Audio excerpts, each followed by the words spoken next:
Hello, hello. All delegates present in the premises registration counter are requested to come in Manthan Hall. The program will be start soon, so all are requested to come here. Thank you.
Hello, सभी delegate जो registration area stall area में है वो मंथन hall में आए। Programme अभी शुरू हो रहा है, सभी लोग यहाँ आए। धन्यवाद।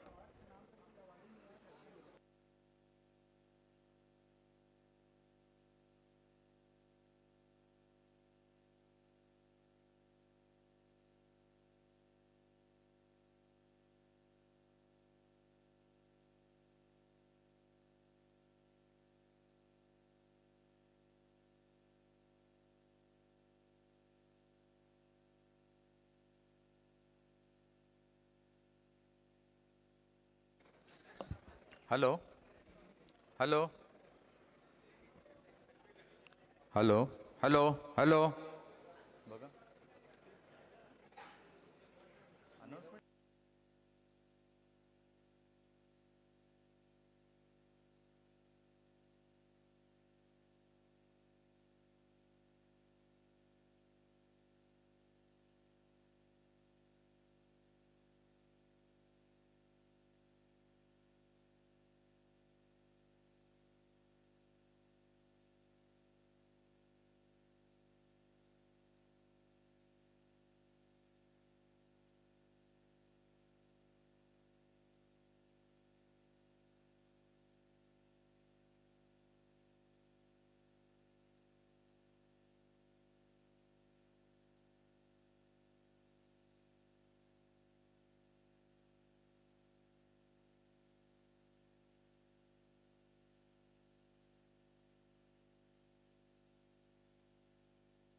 Hello, good morning.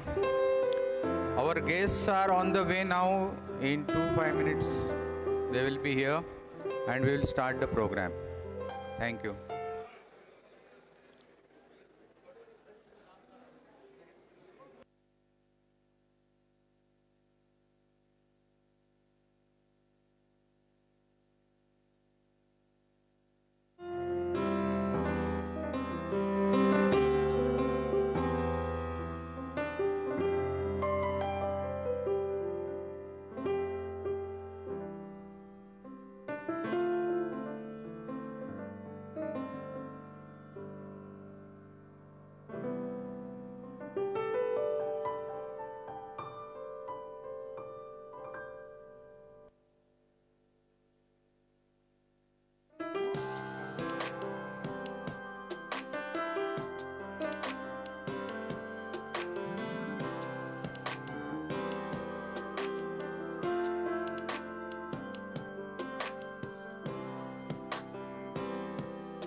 Delegates, good morning.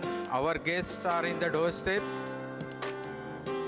Please be seated. बैठ लेना सभी लोग. गेस्ट आ रहे हैं अभी. कार्यक्रम चालू हो रहा है.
morning.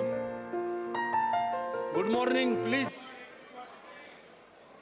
The last row, good morning. Be seated. On behalf of Indian Water Works Association, Mumbai Center, MIT Chhatrapati Sambhajinagar, Indian Water Works Association, Chhatrapati Sambhajinagar Center, and Aurangabad Municipal Corporation, I welcome you all for this program.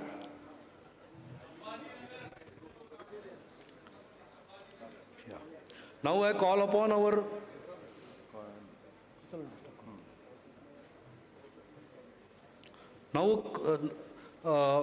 Sri Gulabrao Patil, Cabinet Minister of Water Supply, Maharashtra Government, and Sri Meghna Kore Bordikar, State Minister Water Supply. They were our guests. But unfortunately, there are season of elections in the Maharashtra, and now ZP elections are announced, and unfortunately yesterday only the code of conductor is in place. So they are informed and regretted they cannot attend. So Sri Jitendra Papalkar, Divisional Commissioner, Marathwada region, will be our chief guest, and Mr. G. Srikant, Commissioner, Chhatrapati Sambhajinagar, will be our guest of honor. Then Mr. Y. Kaude, the head of the owner of this institute, he will be our special guest. Munish Sharma ji, who is the Director General, he will be also with us on the dais, and I will call upon our chief guest, Jitendra Papalkar. I request Mr. Rahul Mangesh Shewale to escort him.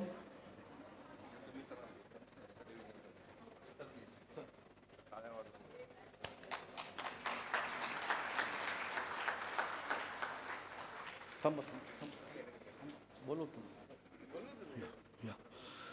Then I request Sri G. Srikant ji. Okay, chalo. Then I request Sri Y. Kaude sir.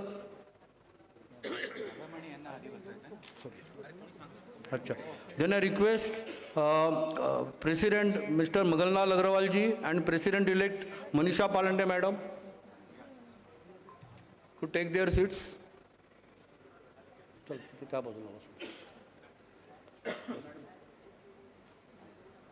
I request Sri Munish Sharma ji, please join us, and Upendra Kulkarni sir.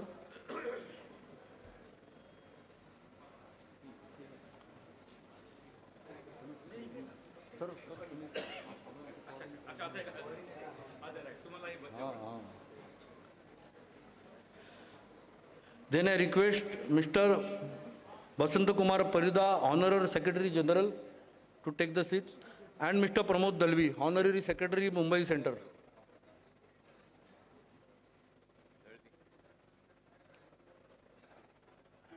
Now I request Mr. Basant Kumar Parida to give the brief about the and welcome the delegates.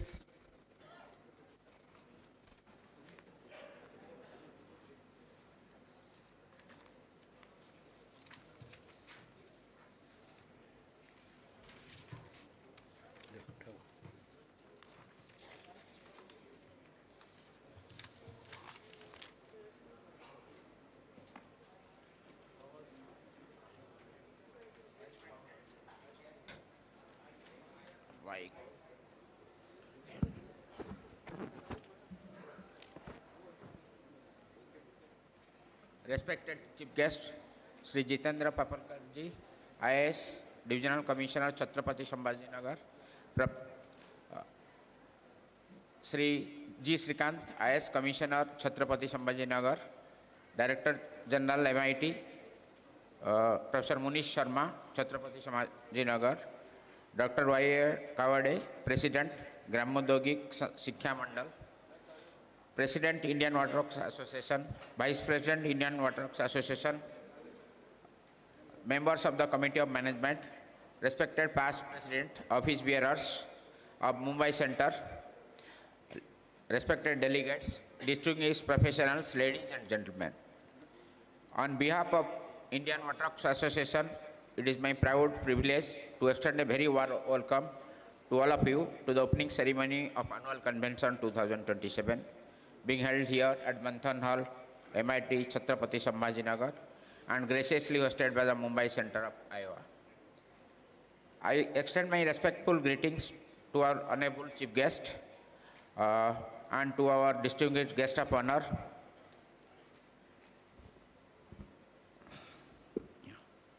The annual convention of IWWA is our most important professional forum. It brings together policymakers, utility managers, engineers, academicians, researchers, industry partners, and young professionals committed to the sustainable development of water supply, wastewater management, sanitation, stormwater drainage, and environmental protection. The theme of this year's convention, Design Today and Sustain Tomorrow, is highly relevant in the present context.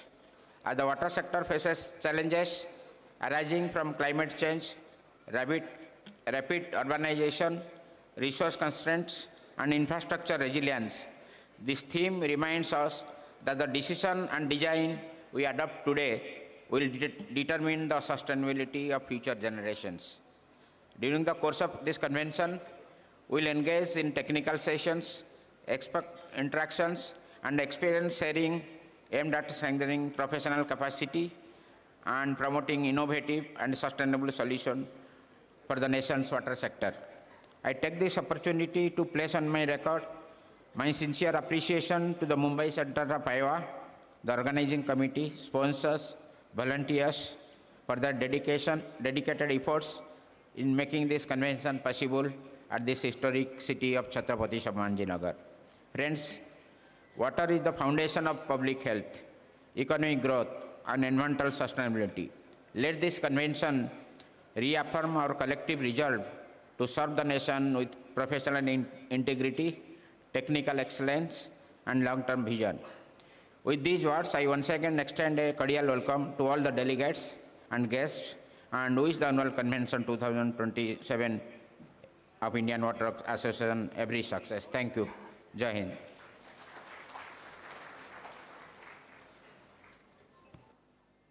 Before we proceed on further activity, I request Mr. Mangesh Shewale to offer flowers to our chief guest, Jitendra Papalkar.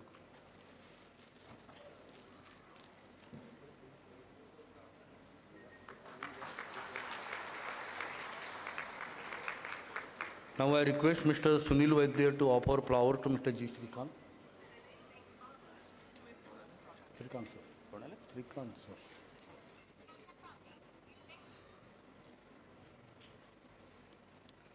I request Mangesh Shewale, sir, to offer flowers to Kavde, sir.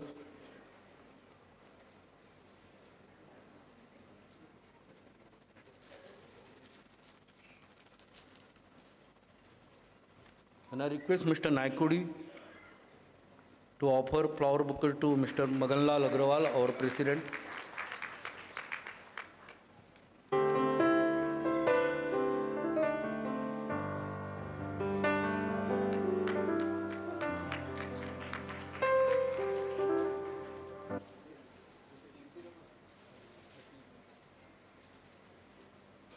I request Ms. Rashmita to offer flower bouquets to our President-elect Manisha Palande.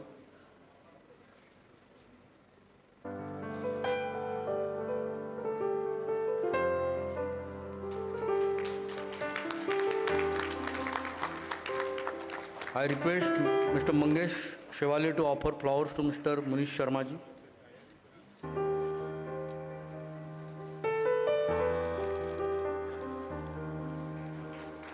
I request Engineer Sunil Vaidya to offer flowers to Upendra Kulkarni, sir.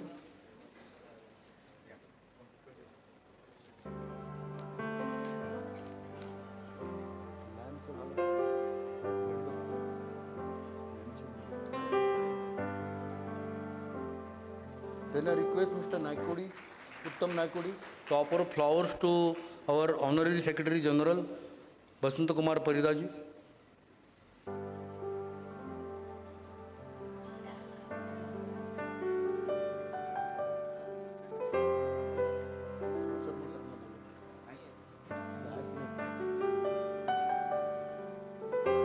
request Sri Prashant Asarmal, sir, to offer flowers to Mr. Pramod Dalvi, Honorary Secretary, IWWA Mumbai Center.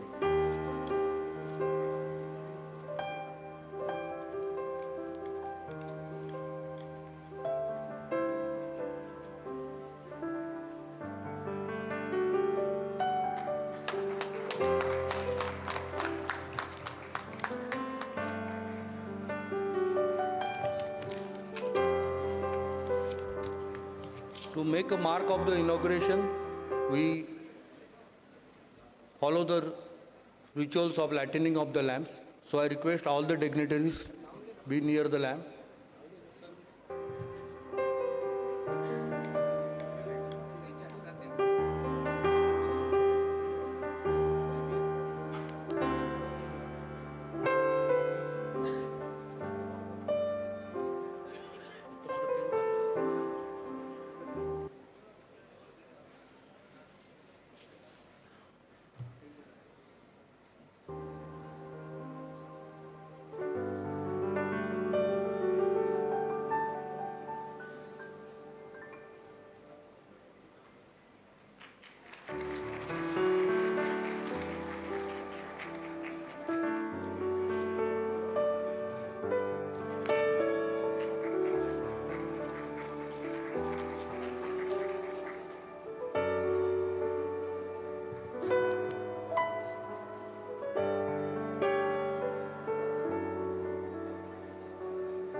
Now let us proceed on the further activities.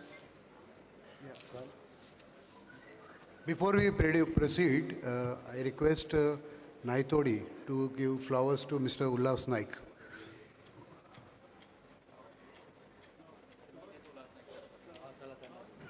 Yeah.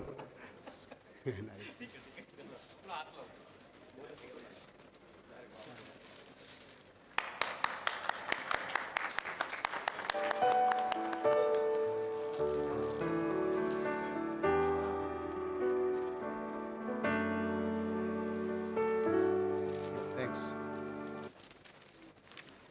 Now I will request Dr. Upendra Kulkarni, Chairperson, Indian Water Work Association, Chhatrapati Sambhajinagar, to have few words about Chhatrapati Sambhajinagar Center.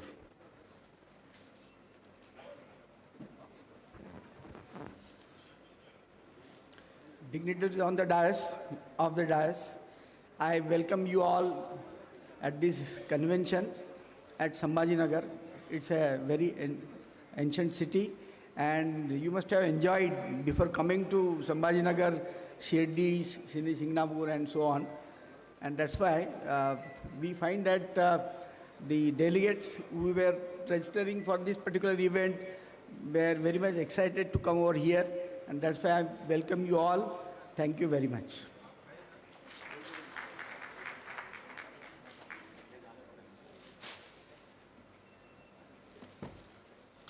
Now I request Director General MIT Chhatrapati Sambhajinagar, Munish Sharma ji, to talk about MIT and its participation in this event.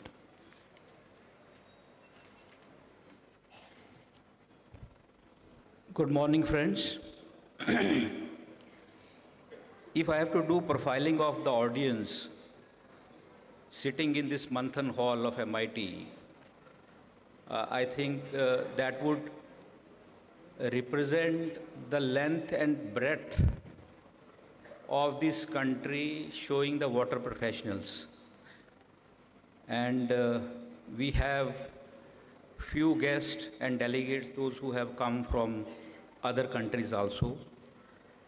And I take this opportunity to welcome all of you in this historic city, Aurangabad, which got new name now, Chhatrapati Sambhajinagar, and of course in the venue of the event of 58th annual convention of IWWA, which is MIT.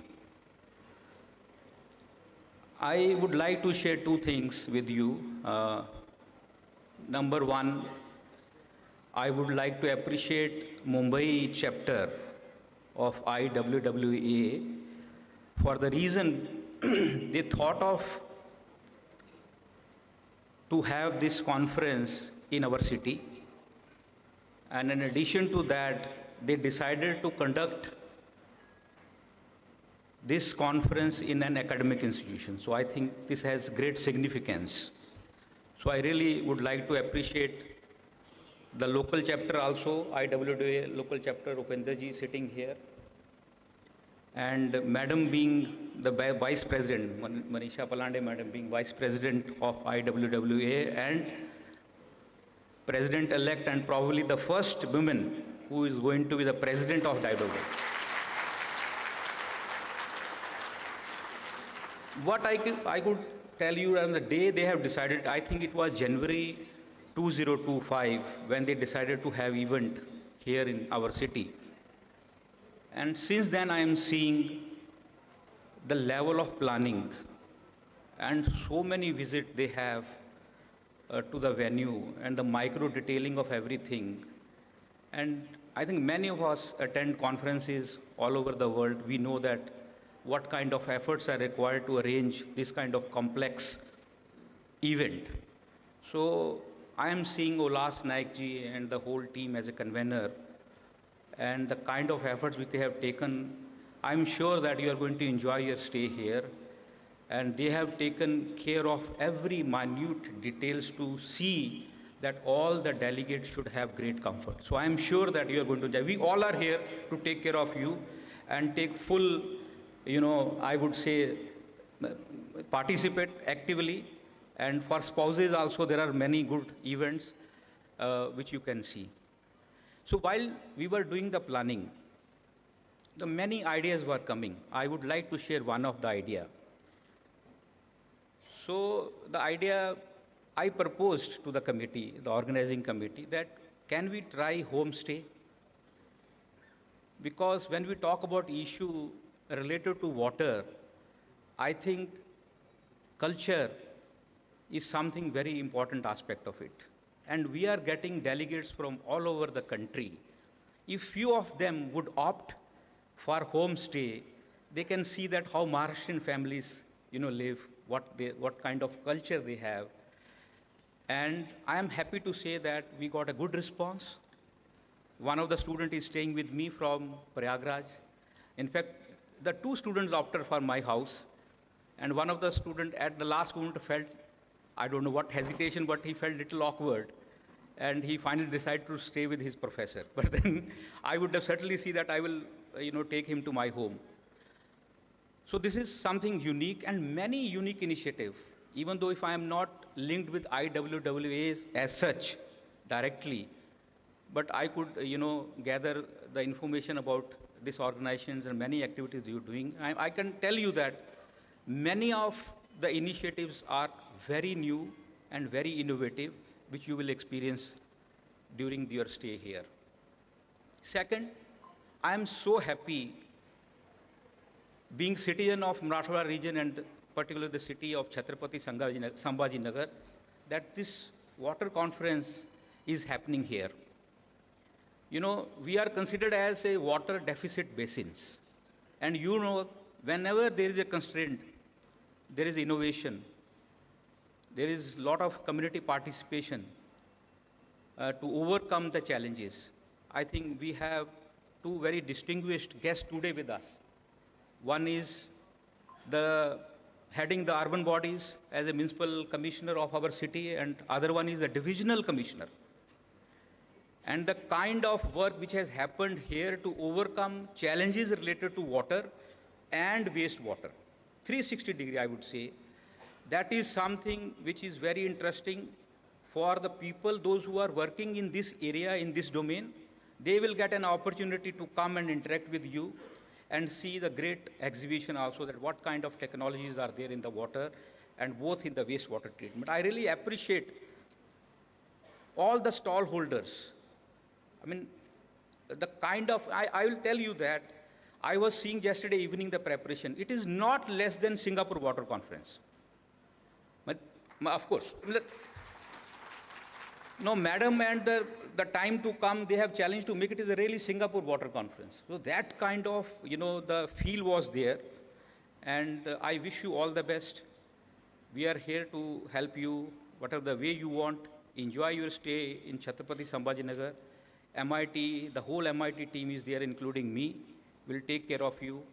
With these words, I would like to once again appreciate the organizing team who worked under the leadership of Palande madam and Ulas Naik ji and the whole team.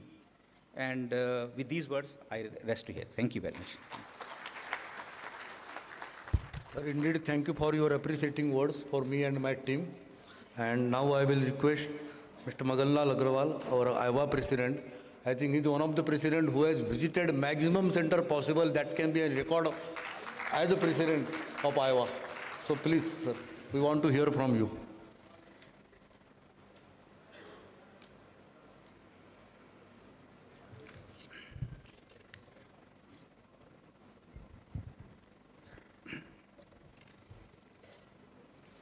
आप सभी को नमस्कार.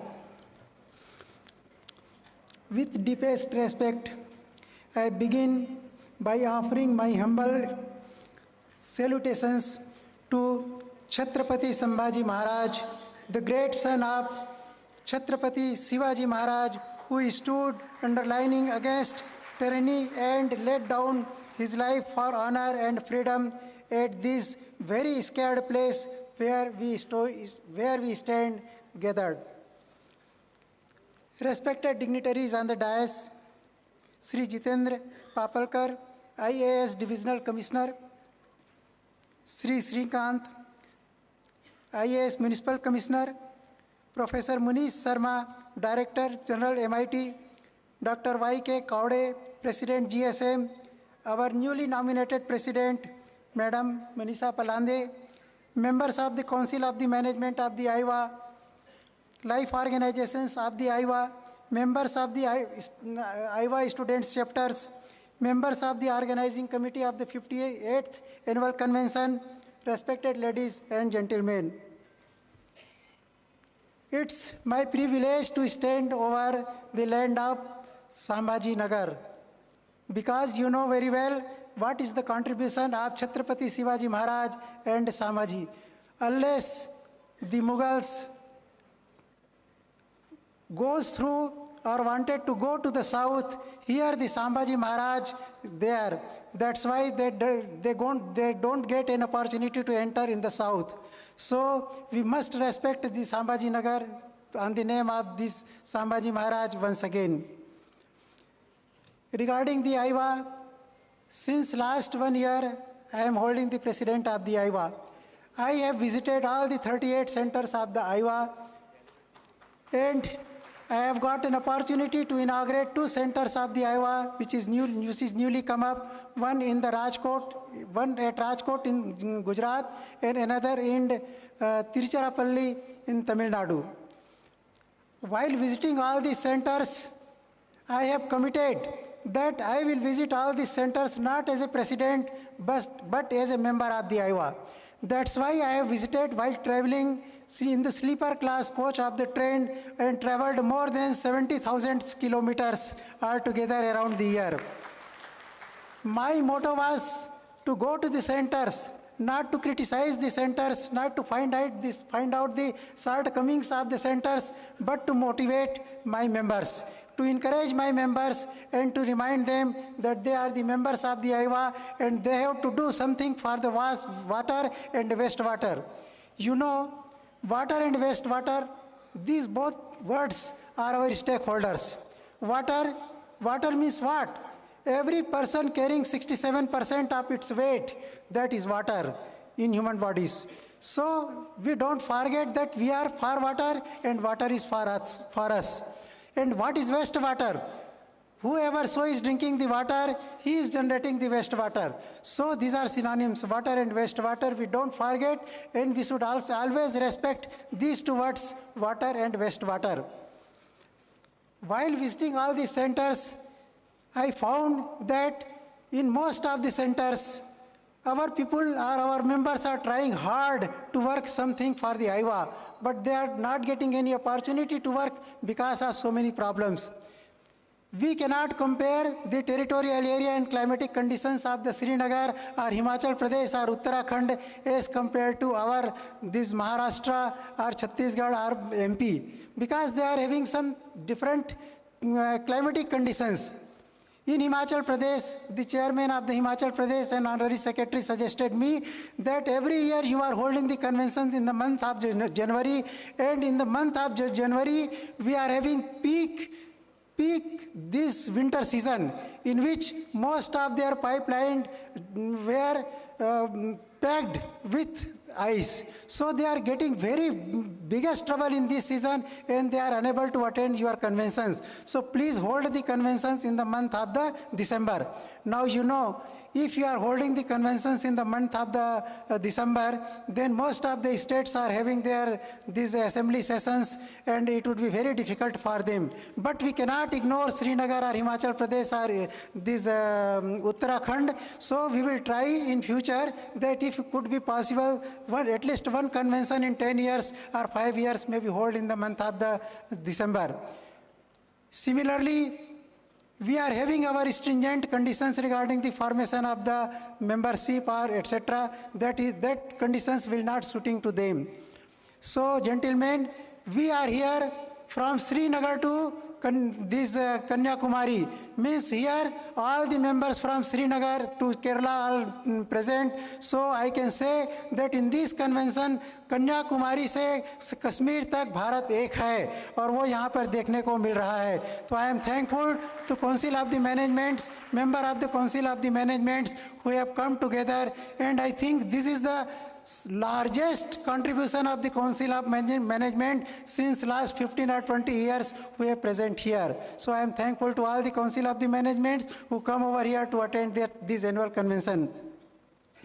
Regarding the IWA, yes, you know very well that IWA is established in 1968. That since last 58 years, we are holding these conventions in the different states. In the IWA, we are having 60,000 plus 16,000 plus membership. Out of these, 5,500 members are working members. Means they are working in the different government departments or corporations. We are having 7,500 retired members. We should not say if retired members are tired members, but they are full of knowledge. They are having 35 to 40 years of the experiences working in the government sectors. So we always respect them. And of course, we are having 1,080 life organization members. These life organization members are companies from the different organization members manufacturing our pipes, valves, and etc., fittings, etc., being used in the water and wastewater. We are having, apart from this, we are having 1,920 students members.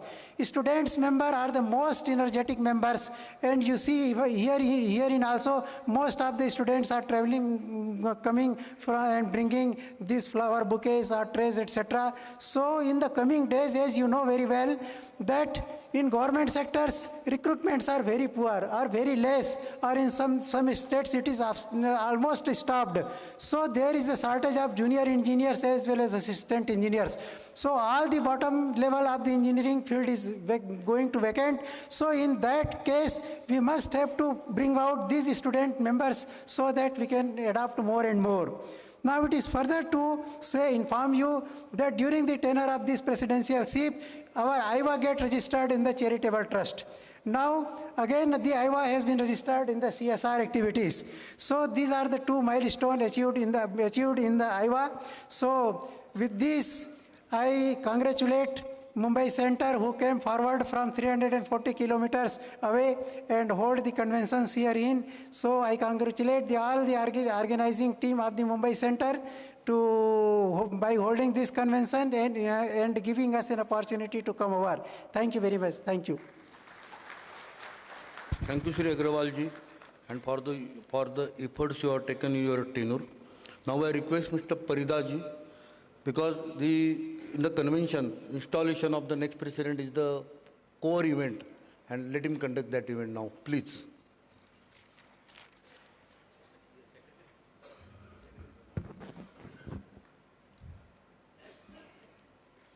It is a custom.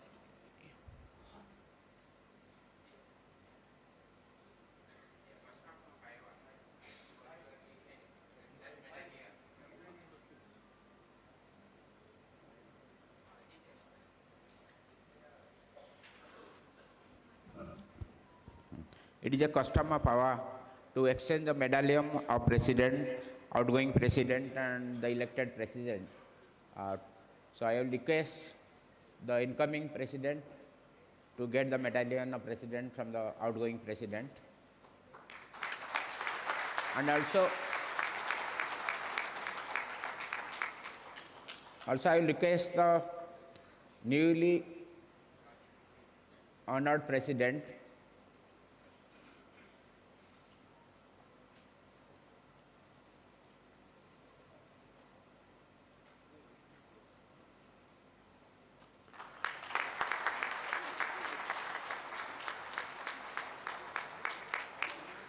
Also, I request the newly elected president to put the level of outgoing president to the outgoing president.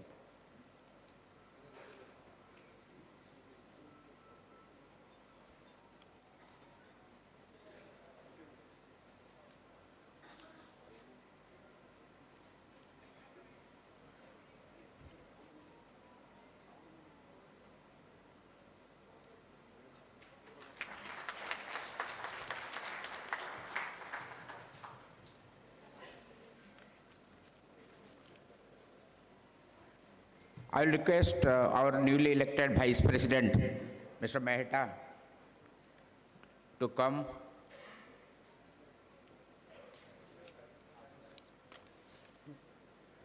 And so this is the installation of Vice President. yeah, come to the dais. And I will request the newly crowned President to put the level on the Vice President.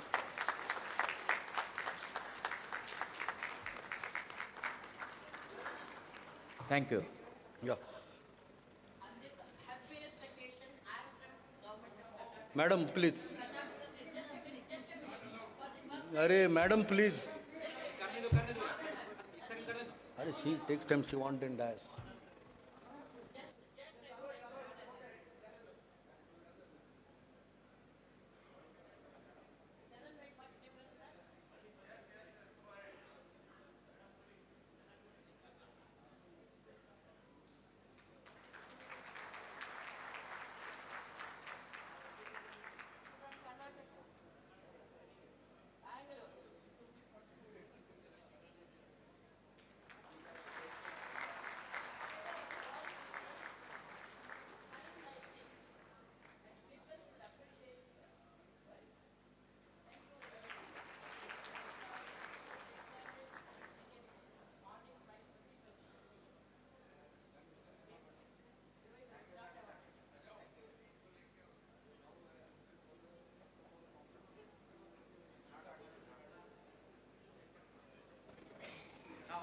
Yeah.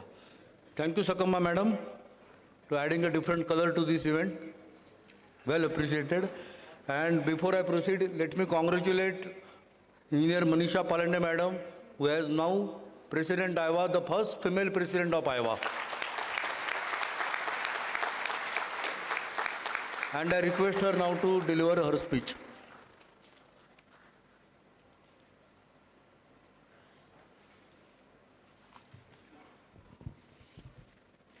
Namaskar to all.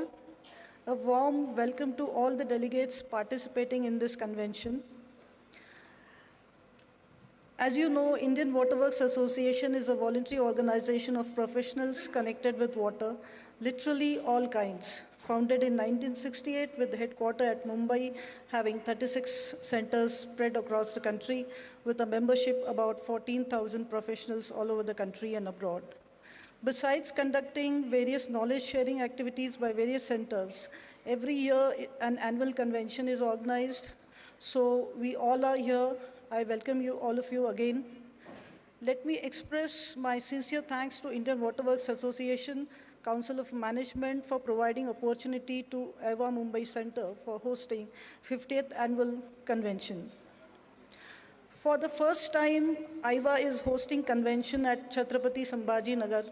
Let me tell you, now it is a city of opportunities, and how we could miss this opportunity to hosting the convention here in Chhatrapati Sambhajinagar. Very apt for such convention, surrounded by heritage sites and religious places, and we are fortunate enough to have a venue of MIT College.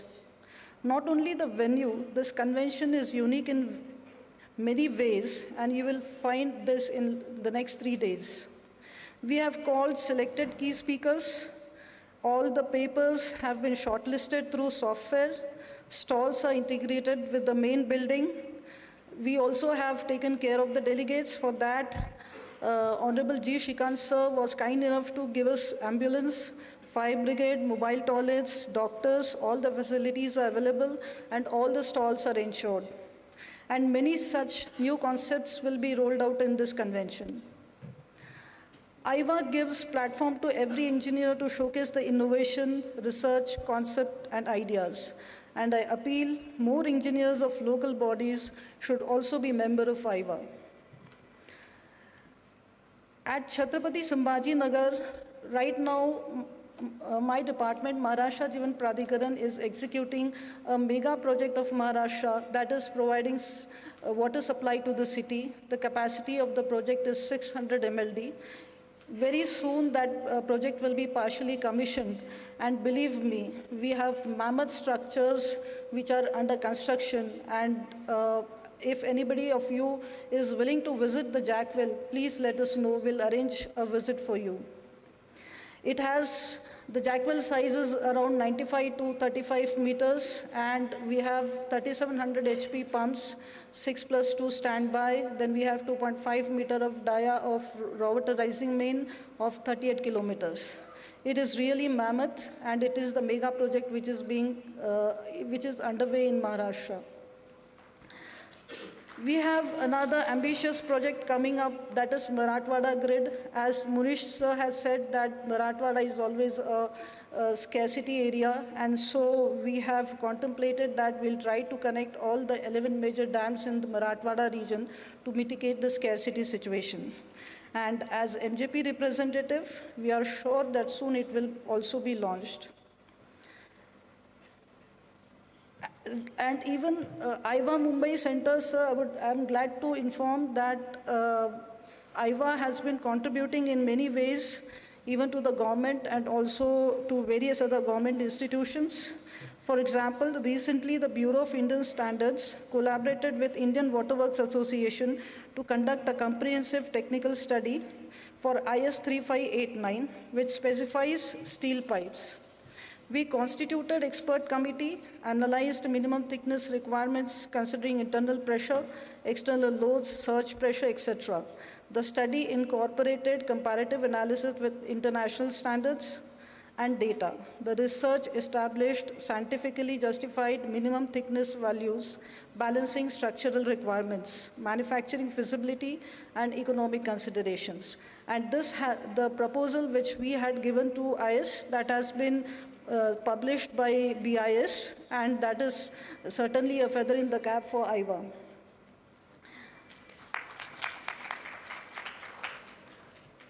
As all of us know that right now, all over pan-India, we are executing Jal Jeevan Mission, Amrut, and other infrastructure projects in water and wastewater. I personally feel that now a lot of infrastructure has been created across India, but we are giving least importance to post-execution, that is operation and maintenance. And this operation and maintenance aspect is always neglected, and that is the reason why such projects do not financially sustain. So there is a need for policy or budgetary provision for O&M for the integrated and sustainable success of these missions. Also, a holistic approach on project financing from viability perspective is very essential. We engineers have to dwell about these aspects to make these schemes sustainable. Time has come to make the legislations for reuse of water. It is becoming must with erratic climatic changes resulting unpredictability on water availability. Artificial intelligence, as you know, that we all have been using ChatGPT and other AI tools, but now even that has to be brought into our water supply schemes. So artificial intelligence is on the doorsteps, also likely make a great impact on our water and wastewater sector. Let us get prepared for it, and we shall wisely put this monster for a better use and avoid our over-dependency on it. So friends, we have tried to cover all these aspects in convention, and my team has taken efforts for last 1 year. I appeal all the delegates to attend sessions and lectures and visit stalls. And my special thanks to delegates who have come all the way from Srinagar, Guwahati, and Kanyakumari to attend this convention. And also special thanks to students of MIT for volunteering this convention. Once again, I welcome you all to 50th Annual Convention. Thank you.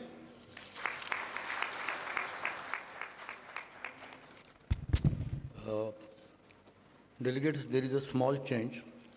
Our chief guest, Sri Jitendra Papalkar sir, IAS Divisional Commissioner, Marathwada, he has to attend a VC with Chief Minister, Government of Maharashtra. So the chief guest speech, we are covering it now. I request sir to.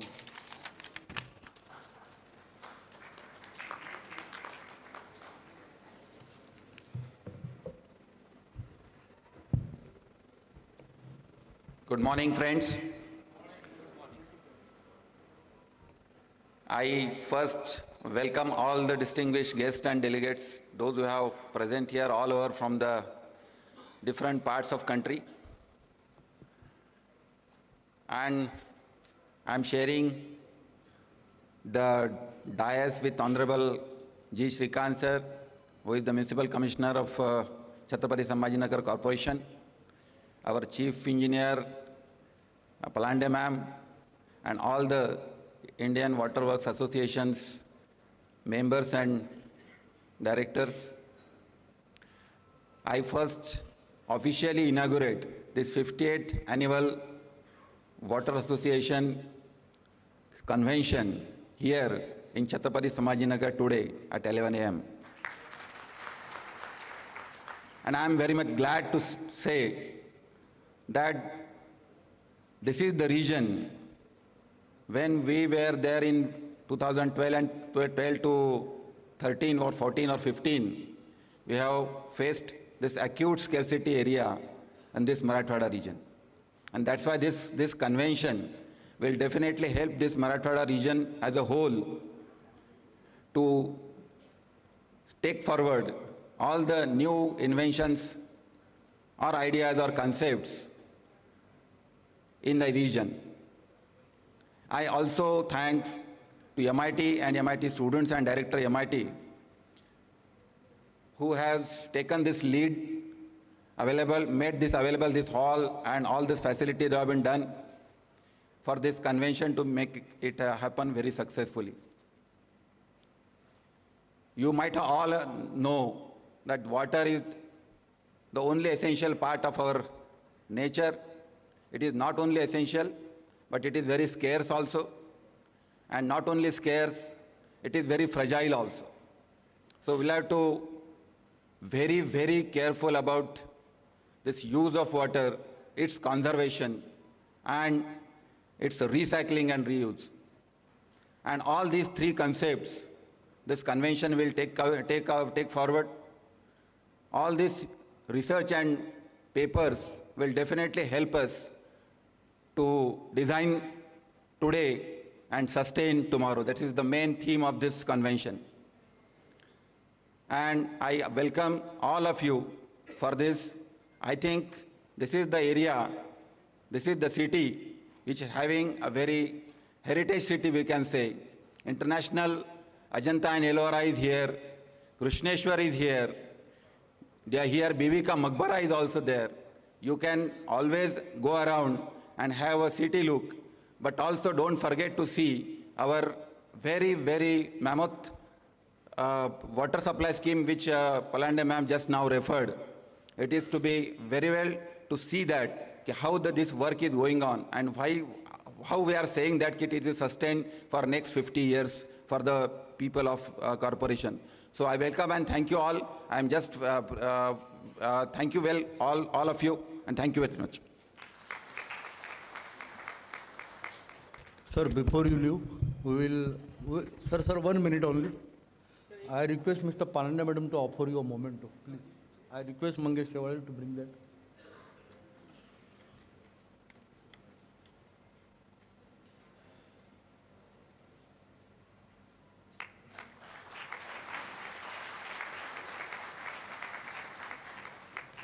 Sir, we indeed thank you for you accepting our invitation and giving your very encouraging address. So nice of you.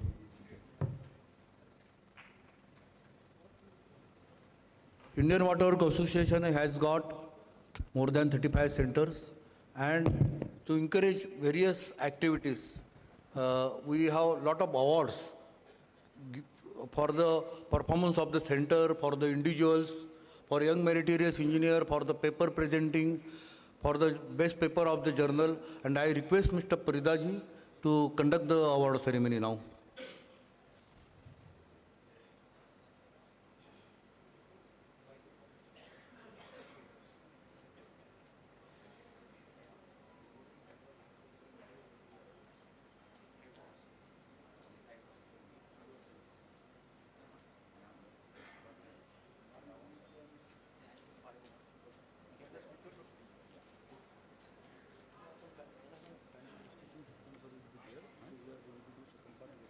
That will say.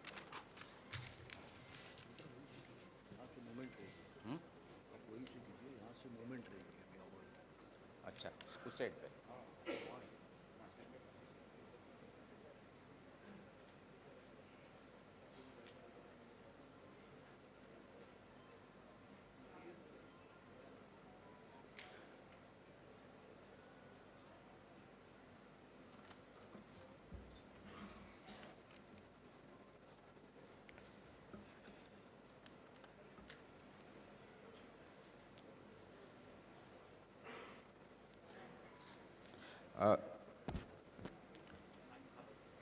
This prize award ceremony celebrates excellence, dedication, innovation, and lifelong contribution to the water sector, values that form the very foundation of the association. May I now request our chief guest to actually hand over the awards. Major 5 awards will be given now, and after the Modak Memorial Lecture, the balance awards will be conferred. So first award is S.K. Saha Memorial Shield. This is given to Best Managed Iowa Center, and it is instituted in the memory of late Sri S.K. Saha and donated by his son. It is awarded to the Best Managed Iowa Center based on overall performance in technical programs, membership growth, training, publications, and special observance. And this year's award goes to Amaravati Center. I will request the chairman of Amaravati Center to receive the award from our chief guest.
next award is Certificate of Appreciation. This is given to the center which has received Shah Memorial Shield previously. Okay, sorry. ठीक है. This award is given to the best managed center which have already awarded Shah Memorial Shield but has scored highest marks than the Shah Memorial Shield. This award goes to Nagpur Center. I will request the chairman Nagpur Center to come and receive the award.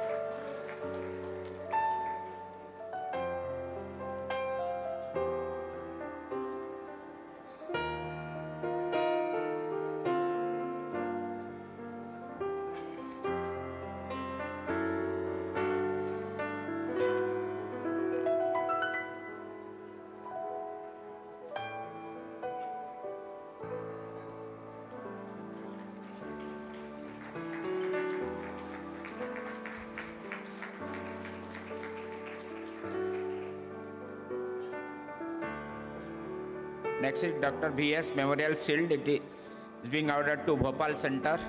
I will request the Bhopal Center chairman to come and receive the award. This award is given for enrolling highest number of members during the last year. So,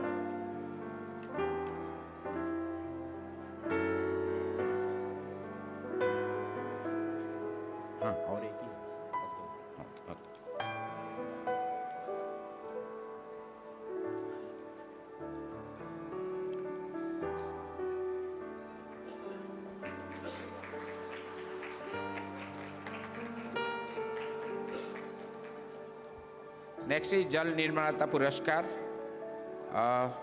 On this year, this award is being given to Dr. Anil Mehta. I will request Mr. Mehta to come.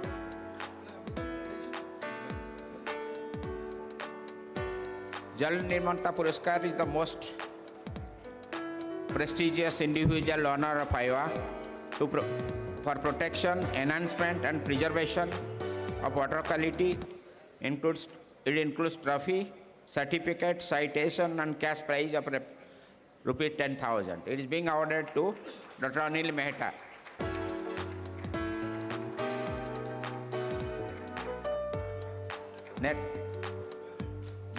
Next is Dr. P.R. Bhave Memorial Prize is being awarded to Dr. P. Mariappan. Yeah.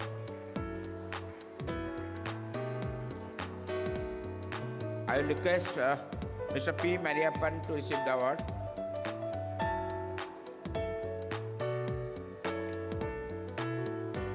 This award is given to an engineer who has written a best article on efficient and economic water distribution system published in our journal.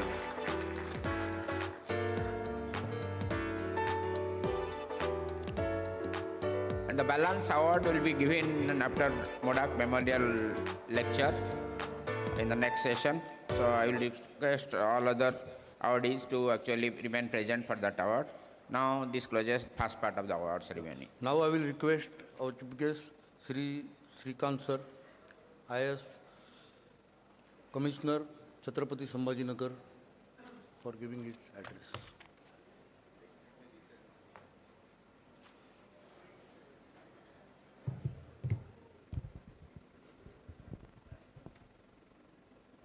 Respected the new president of Indian Water Work Association and the outgoing president and all dignitaries in the dais and all delegates who came across the country, across the world to this historical tourism capital of Maharashtra and EV capital of Maharashtra. I, G. Srikant, the Municipal Commissioner and Administrator and the first citizen of this city, proudly welcomes each and everyone to this wonderful city. the chief guest had been changed. As two ministers were supposed to come, they didn't, because of course, elections. One chief guest left early, and I, as a chief guest, formally announced that the 58th annual convention is being hereby inaugurated.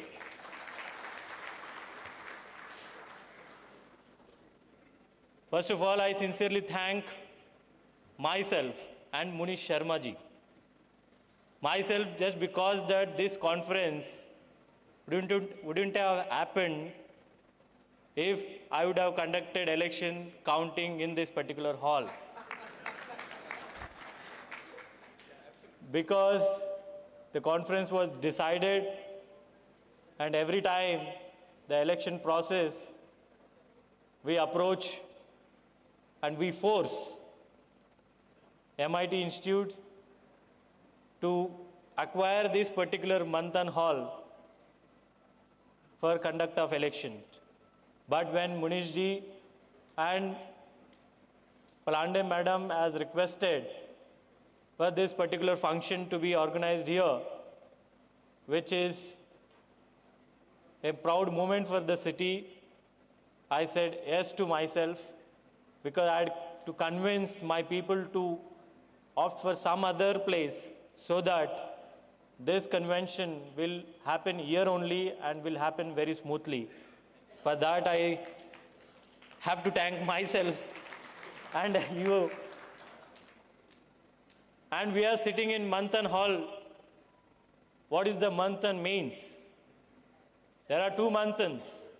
One is the Vichar Manthan, and another one is mythologically Samudra Manthan. In every Manthan, there is a nectar, and विष भी निकलेगा, अमृत भी निकलेगा. विष को किसी को तो पीना पड़ेगा, अमृत को हम लेके जाएंगे. And for that, for the next 2 to 3 days, different delegates, different panels, symposiums will be happening here. I request each and every engineer has to participate sincerely so that no one will blame any engineer or anyone who is part of water supply or its related components. When you hear the news from Indore that deaths happen because of consuming of drinking water for whatsoever reasons, but there is a blame on engineers. Why? Why it is a blame? How can we correct it? That's the deliberation which we need to do in this kind of conventions, so that in future, maybe when people drink water, they have a confidence, each one of you, whether you are a manufacturer of pipe, walls, or any chemicals, or engineer, or the lineman who operates the last mile to supply water to that citizen who believes in you and me. When they have a trust, when they trust us, we should be well equipped with knowledge, we should be well equipped with technology so that no deaths will happen in the future. That's what the promise which we need to make to each one of us, to everyone here. Friends, every city, village is inhabited alongside the river.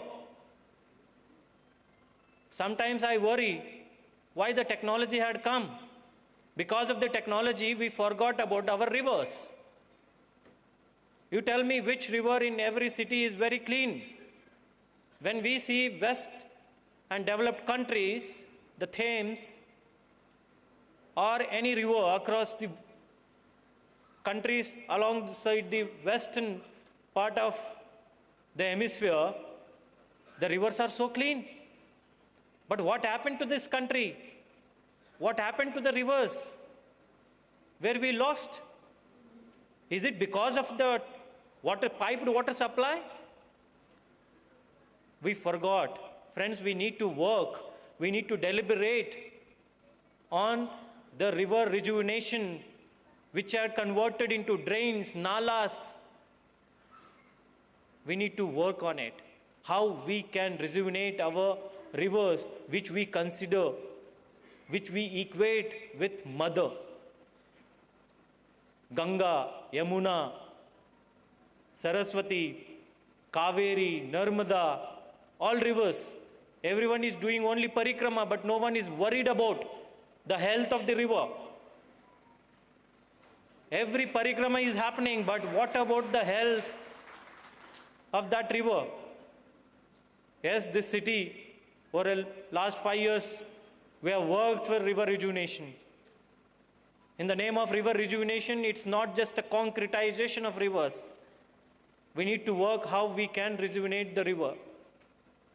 Have we forgotten the historical legacy, what we have? This city, when I say that historical city, in water works also, there is a history to this city.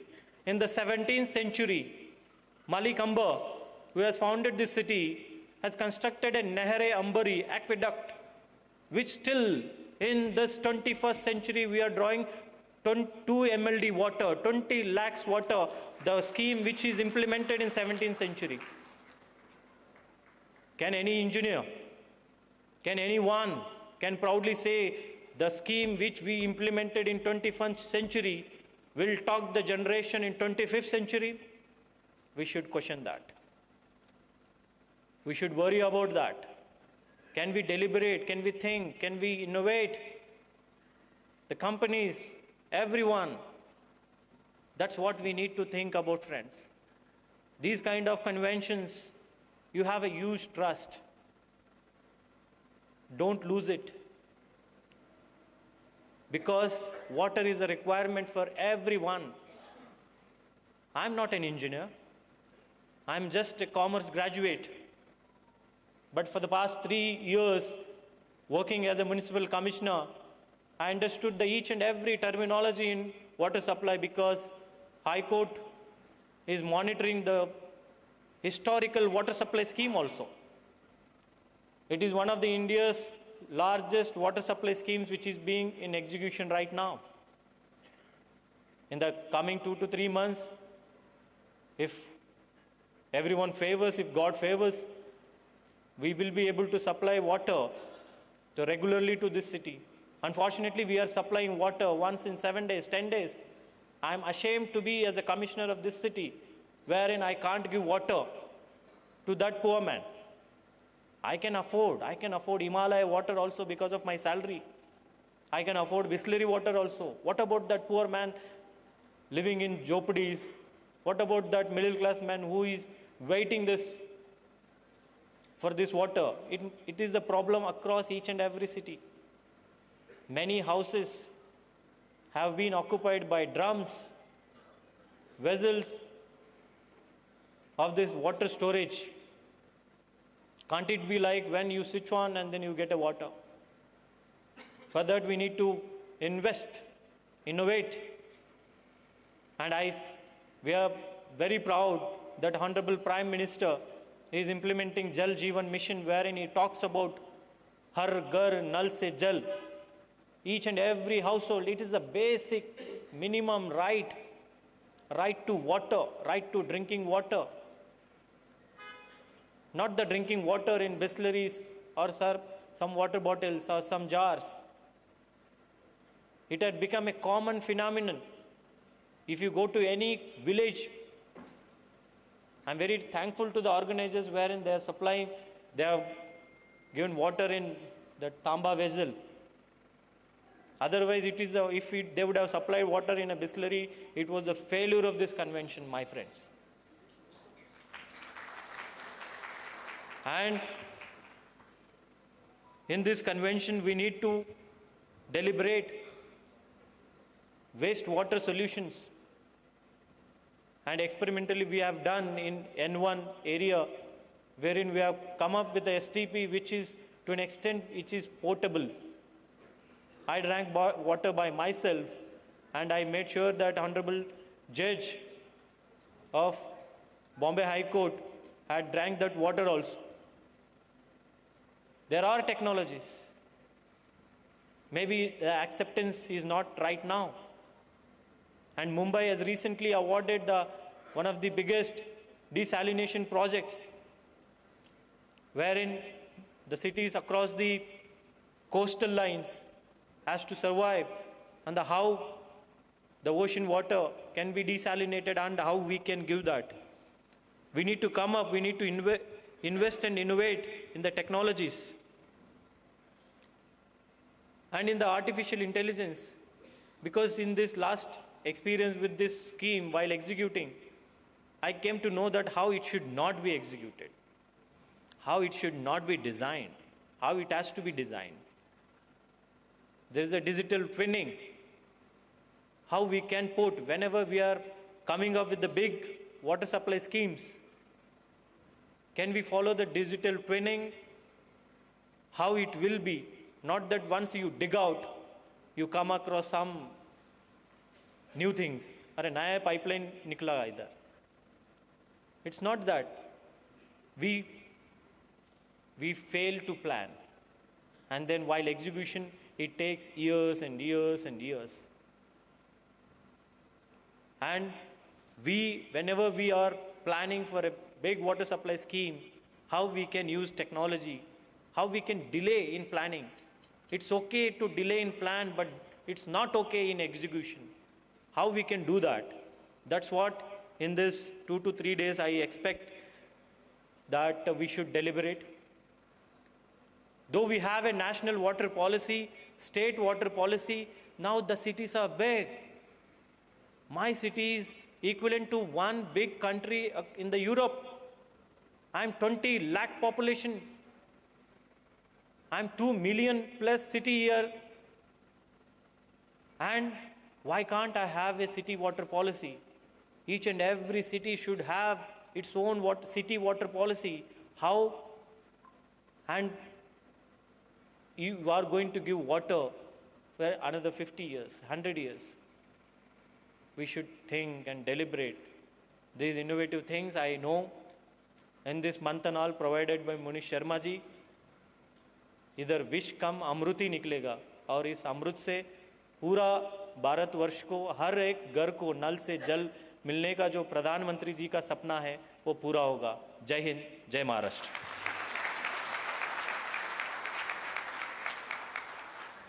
Sir, we express our sincere thanks for your encouraging words. Now we will go for the next activity, release of our technical documentation. I request Mangesh Shewale, Uttam Naikodi to bring the technical documents.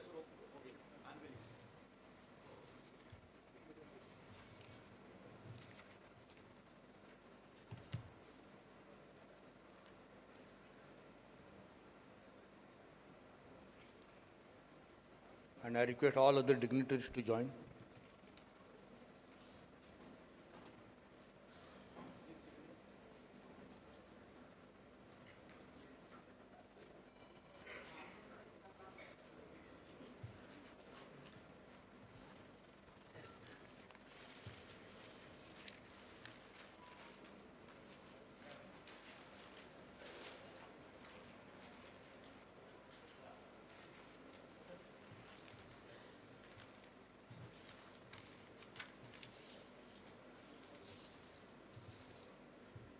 Yeah, no.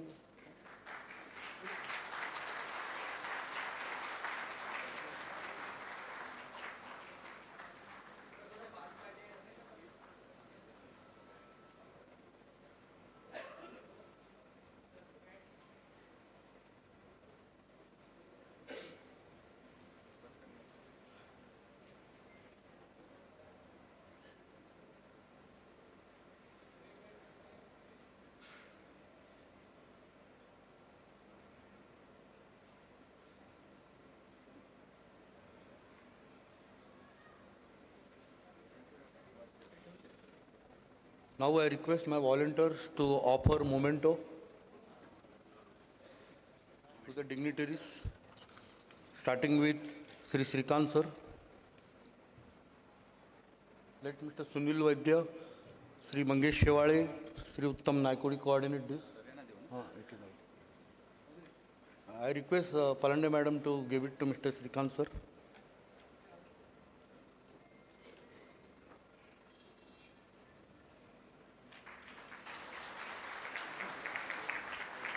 I request Sri Mangesh Shewale sir to give it to Mr. Kavde sir.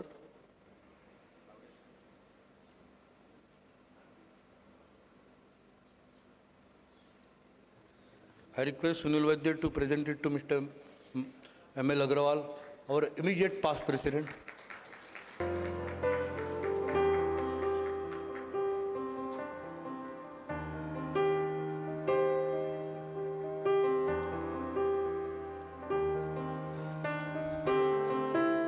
I request Mr. Mangesh Shewale to give it to our new president, Palande madam.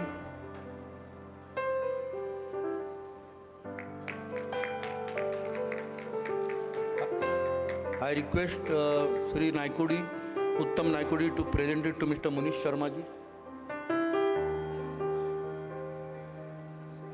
Then Mr. Sunil Vaidya to present it to Sri Upendra Kulkarni sir.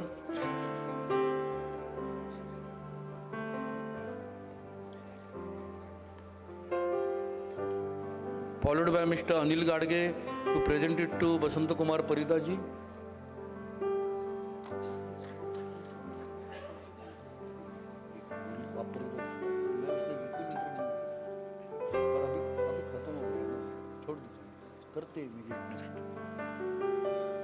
Then I request Sri Sewale ji to give it to Mr. Pramod Dalvi, Secretary, Mumbai Center.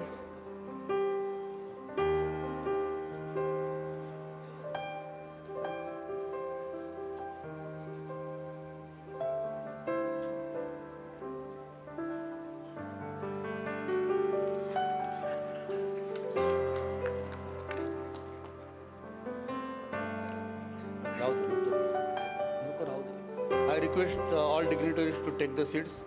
I offer the vote of thanks now, 2-3 minutes activity. I thank each and every delegate coming from north, south, east, west, breadth of the country. All the sponsors who offered their support, and that is very vital for putting up a mega convention like this. I thank all the exhibitors. I will share you the experience of our exhibition planning. We started with a 70 stall. Then there were requests. With the help of MIT, we expanded. Then again there were requests, and slowly from 70 we reached 110. We could offer NGO also, complimentary stall this time. This is a unique thing happening first time in the convention. Okay. I request all the Sri Srikant sir and Sri Papalkar sir for gracing this inauguration as chief guest and guest of honor. Thanks to immediate past president Sri M.L. Agrawal ji, our president now Mr. Palande madam, Mr. Parida ji, Secretary General for his constant guidance, and then Munish Sharma ji, Director General Upendra Kulkarni, the local support over here. And of course our Secretary, Mumbai Center. There could be some omissions, deletions or missing links. While planning this big event, there could be some conflict issue also. Kindly note, dear friends, that this whole activity is planned by my team of Mumbai Center, who frequently visited here, and we are not engaged any outside activity, event management team. I always keep asking my team, what for we are working. All the time they give the answer, we enjoy it, and we continued it. Lot many things like QR code, stall to the NGO, so many new concepts came here. So I thank all of you. If anybody has missed, I beg pardon. Enjoy the stay. For anything, entire Mumbai Center team is here, plus MIT is there, Aurangabad local center team is also there. So enjoy. Give us the compliments, give us the suggestion, it could be useful to us. Now I request our our guest Sri Srikanji and other dignitaries on the dais to open the exhibition, for opening of the exhibition. And high tea thereafter. And with that, the inauguration session will be over. Thanks all for the patience. Immediately followed by this will be the Modak Memorial Lecture and Raman Endowment Lecture. Dr. Prasad Modak, veteran, international veteran, and Sri Bhushan Kelkar. They will be presenting the paper. I thank them in advance for they accepting these lectures, and you will enjoy that also. Yeah. So, please join.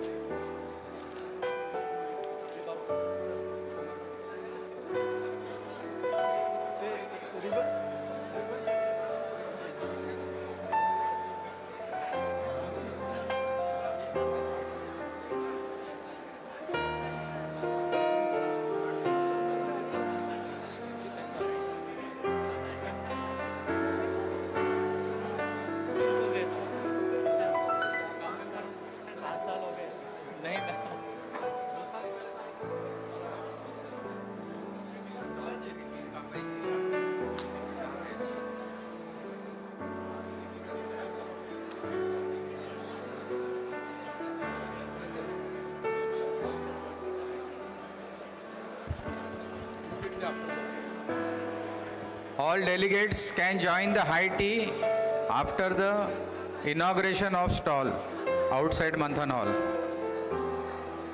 Thank you.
Hello, good afternoon. In next 5-10 minutes, we are going to start Modak Memorial and Raman Endowment lectures. I request all those delegates who are in the exhibition area, food area, registration area to join, and I request all the volunteers to drive them in the Manthan Hall. Let us adhere to the schedule to that extent possible. Okay, I'm dragging them.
we are going to start our next session. That is Modak Memorial Lecture and Raman Endowment Lecture. And I request Dr. Prasad Modak to come on the dais. And I also request Dr. Bhushan Kelkar to join him on the dais. Kelkar bahar baithe. Bhushan Kelkar.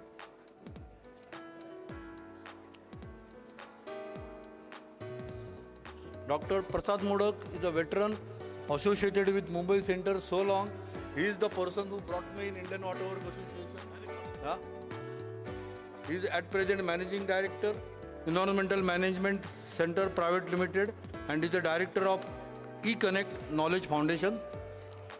He will give a small brief about himself before we start, and let us all hear from him under the title of our lecture, Modak Memorial Lecture.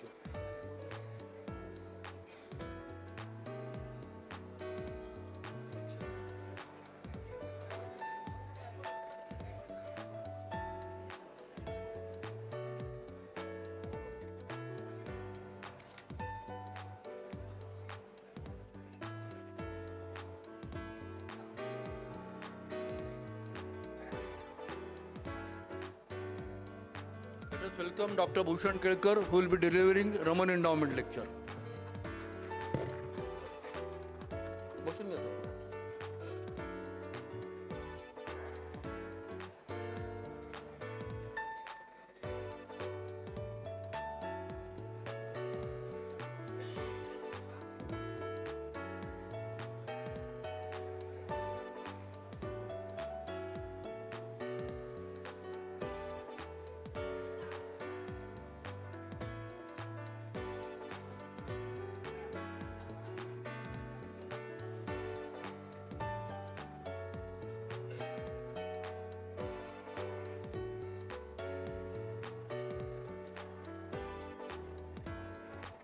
Hello.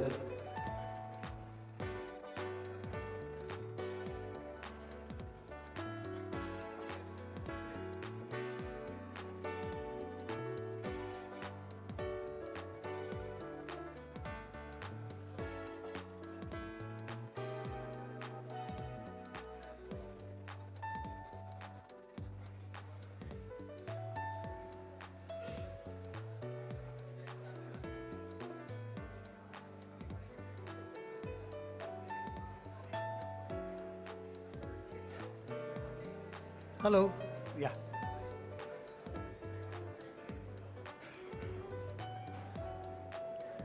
ये भी चालू है? So Ullas, thank you very much for inviting me, and great pleasure to be.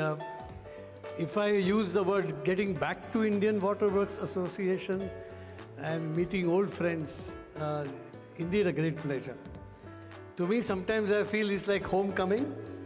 There was a phase I was very actively involved with IWWA, and I was editing the Journal of Indian Water Works for about 10 years.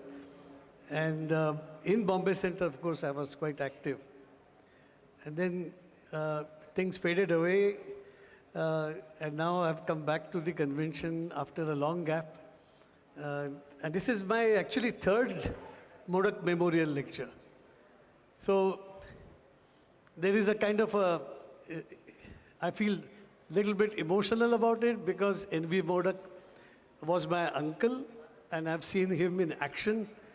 And to speak about him a bit before we start, I thought maybe a bit appropriate, because not many know who N.V. Modak was and what contribution did he make in the water sector.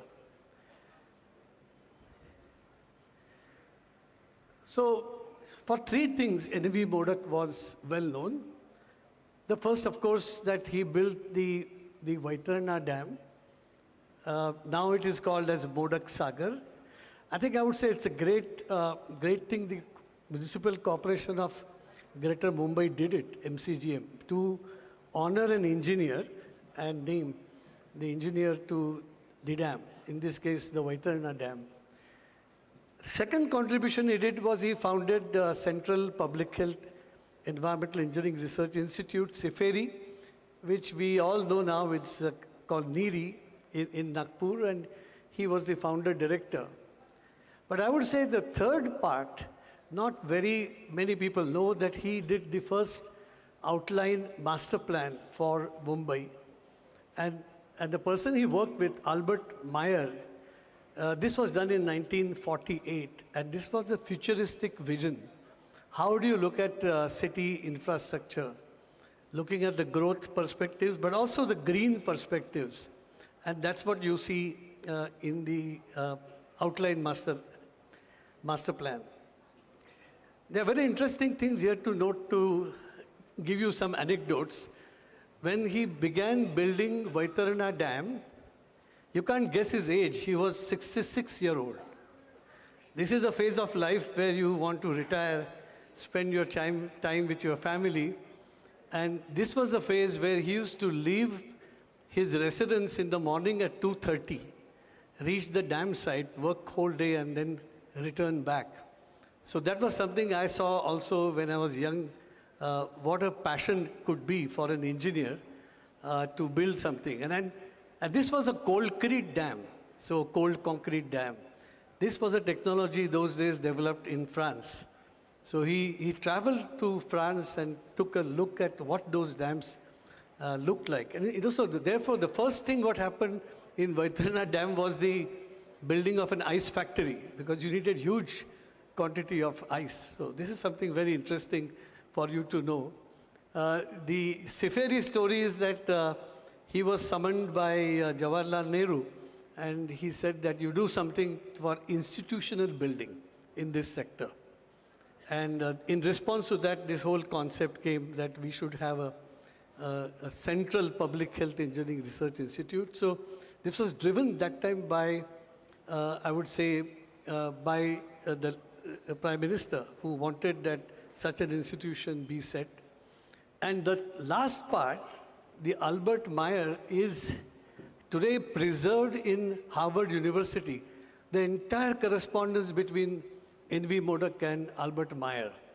And this is amazing. And many times I get from the librarian, from the Harvard side, whether they could make that correspondence available to Indian Waterworks Association. And I'm trying my best to get that kind of an access, because it was a 3-year-long correspondence. How do you set a vision for a growing city like Mumbai? So what we got out of the kind of work which N.V. Modak did was saying that engineering is not merely about solving today's problems, but about anticipating tomorrow's constraints. I think that's a very well said and loaded statement. And what I'm doing now is taking that message which N.V. Modak was trying to communicate in today's context, where we do see that uncertainty in both design and planning is a challenge. And what can be done when we know already that there are uncertainties which we must look at, that the assets that we build are able to cope up with the uncertainties in the future. So uncertainty now is a new baseline. In fact, it's a new design baseline, because designing for certainty in an uncertain climate always produces fragile systems. So earlier we used to think about uncertainty as an externality, but not anymore. The uncertainty has to be looked at right as a part of the design of the system. So the past we assumed certainty, and the present we are living in uncertainty. So that's the difference. So because of the climate change, if you just looked at that as a lever, we now cannot anymore confidently estimate the rainfall patterns. We all know that. And we have extreme events happening and droughts happening. Demands also are not that predictable. And there are also regulatory changes happening, which earlier were in the slow pace, but now you see them very sharply coming at a higher frequency. So you're trying to do a design where you're not sure. We have external uncertainties coming mainly because of climate change, and you also see that the regulations are also changing rapidly. So the traditional approach has been always to design a system as optimum way that we can for the most likely future. And that, as I said earlier, that kind of a style of approaching to the problem solving is not going to be eliminating the vulnerability.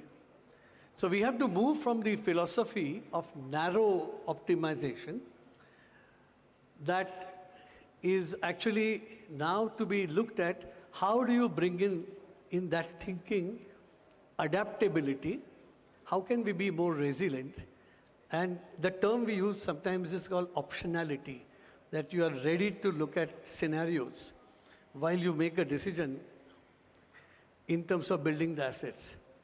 So I really loved the theme of this convention, which is designed today, sustain tomorrow. But that requires a fundamental shift in thinking, how we understand water security and how it gets delivered in our country. So I'm touching upon very quickly, it's not going to be a long presentation, but just on these 5 points. First, of course, is redefine security. From maximizing supply to minimizing exposure to the uncertainty. Reimagine assets. I think we heard that already. Don't just look at fresh sources of water, but also bringing in back again used water. I don't like the word wastewater. It's used water. How do we get back again for a second use? Then, how do we stress test the designs? Stress testing is a very well-developed science in all kinds of asset management. It is quite mature in financial services. There is also emergence of similar thinking in all kinds of infrastructure assets, but not so much being discussed today in the water sector. So that is something what I would say is important in terms of thinking differently. Then digitize to model the adaptability. I'm very happy today you are following my talk, which is going to talk about, I believe, use of AI. But big time, I think Pawan is there here, I don't know, but he's speaking, I saw at the end, on the digital twins. So that's the way I see you there going ahead. And I think this is an important point because in this audience there are lots of professionals who are working in PPP formats, and we got to reform these contracts from the rigid risk transfer to adaptive framework. This is very important. The 5th point is extremely important. So if you look at some of these, the old paradigm was designing for supply. Now the new paradigm is designing for resilience, and therefore we had to look at the used water plants. Earlier, when we look at only from compliance perspective, as possible water production utility, which gives back you the used water again for the second use. Well, this is as a concept is okay, but how do we bring in the water wastewater infrastructure of a city as a planned strategy? We have excellent examples. Like I would mention Surat as one case. All of us know there's a very great amount of wastewater or used water reuse, and the demand is satisfied of the textile industries in Surat. But there are many more such plants coming. Today we heard also about desalination project in Mumbai. But what the way it is looking at is after you have always hit the crisis. So moving from the linear system to the circular system, where not only you look at getting the used water back, but how do you harvest nutrients, how do we harvest energy, they become the essential elements to move from linearity to circularity. And therefore the question comes that can we not visualize the water flow in terms of coming in and remaining there and least getting discharged, but in looped again and again? How do we do the master plan for the city by looking at the different elements of water use right in the beginning, rather than responding project by project, responding to the kinds of challenges. So how can we be more proactive instead of reactive? And the reason why these uncertainties are coming in more, as I said earlier, is because of the climate change. And how do we then ensure that we are able to cope up with this uncertainty through an integrated system of managing water and used water? Now remember, in this reuse, seemingly, and be careful, I'm using the word seemingly, technology is not the bottleneck. What is the bottleneck is the institutional readiness. The way we are structuring managing of water and used water in two different entities. And I still never forget that, in Mumbai, I was involved in recycling of the Mumbai sewage, treating it for use of that treated water for Rashtriya Chemical and Fertilizers. Some of you may remember this was a project done years ago, and there was a tussle between municipal corporations, hydraulic department and sewerage department, that one was saying that, look, I'm losing my revenue of selling fresh water to the industry. And you can imagine these challenges within the institution itself can become I would say, a reason sometimes to shoot down these ideas of systemic water reuse across the city.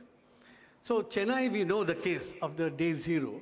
And at that day zero, it happened that no water could be supplied. People thought about how can we reuse the wastewater or used water. But that was too late because it was not part of the institutional structure. You see, Cape Town, which you all know is a huge crisis which happened to the water. They realized it, but post that crisis, they brought the used water management in their strategy. And you have an example of Western Corridor in Australia, which I call as a strategic success because they upfront looked at how to reuse on a scale which turned out to be a strategic buffer. And they brought the concept of the water grid. We talk about the water grid today a lot in Tamil Nadu. Chennai, experience of Chennai has helped them to visualize a water grid. But this is an example where the water reuse is a part of the very strategy and at the regional level. The second part I talked about was the designing infrastructure for multiple futures. And the conventional design will look at only one single scenario. We normally would do that, isn't it? We do population projections and we assume that the same per capita water consumption is valid for the next 25 years, which is a huge assumption.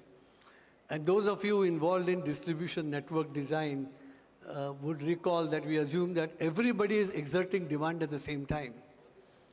It's an amazing assumption. And then we use optimization algorithms to size the pipe, which is quite funny, isn't it? So today, it's not the design, but it's the operational optimization is getting critical. And later on, this, when I say, is so much linked to how do you do real-time operations? How do you use the real-time data and take some controlled decisions? So design is no more now a excitement in terms of the single point optimization. So we need to come up with stress testing for multiple scenarios. This is both art and science. How do you do that? You do make use of models, but the whole idea is that you go towards the operational optimization. So the logic which favors modular expansion, phased investments, operational control, and governance flexibility. That is the only way that we could be more resilient towards the future, given the uncertainties we see. I talked about digitalization for anticipatory management. So that's where you have a data inflow, and you have an analysis engine, which is, for example, a digital twin. You apply your analytics, and then you take informed decisions in operating that system. Such systems should be able to simulate stress scenarios, optimize operations dynamically, test design or operational changes before physical implementation. And that's the whole beauty, that we are able to be much more proactive using such tools. So we have to move, as I said, from static optimization to dynamic adaptation. And adaptation becomes very crucial here. The logic is changing. You have an advantage of using such kinds of digital tools. So two examples. One is in Melbourne, which has institutionalized in their water systems the climate stress testing. And they came through that a multiple scenario assessment to find what will be the strategy to put CapEx, where can you do OpEx in a way where you can dynamically keep meeting the requirements and address uncertainty. And Nashville in the US is another example where you have a full adaptive operation using a digital twin systems. There are more examples. I just thought to pick up just two to give you an idea that it is already there, and we need to see more such applications happening in our country. The last bit is the PPP contracts the way we have. And here the problem is that because we are locking in performance obligations and tariffs for a fairly certain scenario, it then becomes a challenge that how do you respond when the situations are uncertain. So you have to really evolve from the rigid risk transfer instruments to adaptive contractual frameworks. Now, one very interesting effort done by the World Bank is the Climate Smart PPP framework, which exists, but we had to bring it to the mainstream practice. And my suggestion to Indian Water Works would be to come up with ways to develop such PPP contracts which are far more adaptive to the climate change. And that will be a great contribution from the association perspective. So if you look at, to summary, the main point, of course, is, as I said, understand that uncertainty is now given. It is a part of the design process. Secondly, shift from treatment to water production, but in a strategic perspective, not just as a response to a crisis. Implement robust climate stress testing, and then important is strengthen the institutional decision-making capacity and modernize PPPs with adaptive frameworks. So designing under uncertainty is not about predicting the future better, but it is about ensuring that water systems remain functional when predictions fail. And that's very, very important as a message I would like to give, because again, circling back to N.V. Modak, his legacy reminds us that enduring systems are built humility towards uncertainty and responsibility towards future generation.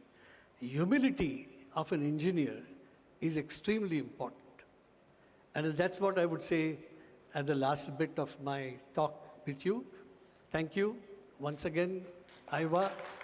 I'm very happy, as I said, to come back and see many familiar old faces and meet new faces, of course. It's been a great pleasure. Thank you.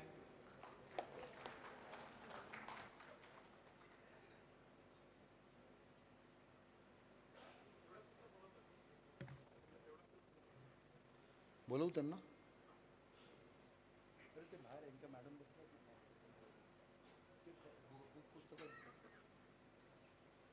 Now we are moving. Sir, thank you, Dr. Prasad Modokji. It's a very nice. I mean, you are showing us what future perspective should be as a designer, as an implementer, as an operator.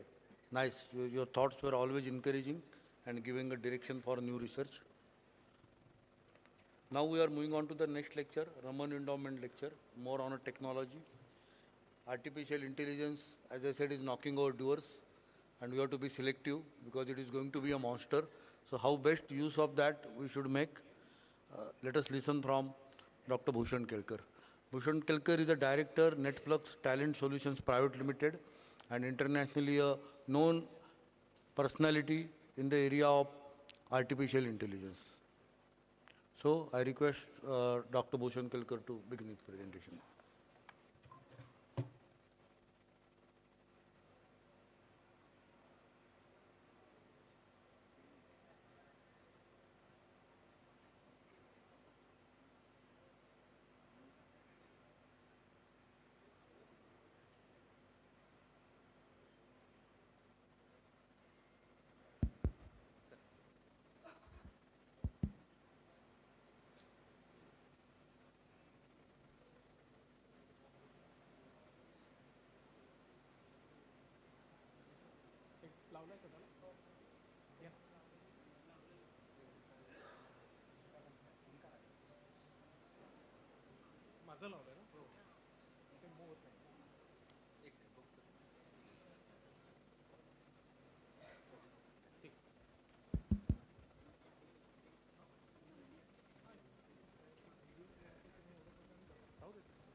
So good afternoon to all of you. And I am sure you will sympathize with me because I have a very unenviable position of standing between you and lunch. And that too, we are running late. That always is very difficult. So I'm going to restrict myself to only 20 minutes. So that we hope to finish nearly at the time when we were going to have lunch. Okay. The title that I've given is Streams of Data and Water. And today, because I have looked at the whole convention plan, and also Dr. Modak sir has already talked about the use of modern technology for water management, I think I will just touch upon the applications of artificial intelligence as they pertain to water management, but I will talk more about the ubiquity of artificial intelligence. I think that might be more useful because from what I gather, not everybody is very aware of what is Industry 4 or artificial intelligence above ChatGPT. Just to be sure, I want to check with you how many of you are aware of the term called Industry 4.0. Raise your hand if you have heard this term or you know about this term. I see only 5 hands raised. So I think that would be an important area to cover. The artificial intelligence, everybody knows with respect to ChatGPT, that I will not talk about. I will want to talk about the ubiquity of it, the spread, the reach that artificial intelligence has had, and maybe touch upon the applications of AI in water management.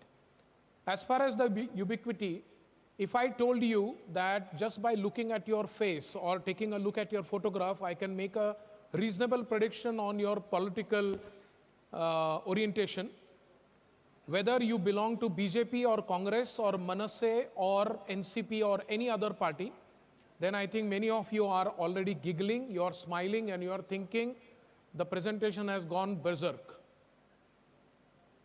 Let me tell you that this is not fantasy. This is 5-year-old information. Just by looking at your photograph or looking at you, I am able to make a fair prediction about your political inclination, whether here or abroad. This is already published paper. Now this has implications, and the advent, I shouldn't even say advent of AI, I should say the reach of AI is very much here. Now it is a different story that maybe artificial intelligence will be able to predict that you belong to Shiv Sena or NCP, but Maharashtra intelligence is way beyond, because AI will not be able to predict whether you belong to Ubata or Shinde Sena. It will not be able to predict whether you belong to Kaka or Putania. Not only that, Indian intelligence is above artificial intelligence, because if you take a look at your own Aadhaar card photo, you can't tell who that person is. You agree? So even if artificial intelligence is able to make a prediction about political inclination based on the photographs, I think we are quite safe. As Indians, as Maharashtrians, we are very safe. We are way beyond AI. So instead of getting scared, and I heard the talk about Manthan, where we are having this talk, and the Vish and Amrut coming out of it. I think we should just make use of and be the beneficiaries of elixir or Amrut, and we shouldn't worry about Vish because we are ahead of it. So need not worry about this. Jokes apart, I think this is important to note that artificial intelligence is very much part of our life. And what is important is many a times I keep hearing about this fact that change has always happened. And so that I agree with. Change has always happened. There is nothing new about change. What is important about this idea of Industry 4 or artificial intelligence era that I shouldn't say have walked into, but now we are maturing into, is that the speed, not only the speed, but the speed of rate of change is very, very high. We are not going to get enough time to prepare ourselves. That is the challenge. The challenge is not that this is a change. Change has always happened. And so somebody like Demis Hassabis is saying that in AI future, the change will be 10 times bigger and 10 times faster. This is the issue. The issue is not change. And so even water management, etc., is not immune to the advent of AI. And we'll have to be very careful about that. And if we keep thinking that this kind of technology is only for the developed world, so-called, then I don't think that is true either. Many technologies have already penetrated India. Case in point, there are technologies which have evolved in India and then gone abroad. UPI, one of the examples which we take for granted.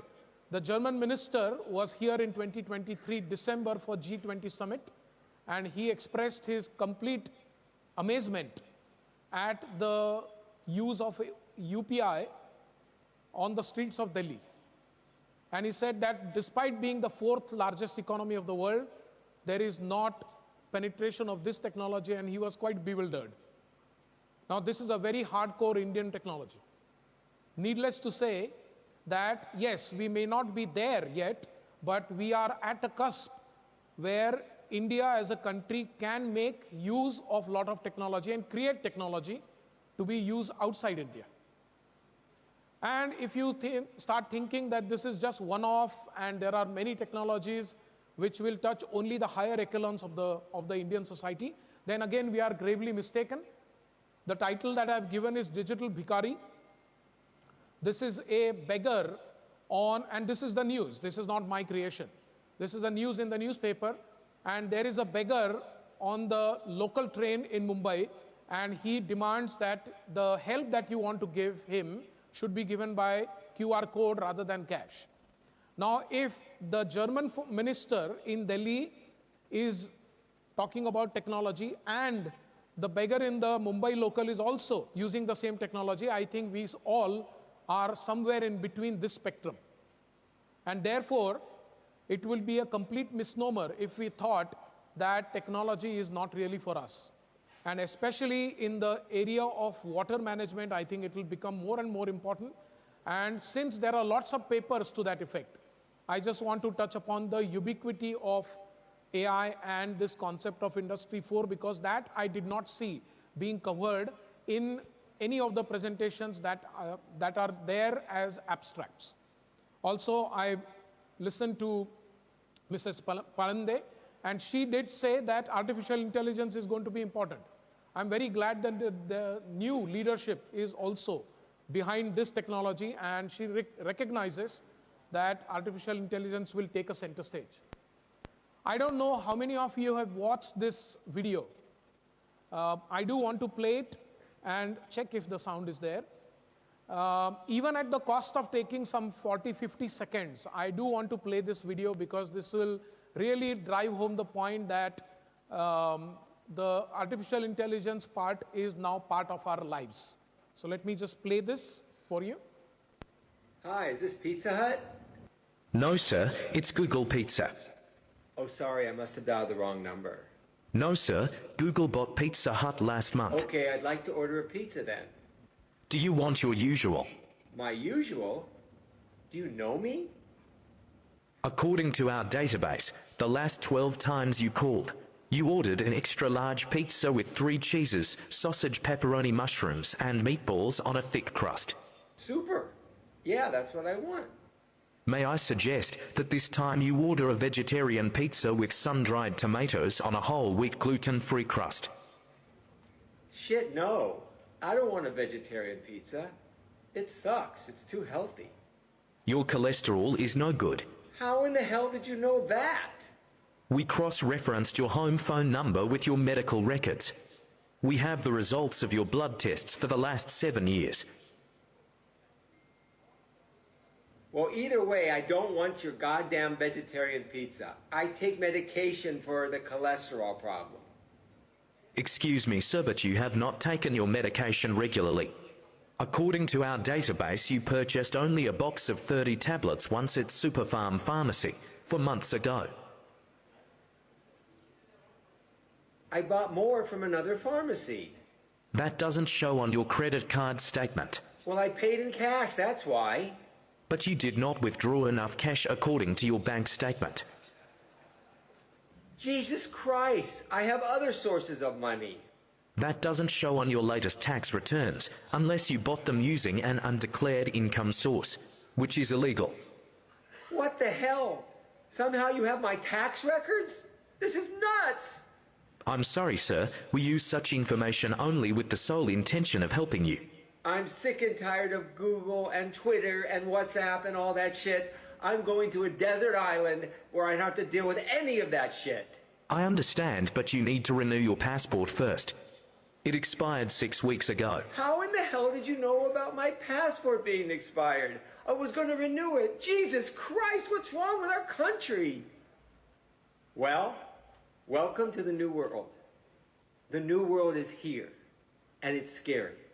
So everyone be ready, because that's what's happening. And have a good evening. Okay.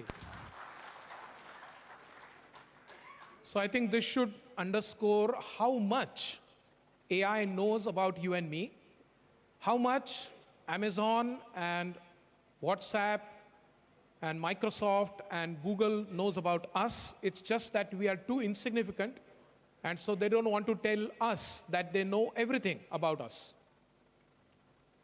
This is the reality, and if this is the reality about our personal lives, think about how water management can escape the advent of AI. पाणी कुठे कुठे मुरतंय हे सगळ्यांना कळतंय. So the whole idea of artificial intelligence is really that it is part of what is known as Industry 4.0. And when I checked with the audience here, looks like not even more than 10 people know about what is Industry 4.0. And so I do want to spend a few minutes on that because it is a very important concept. Industry 4.0 is nothing but a superset of artificial intelligence. And this is the 4th industrial revolution, which took place 14 years ago. The first 3 are mentioned there, and Industry 4.0 is nothing but cyber-physical systems working together, no longer separate as cyber, no longer separate as physical. And so it is important that we know about something that has taken shape 14 years ago. We are already part of it. Industry 4.0 is a confluence of 9 technologies, evolved at different times and hence are at different maturity stages. One of them is artificial intelligence, but others we know, and I'm talking about this because in water management, many of these technologies actually come together. For example, there is IoT. I think Modak sir did talk about one of the applications where IoT was used. So sensors, artificial intelligence, databases, big data, and especially for predictive control, these things work in tandem. And therefore, only artificial intelligence is not a good story. We need to know the superset of it, which is really Industry 4.0. And Industry 4.0 will have robots, it will have drones, it will have simulation, it will have the cloud, it will have big data and analytics, and of course, pun intended, the cloud is very, very important for water management. So cloud will be very key. Then you have cyber security. It will also involve a little bit of 3D printing, and definitely on IoT or IIoT, Industrial Internet of Things. And all of this will be glued together by artificial intelligence. That is how the real story will unfold in water management. Okay, I'm going to skip this slide in terms of, because of dearth of time. But I have many examples where I will be able to show you that there is not a single domain, not a single walk of life of human endeavor where AI is not playing a role. And the usual suspects like technology, medicine, engineering, etc., these I'm not even interested in showing. I am able to show that it is useful and making big dents in finance. It's making big dent in all creative activities that we can think of. Maybe I'll just touch upon one point because of the dearth of time. But if I showed you this painting, this is a famous painting called Edmund de Bellamy. And this painting was auctioned at the Christie's for $10,000 as the open bid. And eventually it got sold for $4,32,500 odd dollars. 4 koti rupaye, $500,000. I still haven't understood what is the value of this painting for $500,000. If somebody has understood that, please educate me.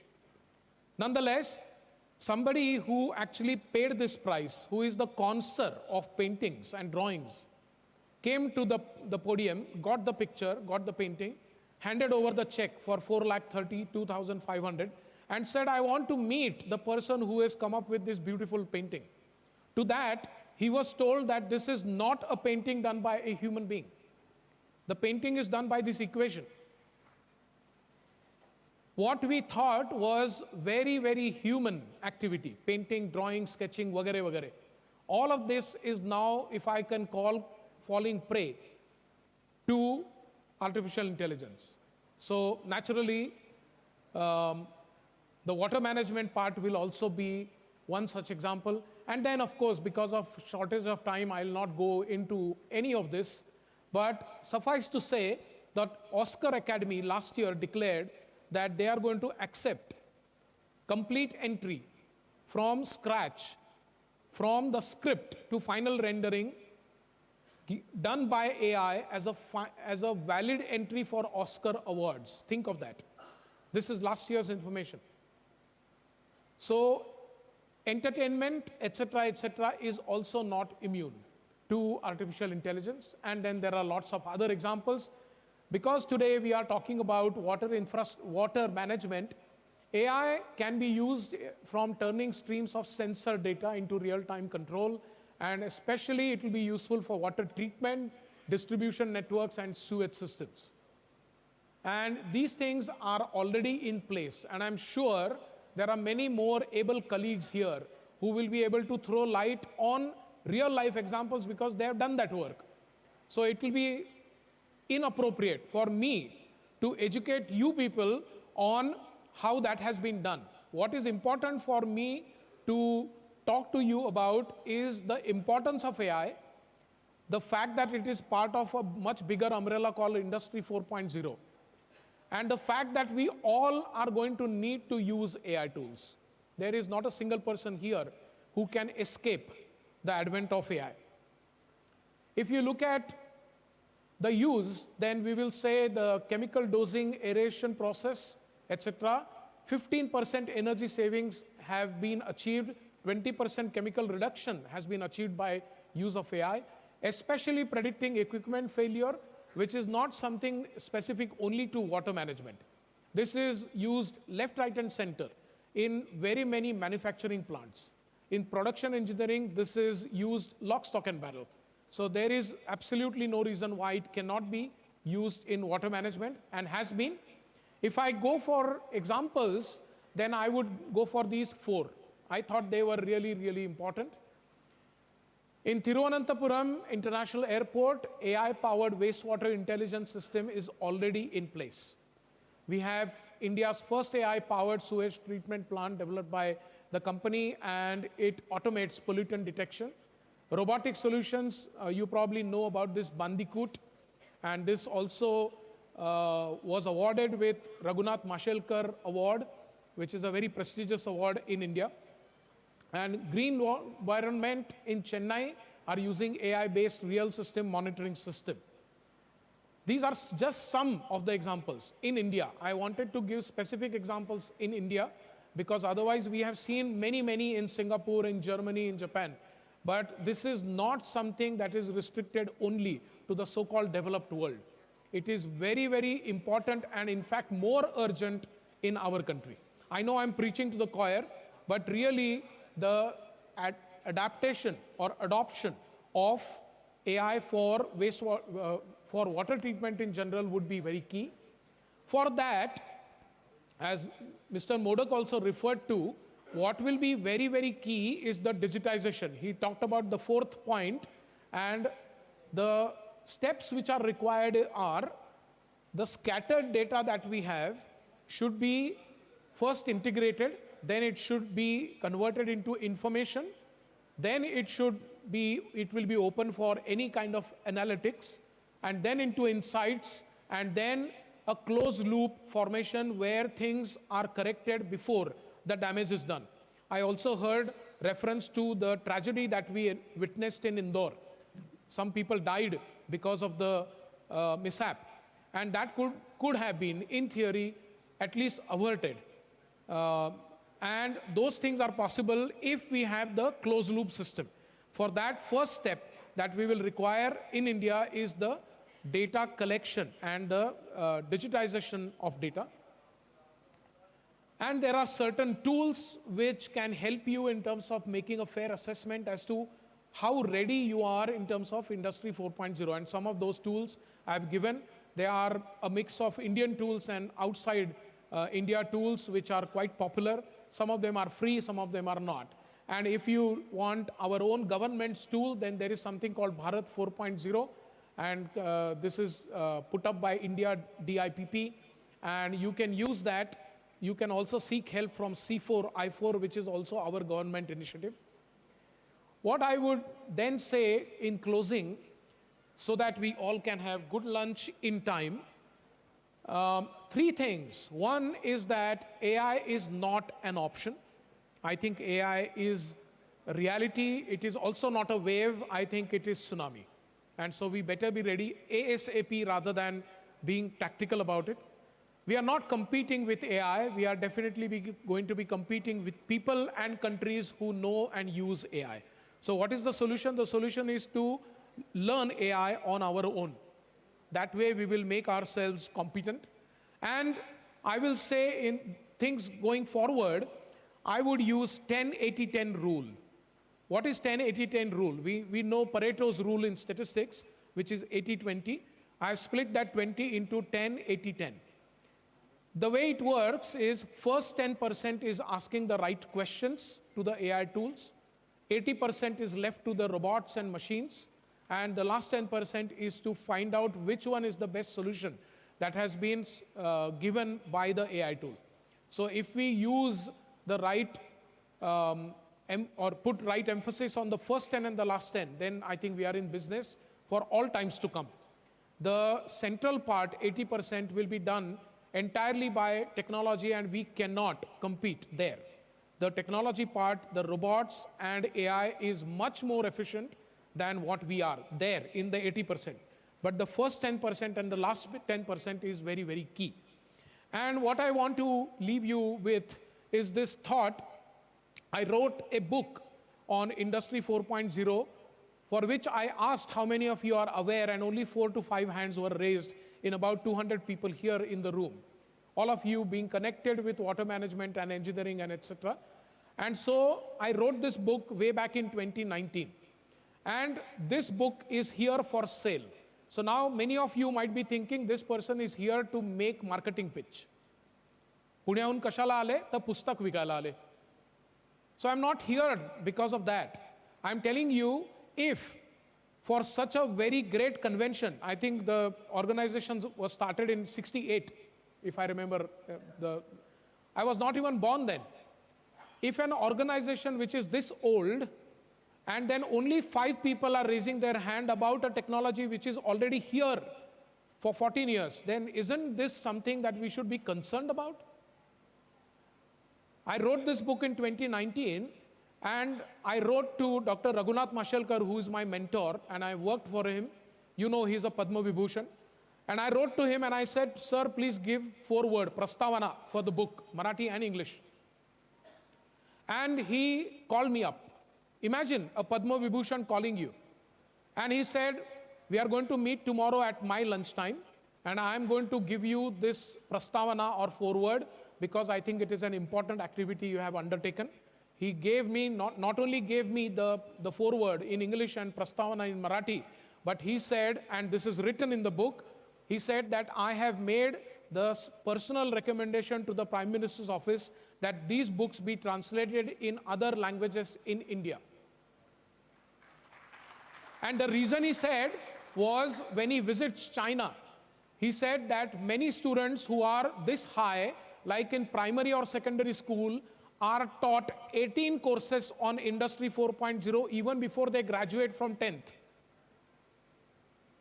Now, with that backdrop, think about where we are today in 2026, when I'm asking in Chhatrapati Sambhajinagar to engineering community, how many of you are aware of Industry 4.0? We are not. How are we going to compete with China? How are we going to compete with anybody, for that matter? So while we are looking at the quality of water, we are looking at the quality of distribution of water, etc., which is absolutely vital, there are no questions. But I think we need to adopt, we need to use technology to our advantage. And I think it is incumbent upon us that we take this more seriously than what we are currently. And therefore the book was written. Now, I'm telling you that the book is here for sale, just outside. This book, English and Marathi, and there is another tool that we have written, the Marathi book that I have not gotten today, but there is an English book called AI Tools. All these books, the price printed is 250 rupees. I'm giving it for 100. Why 100? Because my company is not charity. And why 100? Because the production cost of this book is 97 rupees. And I am giving the book for 100 because I positively do not want profit. Now, one might say the production cost for one book is 93, the other is 97, and I'm selling 400. So there is definite profit. Yes, there is. 3 to 7 rupees profit we all collect. And eventually we are giving it to Maharshi Karve Stri Shikshan Sanstha as a check to their Bhaubij Nidhi. And this is our commitment that we have printed on the book. The reason why we are doing this is because we want to spread the word about Industry 4. One of the reasons why I'm thankful to the organizers and inviting me is because now I got to talk to 150, 200 enlightened souls who would probably look at Industry 4.0 and AI more carefully. I'm saying enlightened souls because you still are here even though the lunch time has passed. So I have high hope that you will actually buy the book, not only for you, but for other people, because you will not get it for 100. 100 is a very, I would say, inexpensive book. You will not get any book for 100 rupees ever, henceforth. So I am inviting you to actually buy the book, and this is not a marketing pitch. This is because I want you to think about the book, the content, and actually use it in your daily life. So with that, I again want to thank the organizers and not spare lunch more any further from you. I hope you enjoy lunch as much as I would, and I am hungry as well. So thank you, and thanks a lot for patient listening, and look forward to meeting you there at the desk. Thank you. Thank you, sir. Thank you for your thoughts and presentation. Some fear, some embargo, some anxiety, and some curiosity. It's a mix of thought for our brains. And we invited you, and we only requested you to put the stall for knowledge sharing. So don't feel shy on that at all. So nice of you for that purpose. I will just share with you that we also develop a QR code. And last 2 days we were trying to, I developed some program which run through Excel macro. And in 15 seconds it sent one QR code. So that means in 5-6 minutes, 100. WhatsApp started detecting it. It started blocking that number. It cannot operate now from computer. We were super intelligent. We use all our colleague mobile number and completed our tasks. There where we are, we will always, as a human, we will always remain ahead of AI. With this session is getting over, and I request Dr. Parag Sadgir to be on the dais and present moment to Dr. Prasad Modak. Dr. Parag Sadgir is the Dean, COEP, College of Engineering, Pune, and he helped us a lot organizing this event in Chhatrapati Sambhajinagar. He was, prior to shifting to Pune, he was Secretary, IWWA, Chhatrapati Sambhajinagar, and gave us the right hint how to and whom to. And that was enough for us. I request Ramesh Bambaliji, ex-Deputy Municipal Commissioner, Municipal Corporation, to present the moment to Bhushan Kedkar.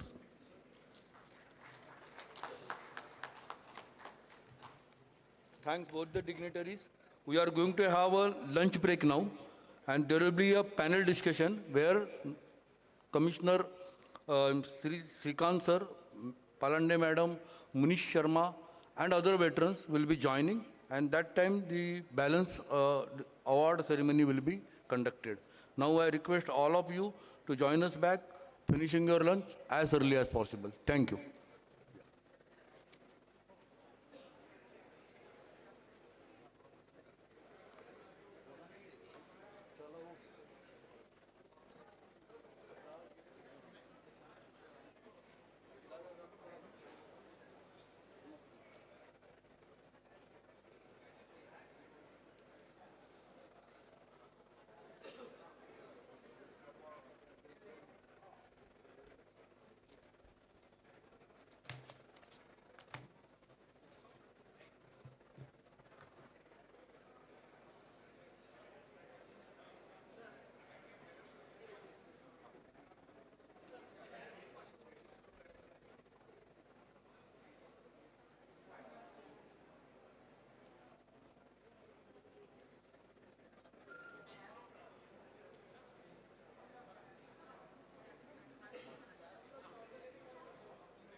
Hello. So we are going to start our next session. In next session, there are two activities. One is a panel discussion, and second is a plenary session in which our Patananthan K shall be delivering lecture on managing water supply sustainability in Penang, water stress state, Malaysia. So we are going to have that presentation first, and then there will be panel discussion.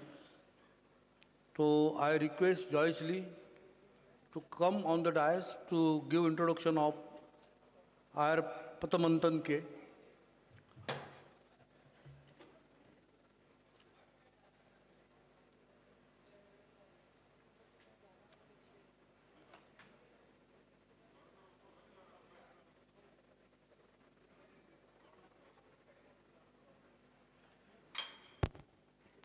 Good evening, ladies and gentlemen. This is the biography of Dato Engineer Padmanathan Anak Lelaki Krishnan Kuti Raman Nair, the Group Chief Executive Officer of PBHB PBPP Sendirian Berhad. Yang berbahagia, Dato Engineer Padmanathan K is the Chief Executive Officer of PBA Holdings Berhad and PBAPP Sendirian Berhad, the licensed water supply operating more than 700,000 registered consumers across Penang, Malaysia. A professional engineer and a seasoned water industry leader, Dato Engineer Padmanathan oversees the Penang entire water supply operations, ensuring 24/7 delivery of treated water to household and commercial sectors and the state's world-renowned high-tech industries. Under his leadership, PBPP continues to uphold one of the strongest operational performances record in Malaysia. Dato Engineer Padmanathan spearheads the 2.1 billion Water Contingency Plan 2030, the most comprehensive water infrastructure program in Penang's history. He also leads Penang's innovation-driven initiatives, including Malaysia's first zero waste recycling project, Super Nathan water recovery enhancement, and desalination pilot development. He plays a central role in the federal-state collaboration with the Pengurusan Aset Air Berhad, advancing major raw water and treatment schemes such as Sungai Prai Raw Water Project and the new Sungai Muda Water Treatment Plant. His strategic leadership supports Penang's semiconductor and advanced manufacturing ecosystem by ensuring stable and continued water supply. Dato Engineer Padmanathan's forward-planning approach extends towards long-term resilience through the Perak Penang Water Project, the state's future second tap and transformation initiatives aligned with Malaysia's water sector transformation 2040 agenda. He is recognized for his commitment to engineering excellence, environmental sustainability, governance, good service, positioning PBA as one of the Malaysia's leading water utilities. Today, he will deliver a keynote address titled Managing Water Supply Sustainability in Penang, Malaysia, a Water-Stressed State. Over to you, Dato Engineer Padmanathan. I request Mr. Patananthan sir to be on the dais and start his presentation. Let us welcome him with applause.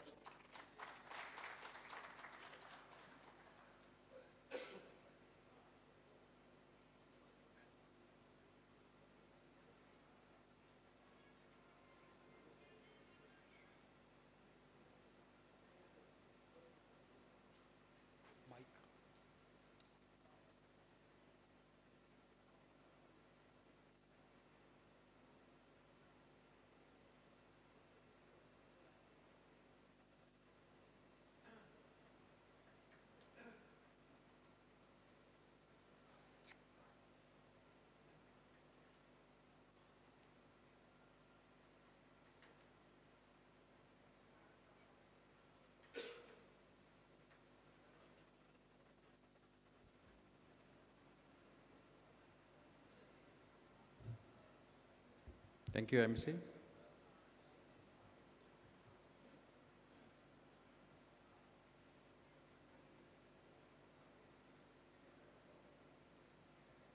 Let them get the slide ready. Yeah?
Okay, thank you. Thank you, MC. Good afternoon, Chairperson, respected seniors, fellow engineers, ladies and gentlemen, namaskaram. It's an honor to speak at the 58th Annual Convention of the Indian Waterworks Association here in Aurangabad under the theme Design Today, Sustain Tomorrow. Before I begin, let me take you on a brief journey to Penang, a heritage city with over 200 years of water supply history. If you hear me correctly, not 2,000 years, 200 years. Our early water system began in 1876 with streams, wells, and small reservoirs serving a growing trading port. After independence, Penang transformed with the establishment of the Penang Free Trade Zone in the 70s, much like the special economic zone that have transformed many Indian cities. And here's something special. Many of our early water pipes, ductile iron pipes, made right here in India, are still in the ground today, saving 1.8 million people here. That's a testament to Indian engineering quality and durability. If you ever visit Penang, I invite you to see how we have integrated the heritage infrastructure with modern systems. Ladies and gentlemen, now let me show you exactly where Penang is, and more importantly, why our challenges might sound very familiar to you. Okay, this is the Penang, Malaysia, I think the northern side of the Penang. Most of you are very familiar with Singapore. We have shown you Singapore as well. Penang is a very small state in northern Malaysia, along the Strait of Malacca. It's made up an island and a narrow strip of mainland, much smaller than Mumbai. Critically, we have very limited land and natural water resources. In fact, like many Indian cities, Penang struggled with high population density, strong industrial growth, limited rivers and catchment areas, and heavy dependence on just a few key water sources. So in many ways, the challenges we face are ones you recognize well.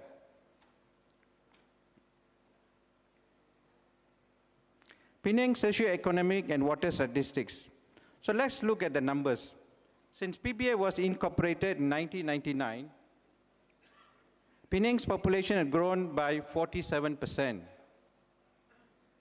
GDP has increased more than 6 times.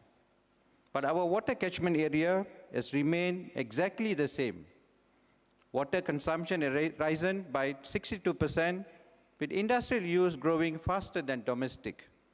This is the reality of growth without new natural resources. Now let's look at how we perform operationally. So if you look at this, this is our report card. Any utility companies, they should have this report card. We serve 100% of urban population and nearly 100% to rural areas. And our net revenue waters is lower than the national average. Our reserve margin is higher, and we monitor water quality daily against strict health standards. But here's the honest truth. Behind these strong numbers, we are operating with tighter and tighter margins.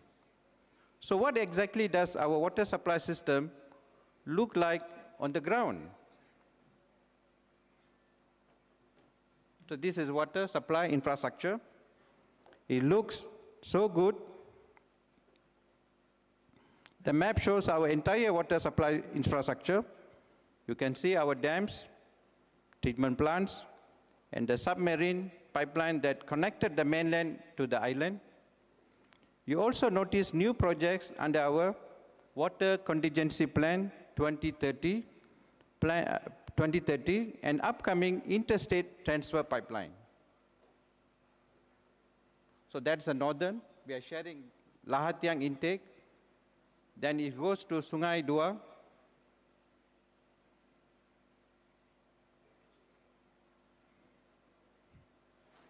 No laser. No laser. Is it laser?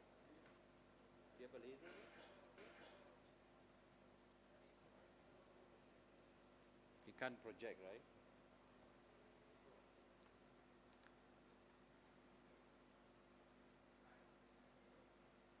Okay, the laser not working, eh?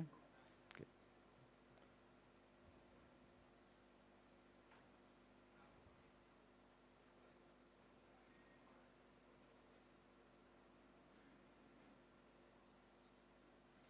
The screen absorb? The screen absorb.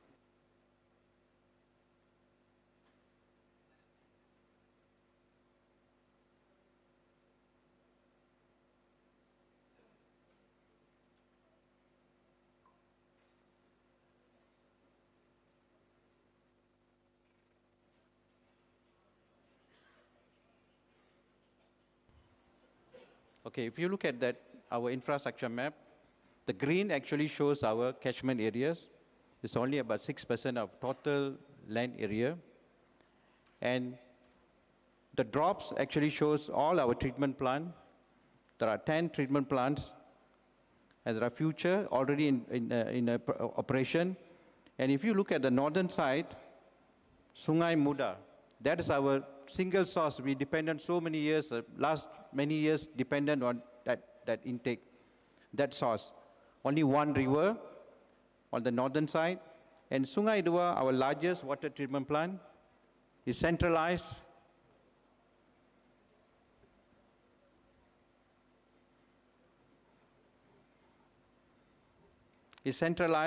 And the production capacity is 1,342 MLD.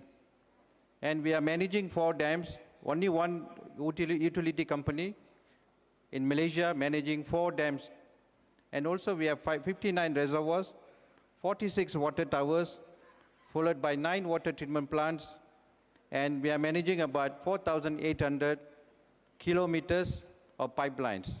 And total pipelines, including the smaller 100 diameter, is about 6,200 kilometers.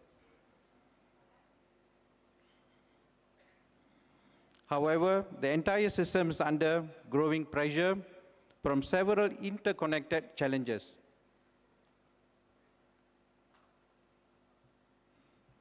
Penang water supply challenges. If you look at this, we got limited land area, only one primary water source, highly per capita domestic consumption, increased socio-economic water consumption, and climate change. Individually, each a challenge because they create real system stress. Let's explore each of these factors one by one.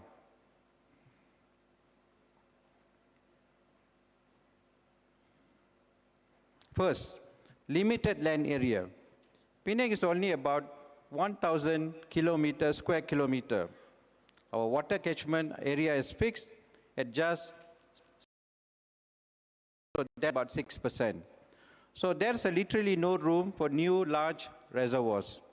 This is very similar to what many dense Indian cities face. We must work within strict geographical limits. Now, our second major challenge is our heavy reliance on just one river.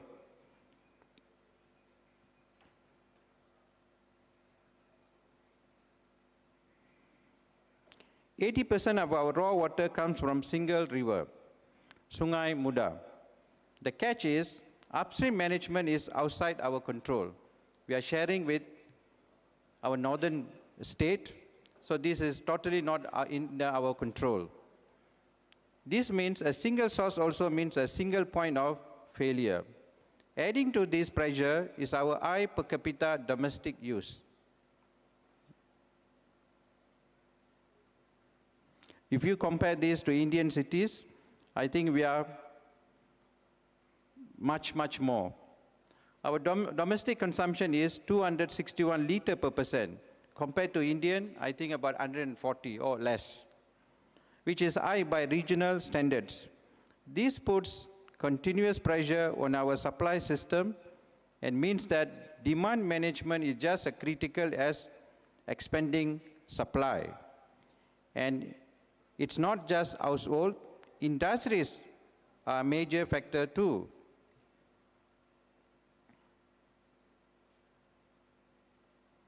Non-domestic consumption has grown by 82.6% since 1999. Today, 45% of our treated water goes to industries. The reality is, water security directly affected investment decisions. Reliable water equals investors' confidence. So water is no longer just utility, it's an economic enabler. Meanwhile, climate change is making everything far less predictable.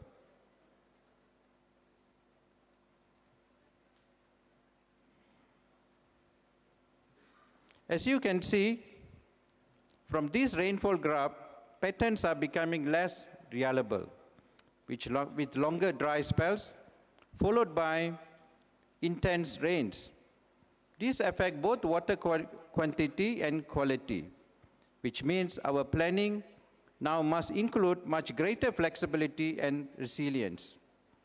Given all these mounting pressures, we had to look long into the future.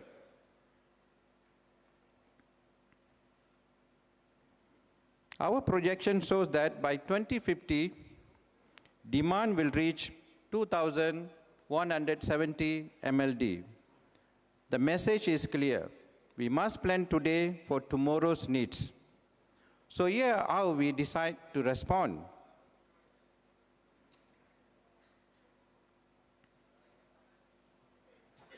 We shifted from reactive to proactive planning.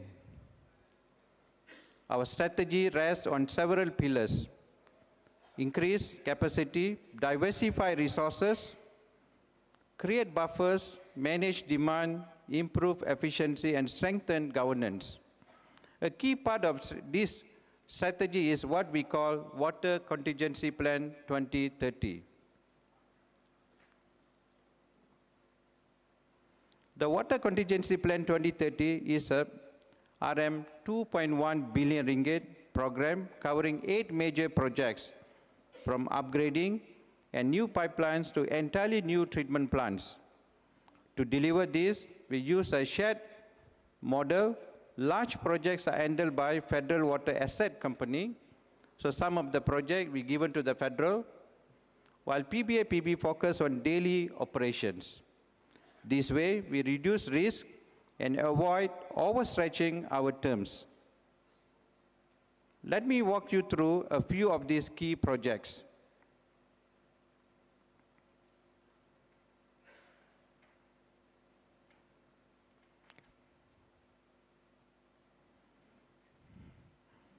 The first project, Bukit Pancho Water Treatment Plant.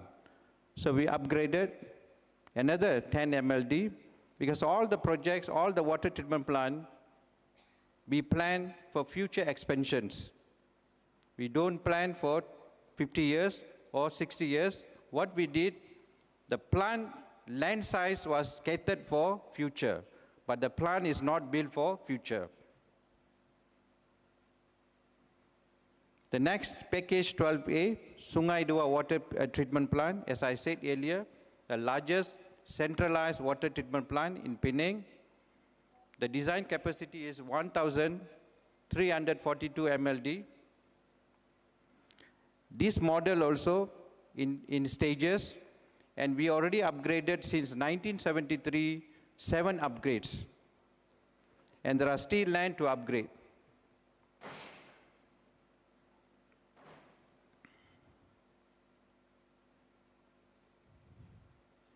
We have also invested in innovative pump storage to add flexibility.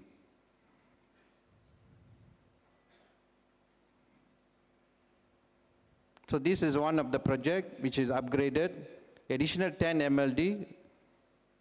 In total, the production is now 21 MLD.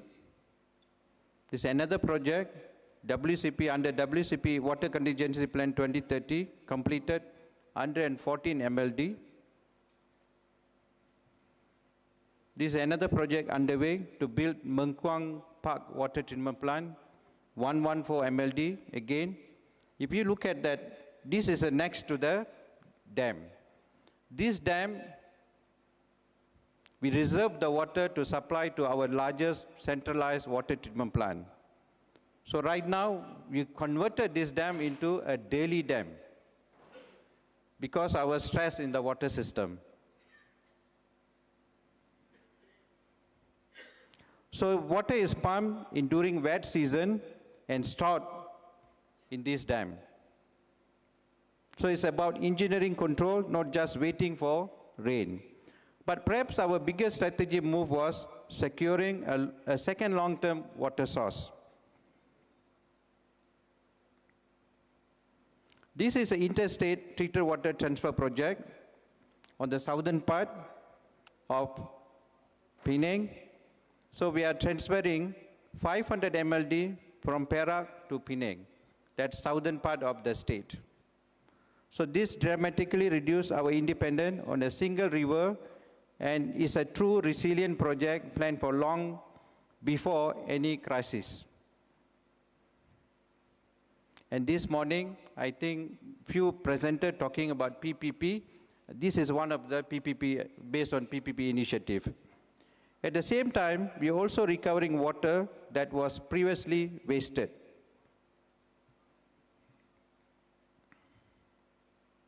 If you go to any water treatment plant, the treated water supplied to the consumers, but the residual from the water, we normally drain to the river. But what we do here, we captured the supernatant and also the sludge, and we press in the dewatering machine, then we are collecting about 25 MLD of water daily. So this reduce pumping from river, and also that's a 25 MLD. We are also environmentally conscious.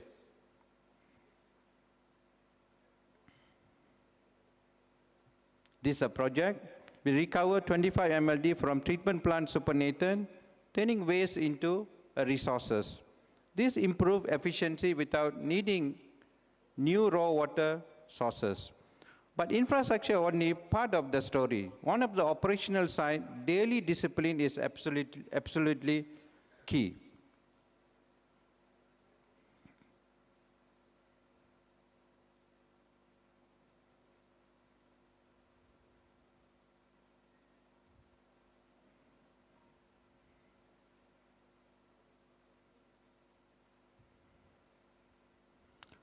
So this is about our dam. We are managing 4 dams.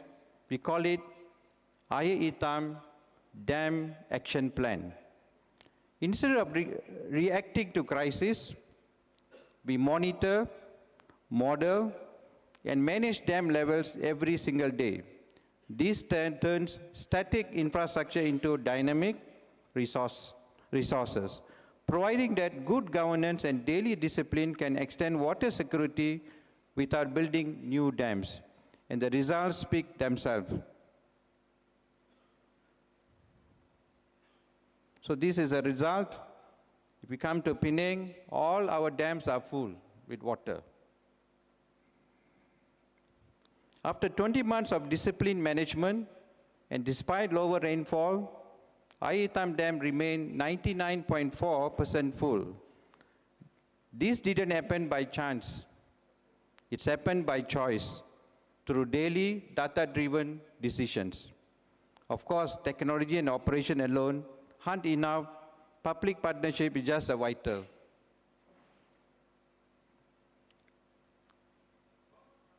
We didn't stop there. As I introduced to you all, in Penang, water per capita consumption is 261 liter. So we have to come up with the water saving campaigns. Across Penang, you will see the message, please use water wisely. And our target was 250 LCD in 2025. That's 250 liters per capita per day, our shared target with the public. We are at 261 today, so every liter saved counts. This is just a poster. It's a symbol of transparency, partnership, and public trust. We share the numbers, we engage the community, and together we build a water-conscious society.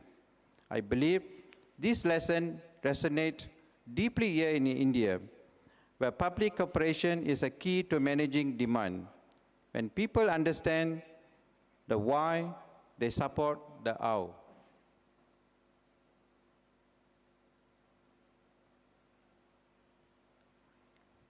Penang water rates, one of the lowest in the country, and is one of the lowest in the near cities. And compared to Singapore, we are about 10-fold cheaper. All of this must be financially sustainable. Water must remain affordable, especially for households, but system also needs stable funding to operate and improve. In Penang, we use tiered pricing. So this is how we come up the price, water rate. So household, 0 to 20 meter cube, the price is about USD 0.15. And anyone use more than 30 meter cube, USD 0.29 cents. And non-domestic, 0.35, about 0.39, very cheap compared to any cities in Southeast Asia. Domestic users pay less for essential use. Non-domestic users pay rates that reflect reliability and quality. After our 2024 rate adjustment, domestic use fell by 33 MLD, showing that fair pricing can drive responsible use water cost hardship. In short, we are not just billing for water, we are investing in resilience and securing our shared future.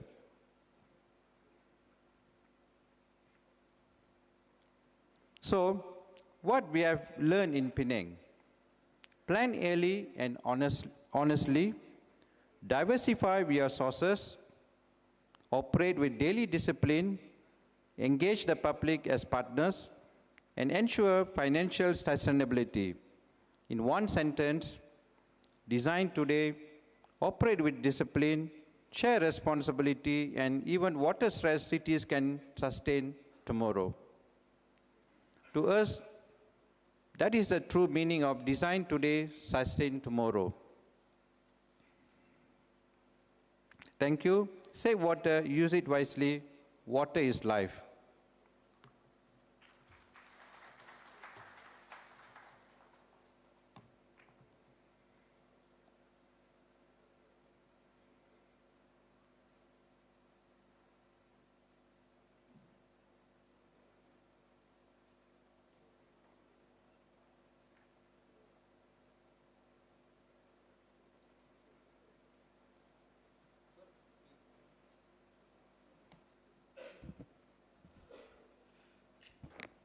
We are going to have a schedule of panel discussion soon, and Mr. Shrikant, Commissioner, Sambhajinagar Municipal Corporation, shall be joining soon.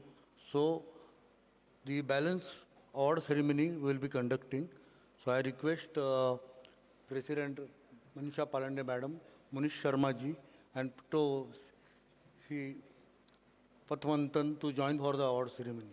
Please. Agarwal जी आप भी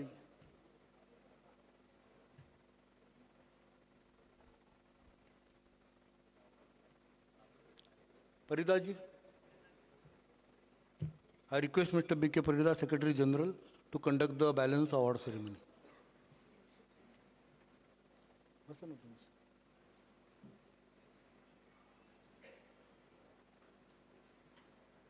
Munish Sharma ji आए थे ना?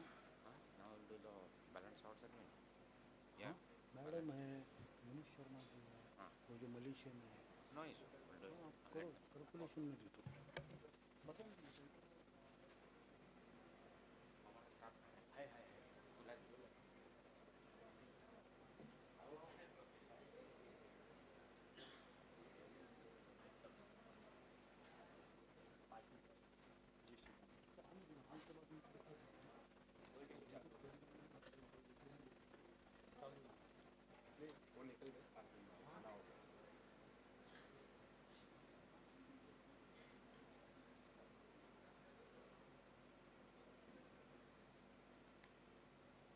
In fact, I am requesting the panel member, the Mr.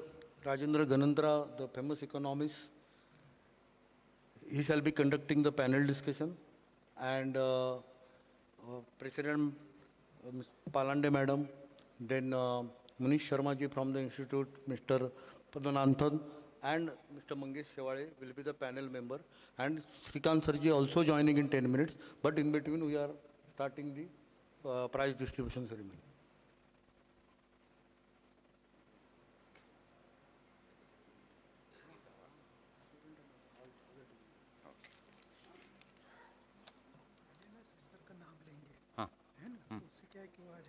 Okay.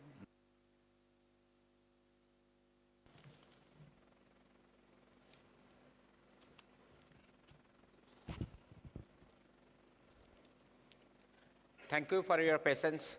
Let's continue the award ceremony where we left.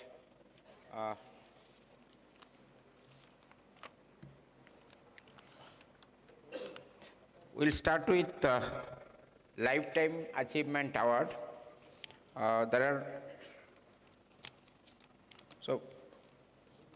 This award is given to centers who have already got the Saha Memorial Shield and for different times. I will start with Mumbai Center. They have been awarded 11 times Saha Memorial Shield. So they will be giving certificate of lifetime achievement. I will request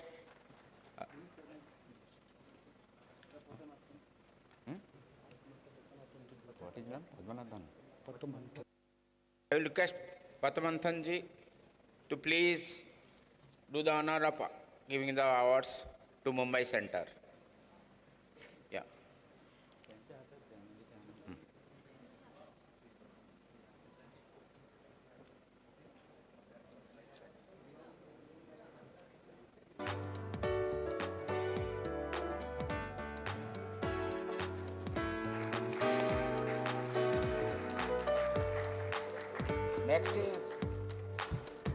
Next is Indore Center.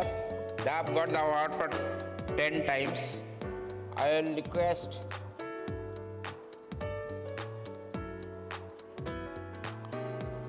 any members from the Indore Center to come to the dais to accept the award. Nobody from Indore Center is there? Okay. Next is Nagpur Center. They have received 7 times SK Saha Memorial Award. I request the chairman Nagpur Center to come and receive the award.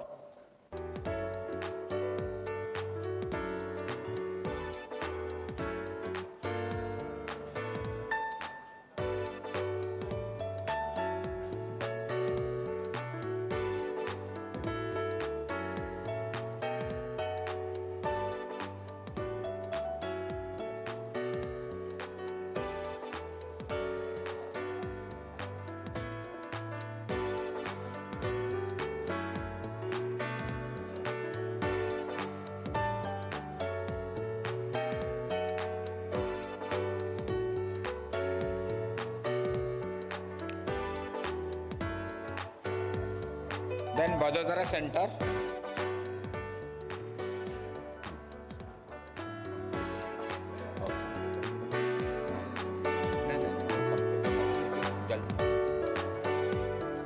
Vadodara Center. Mr. Dalal will receive the award on behalf of Vadodara Center.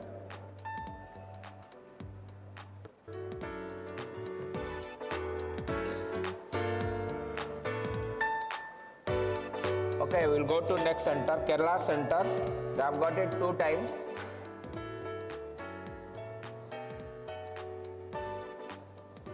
I request the members from the Kerala Center to come to the dais and accept the award.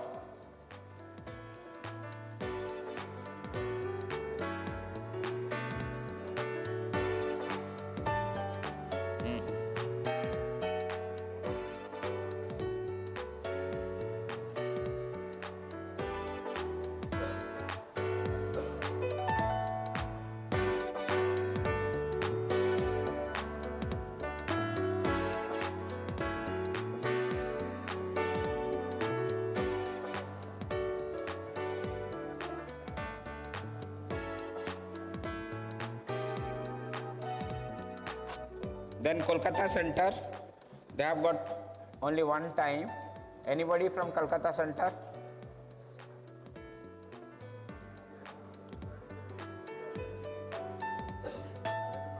Desai ji, please come to the dais to accept the award.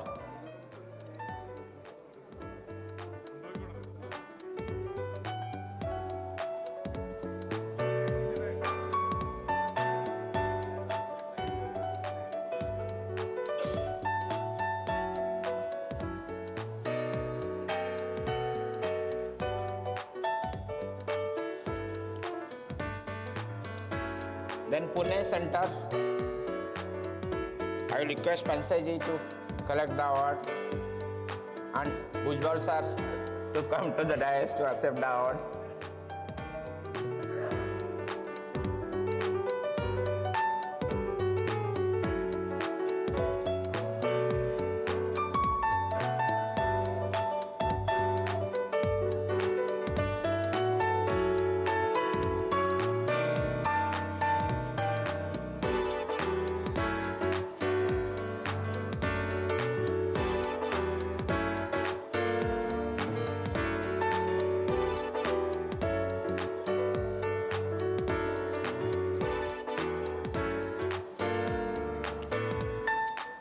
Next is Ahmedabad Center.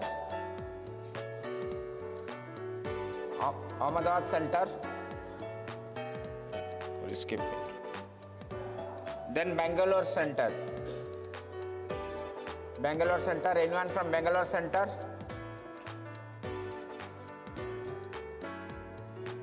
Sakam ma'am.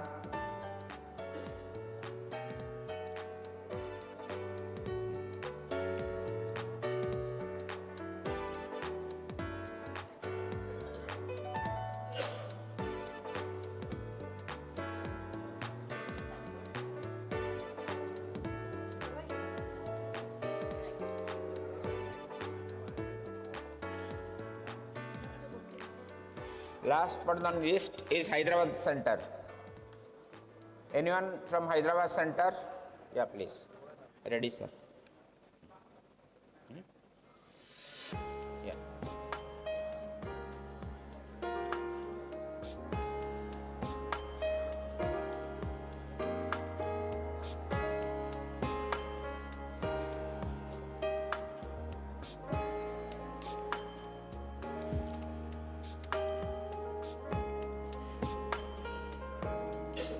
Next we will go for prizes for best lectures,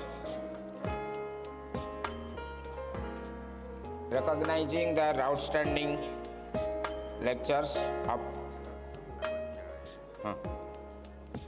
I will call Dawal ji to accept the award on behalf of Ahmedabad Center. Certificate of Lifetime Achievement Award for Ahmedabad Center.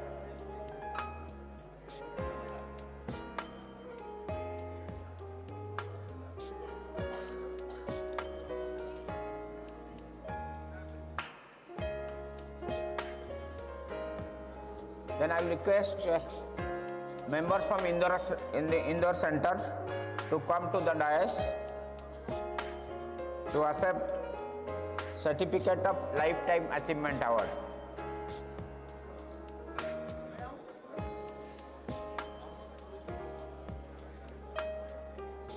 Yeah.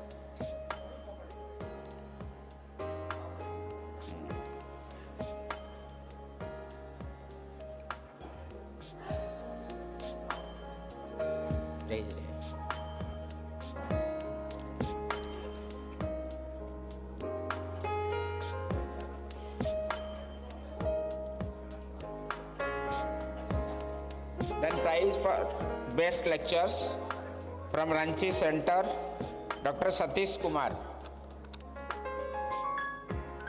Anybody from Ranchi Center can accept the award on his behalf.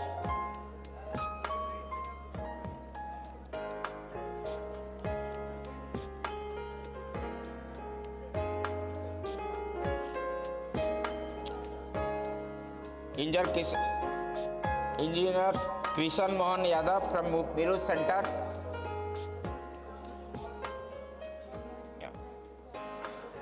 Chairman Meru Center will receive the award on behalf of him.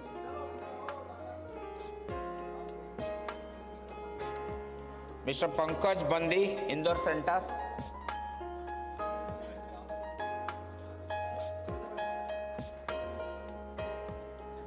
Mr. Pankaj Bandi, if he is not there, the chairman can accept on behalf of Pankaj Bandi. Best lecture.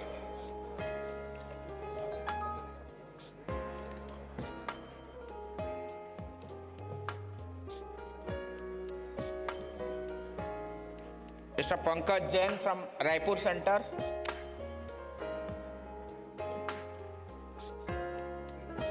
Prize for best lecture. हाँ बोलेंगे.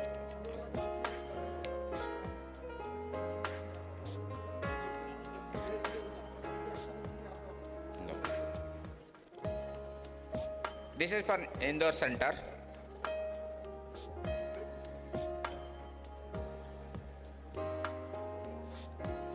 This is for Indore Center.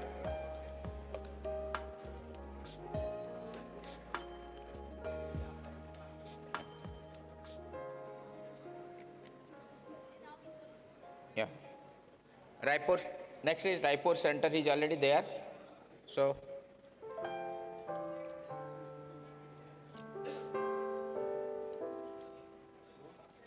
Raipur Center. Raipur Center.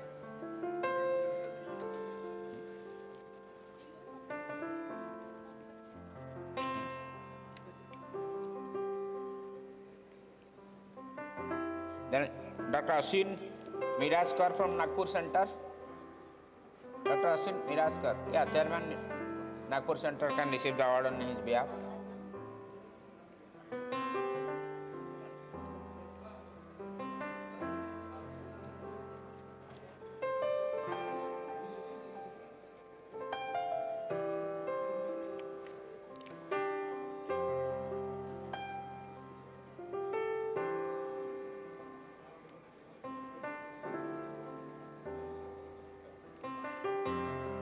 Then certificate of appreciation goes to awarded to Miru Center. This certificate is awarded to a center from non-metropolitan region for consistent technical activities. So Chairman Miru Center can receive the award on behalf of the center, Miru Center.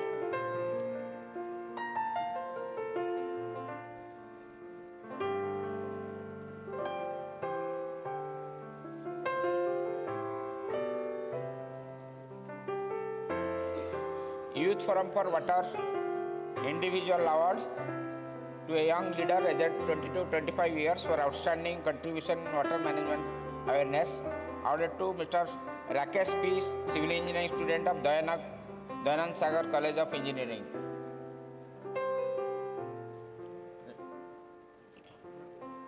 Mr. Rakesh P.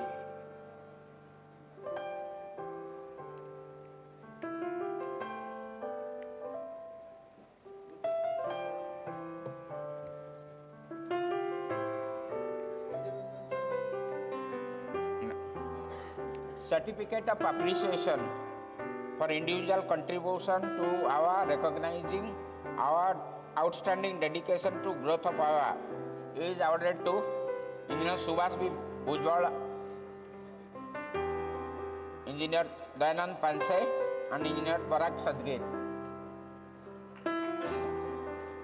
3 certificates will be there. Yeah. Or एक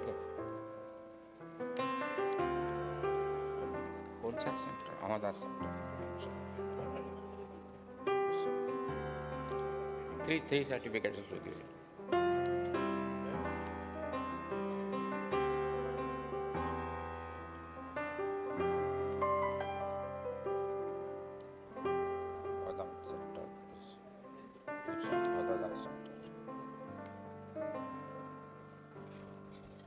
Certificate of Lifetime Achievement Award for Vadodara Center.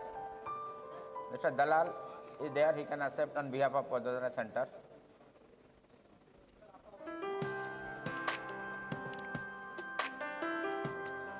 Bododara Center, Lifetime Achievement Award. Bododara Center. Lara? Ara. Bododara Center, Lifetime Achievement Award. Yeah, chalo, chalo.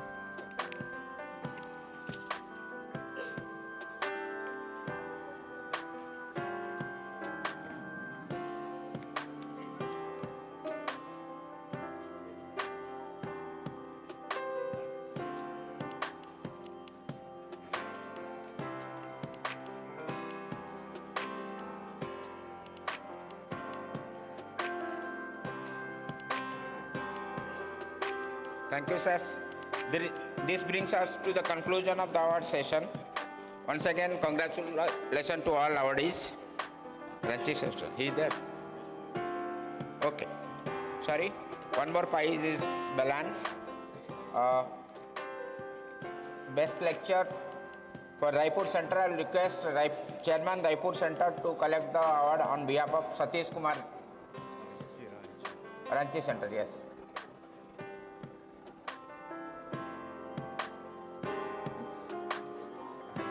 He is not there, no?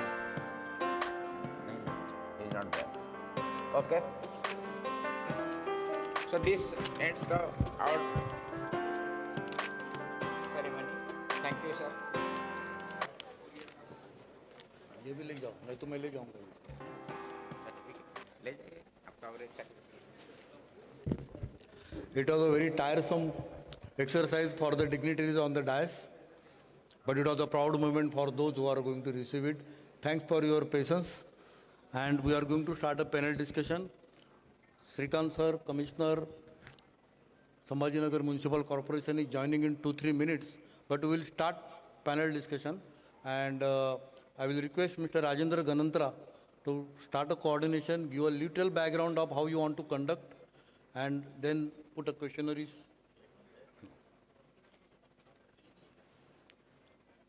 And conduct it. I once again introduce the panelists. Mr. Mangesh Shewale is handling the entire Mumbai water supply operation, hydraulic engineer. He has handled that charge. Then Manisham Palande Madam, President IWA and Chief Engineer, Aurangabad, Marathwada region. Then Rahul Agrawal, Mr. ML Agrawal, you know, he's the retired engineering chief. Chhattisgarh Water Supplies. Then Munish Sharma, Director General, is representing academics from such a big institute, and Mr. Patamantan from Malaysia, adding an international flavor to our panel discussion. So it's up to Mr. Rajendra Ganantra. You have got all kind of players in front of you. Please.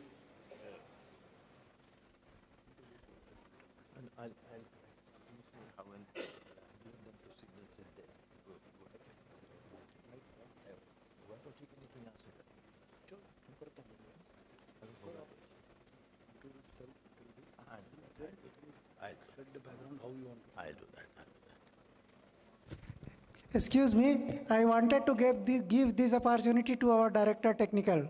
Thank you.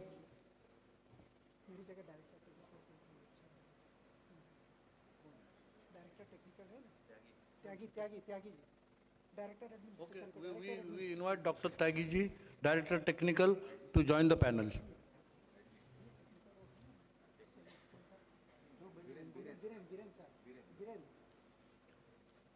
Mr. Biren Dalal. Mr. Biren Dalal, please join us on the dais. Don't spoil this, please. You start. Good afternoon, the honorable members on the dais and in the audience. It's a pleasure in handling a panel discussion on such an important subject, on a service which cannot be denied to anybody, come what may. And we need to go a long way.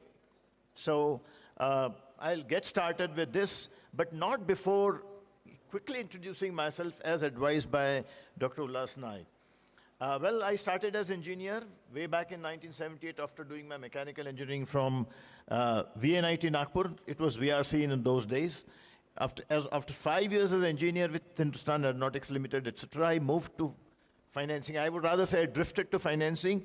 And for 25 years, I did, to begin with, some classical venture capital and largely project finance, 20 years from the lending side, and 10 years, about 9 to 10 years from the corporate sector side, large projects, including water project, which was done by me, Tirupur Water. We had a lot of apprehensions. We went through, we took a good leap of faith, but we fell flat. So I understand what ails this sector. Thereafter, of course, I was MD and CEO of SIDBI's asset reconstruction company, and now I am into insolvency resolution, financial consultancy, teaching and training, and water continues to be my very passionate subject. So thank you for inviting me to handle this panel discussion. I have kept a few questions ready. And what I'm going to do is, I'm going to address each of these dignitaries one question, and I would request that they finish their observations in about 3 minutes. And if there is anything that remains to be said, whatever questions that I have kept ready, I'll myself, but in any case, I'm going to add in the end what it requires to get lenders on the board, because this sector would need more money than what the government allocates. In the last budget, it was about, if I remember correctly, about 70,000 crore. Central budget, of course, this is a state subject. So we will get started. I have just requested Dr. Ullas Naik to share the mobile mic so that I can sit there and we can carry on. Perfect. So I'll go there and we'll just be together and interact.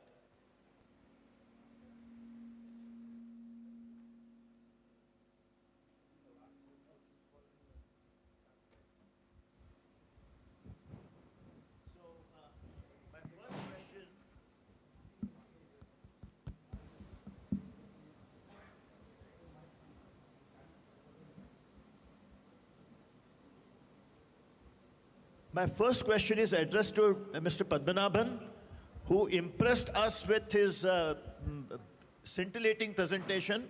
Mr. Padmanabhan, you have 6 projects that you're handling, the projects and 2 piping projects, of course, and you have not decades but centuries of history. Could you just share with us the determinants of success of your water projects? What role has the government played in this success in the areas of, say, funding, fiscal concessions, or the management autonomy, etc.? Because what I find is that you are an engineer. I have seen PUB's CEOs, all engineers with full autonomy. So if you could enlighten us about it, it would be very useful. Over to you. Thank you, Doctor. I told you don't ask me a hard question, difficult question. But anyway, I will answer this. Thank you, Doctor. Okay, the first thing is Penang Water Supply Corporation. We are listed in stock exchange, and we are self-funded company. We don't get funded from government, and this is state-owned company. 58% are owned by the state, and we don't go around and ask for money. We are self-funded. This I want to stress this out. And water rate, because the major revenue comes from water rate. Water we sell, that's our revenue. So how we are managing this? That's number one, related to the funding. So we are self-funded. Again, how we are managing projects? We only do projects we needed. Those projects we don't need, we don't do. We don't go explore those unnecessary optimization or unnecessary, we don't buy equipments which is not necessary at all. If you come to my place or my water treatment plant, all conventional system, that is good enough for that kind of water. And they are very cheap. The cost of treating the water, only about 20 cents per meter cube. That is the water cost. So funding is self-funded. Again, when we procurement, Of course, we have internal team to look into this procurement team, well-trained personnel, and all our major projects are open tender. We don't call for direct appointment. There's no such thing, direct appointment, all open tenders. We only look for the lowest. If the contractor fail, we blacklist them, then we go for the second lowest. This is what we do in the procurement side. And we are also highly regulated by the federal government. All these reports monthly need to submit to the federal. So this is how the system works in Malaysia. Is it okay, Doctor? Is there anything I missed out, Doctor? Thank you very much, Ms. Padmanabhan, for enlightening. This is very useful. It's a great feedback. What we can figure out from what Mr. Padmanabhan has said, that the determinant of his success is high-class engineering, very efficient procurement, very efficient construction, and very efficient monitoring. I think this is a mantra for success for anybody in whatever structure it is. But yes, we have to look at structures that promote these tendencies. Thank you very much, Mr. Padmanabhan. I will now direct my next question to Mr. Munish Sharma. After my tenure was over, I am an insolvency professional consultant, but I also teach. I currently teach in 3 IIMs and 7 IIMs overall I have taught. And I always find it very tough to teach the subjects which are practicing, like project finance. So there is always a conflict between teaching and training part. So, Dr. Munish Sharma, please tell us, how you, prepare people to go in the market and act, with audacity and aplomb in the matter of feasibility studies and such other things, which may relate to power sector or which may not relate to. If it relates to it, would be great. Dr. Saab, I think your question is very centered to the new education policy of Government of India, which got introduced in 2020.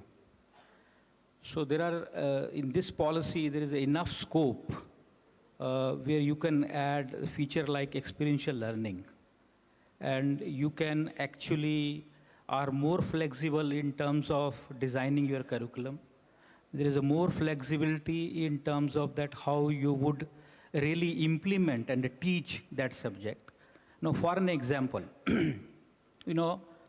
Municipal Commissioner was mentioning today morning that this whole city is, developed along a calm river. But over the period of time that calm became a, is a Ganda Nala. So there's a bad stream. And I think our generation, before our generation, even the young generation, they have no idea about that there was some river called Kham. So, but over the period of last 5 to 7 years, with the involvement of all the stakeholders, with the involvement of the community, with the involvement of the citizen, I think there is a great success in terms of rejuvenating the Kham river.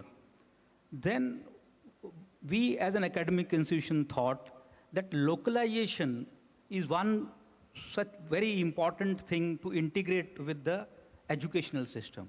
So we thought that this is something very good. Why in MIT we should not have Calm Action Lab?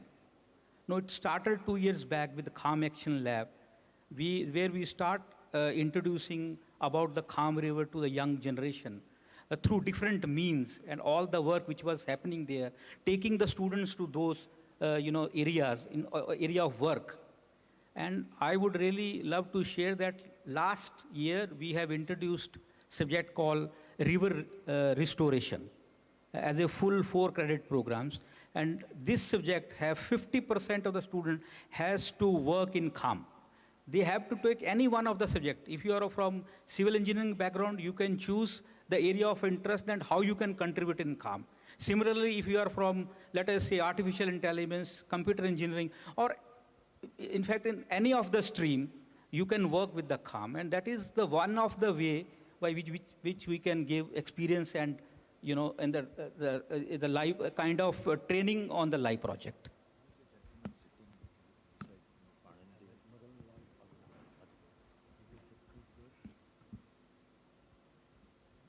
Thank you very much. I think I have answered your question. Absolutely. Yes, It thank you. was very enlightening. Thank you very much. I will now direct my question to the redoubtable Srimati Panande.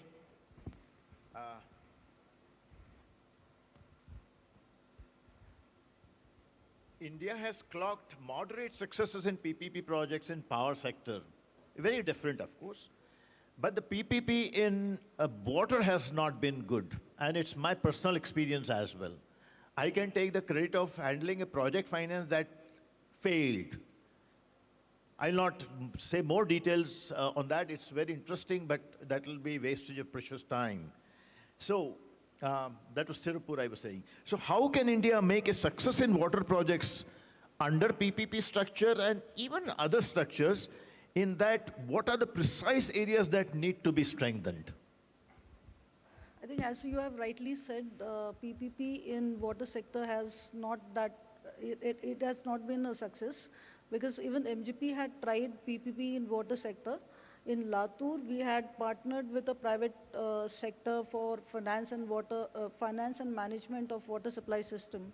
But even before the project could initiate, there was a lot of resistance from locals and also from local representatives. So that project actually could not materialize. Otherwise, everything was superb on paper. So I think in water sector, there are two aspects. If you have to make a PPP success, then we have to have a model wherein the private sector can actually earn a revenue. And when we say water sector, I see that like the beneficiaries of the scheme, they do not have the willingness and the mindset to pay for the water. And that is why most of the projects fail in water sector. So I feel that if PPP has to be made success in water sector, it has to be, it should not be entirely the private sector who has to finance and then manage the water supply system. There has to be some aid from the government. And then even before that, we'll have to change the mindset of the beneficiaries and also the political system to make it a success. Thank you. Thank you very much for your enlightening observations. I just add one point in this case. The lenders, we were financing road projects, toll road projects, and these were all gamed. We'll not go into the details. But the toll road projects, barring some bypass projects, all failed. And after that, the bank stopped funding. Then came a new structure called HAM structure, hybrid annuity mechanism. Actually, hybrid annuity mechanism is a misnomer. I don't know how it has come about. It is simply upfront funding of the EPC and O&M contractor, the same fellow, O&M contractor to the extent of 40%, and the rest is being funded by the banks, and it is getting serviced by the payment of the equity, payment of the annuity, 6-monthly annuity, semi-annual annuity by the government for the concession period, and also the inflation-adjusted O&M cost. Now, this can work very well. And even in case of these HAM projects, this EPC funding, this can be very efficient if it is not gamed. That's always a point. In our country, you have UMPP projects, ultra-mega power projects, which were genuinely competitively bid. Andhra Pradesh power projects were genuinely competitively bid. So there are many examples of such genuine biddings which have discovered the best prices in the market. As our redoubtable expert, Mrs. Panande, has mentioned, PPP has failed, so obviously a model has to be developed. Now, if my cost of, bulk water itself is 25 rupees per kiloliter, there's no way, even as a bulk supplier, I can make money. So how can this power sector, which has to make money, do this? Two things are very necessary for that. I'm sure she will agree, everybody will agree. It should be high-class feasibility study. There should be no L1 stuff there. It should be top class. If the World Bank follows its procurement guidelines and still gets the best in the world, why can't we do it? That's first part. The second part is that it should be properly engineered, procured, and constructed. For that, let the qualified people be the real best, and let again not the L1 apply. Of course, I'm not saying that all the government apply totally L1. This is what is to be done. 1 minute. Yeah. Let us welcome Srikant sir, Commissioner, Chhatrapati Sambhajinagar Municipal Corporation. He is joining our panel discussion. So please continue. So I had addressed one question to our redoubtable engineer, Mrs. Parnande, and she responded about the PPP project's failure. And I'm repeating this because in the morning when I heard you, I was very happy about it. I thought we must talk to you someday. Nevertheless, the point was, what should be done, what has been our experience in PPP, and what should be done to fix the malice if it is there. And she very clearly told. Before that, Mr. Padmanabhan, who made an extraordinary presentation, effectively showed that in Malaysia, where his company, which has 6 projects and 2 piping projects, 8 projects in all, they are making money totally commercially without putting burden on the people. So how they achieved it? His crux of his answer was that they go for the best engineering, so starting from feasibility study, the best procurement. If anybody misses out or plays a game, is banished forever, the best construction and the best operations. So point is, which structure should be there in that background and asked, which he was just telling. So yes, so what we need to do is, we can follow even the MLAs, the multilateral agencies procurement guidelines, and get the very best people to start. The feasibility study is the backbone, it's the first step. Australia-Japan cable, for its $520 million, had paid $6 million for the feasibility study. If I want the best brains to contribute by way of a small booklet called feasibility study, or DPR as it is called, I can't be cutting corners. Then of course, so she said there are difficulties, so I was just telling when you entered, yes, there are problems. Like suppose in Mumbai, let's say for the bulk water, the cost is 25 rupees per kiloliter. There's no way I can sell it to the public for more than that for making money. So what I have to do is, I have to reduce the cost myself.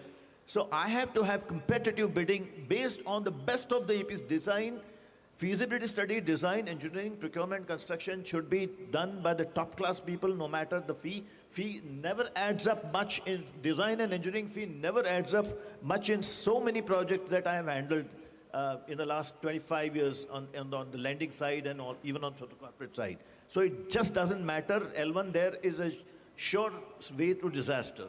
So that's what you do. Get the cost reduced, the capital cost and operating costs reduced. That itself will bring the cost down. And the next phase will be the operations. There can be another kind of a structure that's very possible. I think this took a fairly long time, so this was, thank you very much for that answer.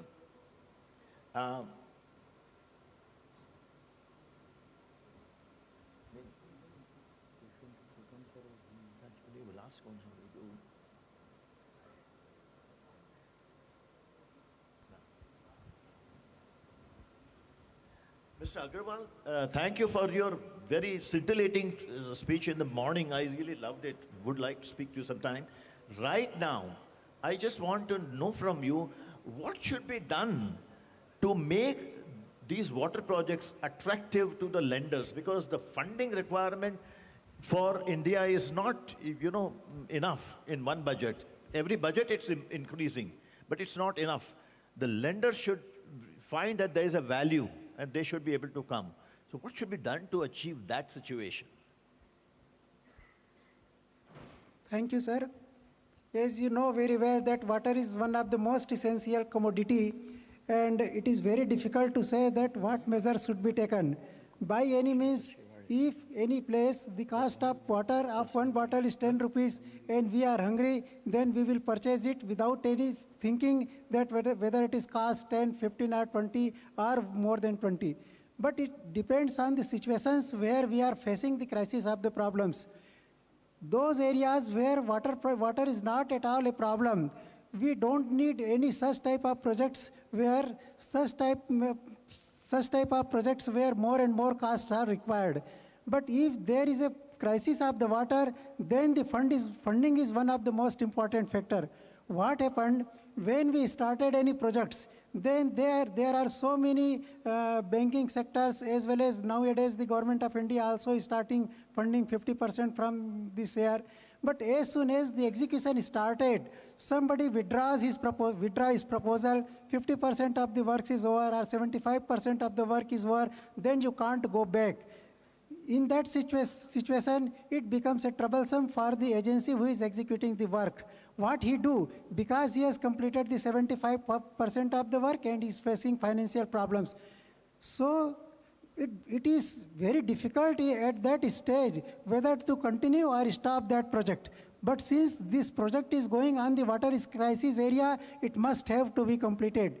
In that circumstances, we have to think and we have to see that we must have some alternative arrangements. If such things happen, then what we do? Sir, I would like to say you that it is happening in the Amrit Mission 1, 2, as well as in the Jal Jeevan Mission in our country. Most of the states are facing problems of the paucity of the funding from the government of India. States have its own limitations, and some of the states are having abundant of the money like Chhattisgarh. So Chhattisgarh is giving 100% this year from its own pocket.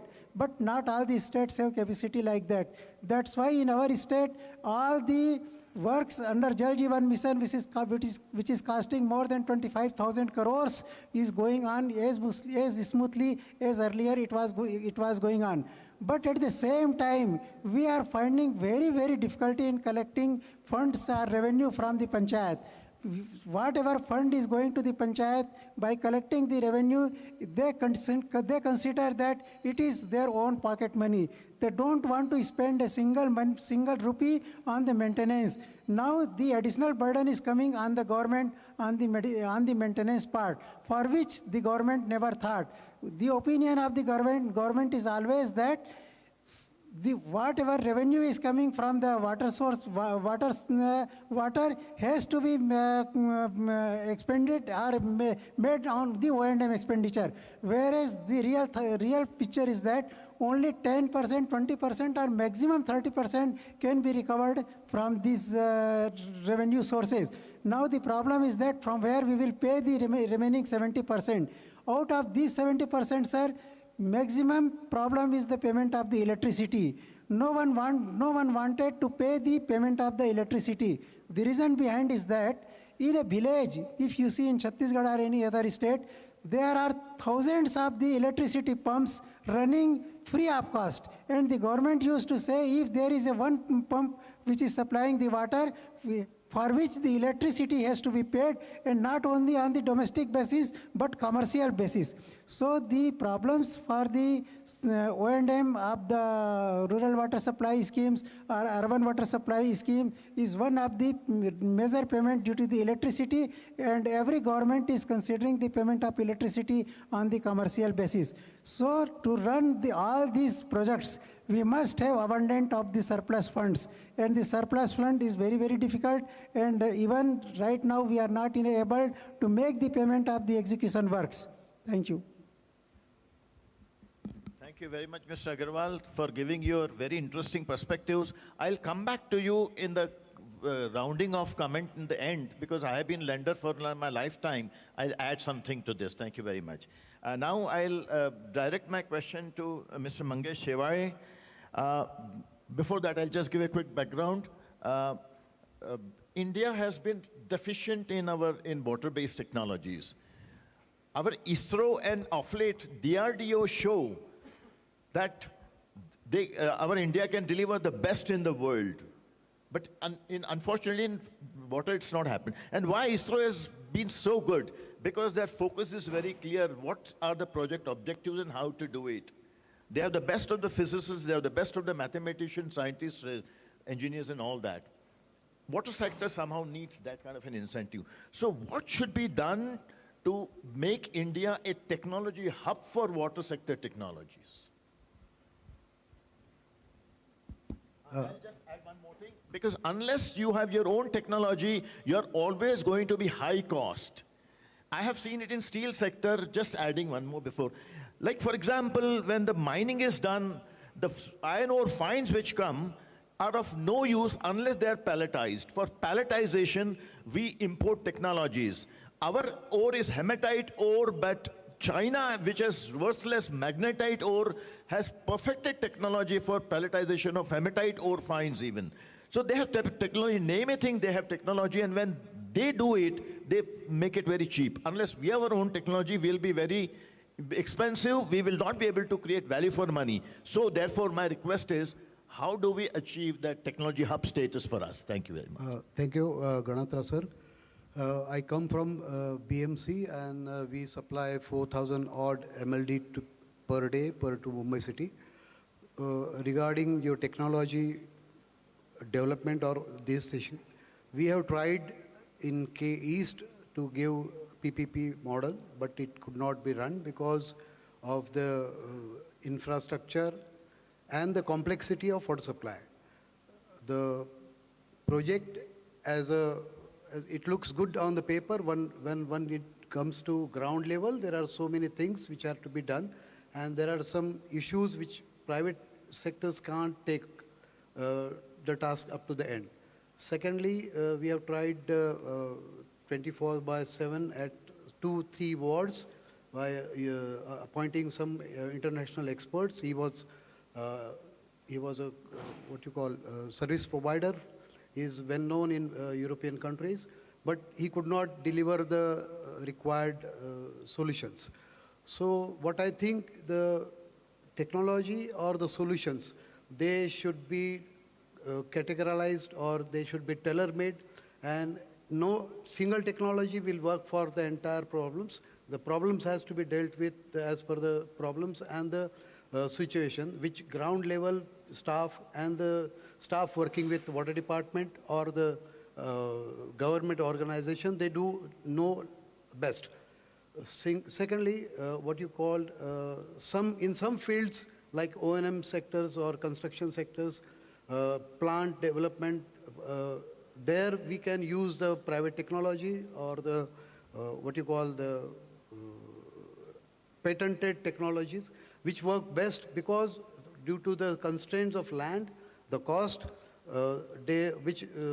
companies or the suppliers or the service providers which do have that kind of technology, they can be put to use. Even the O&M thing, we have provided 900 MLD plant at Bhandup, which is totally run by a private agency, where we don't have to spend enormous amount of funds on day-to-day basis, labors and all.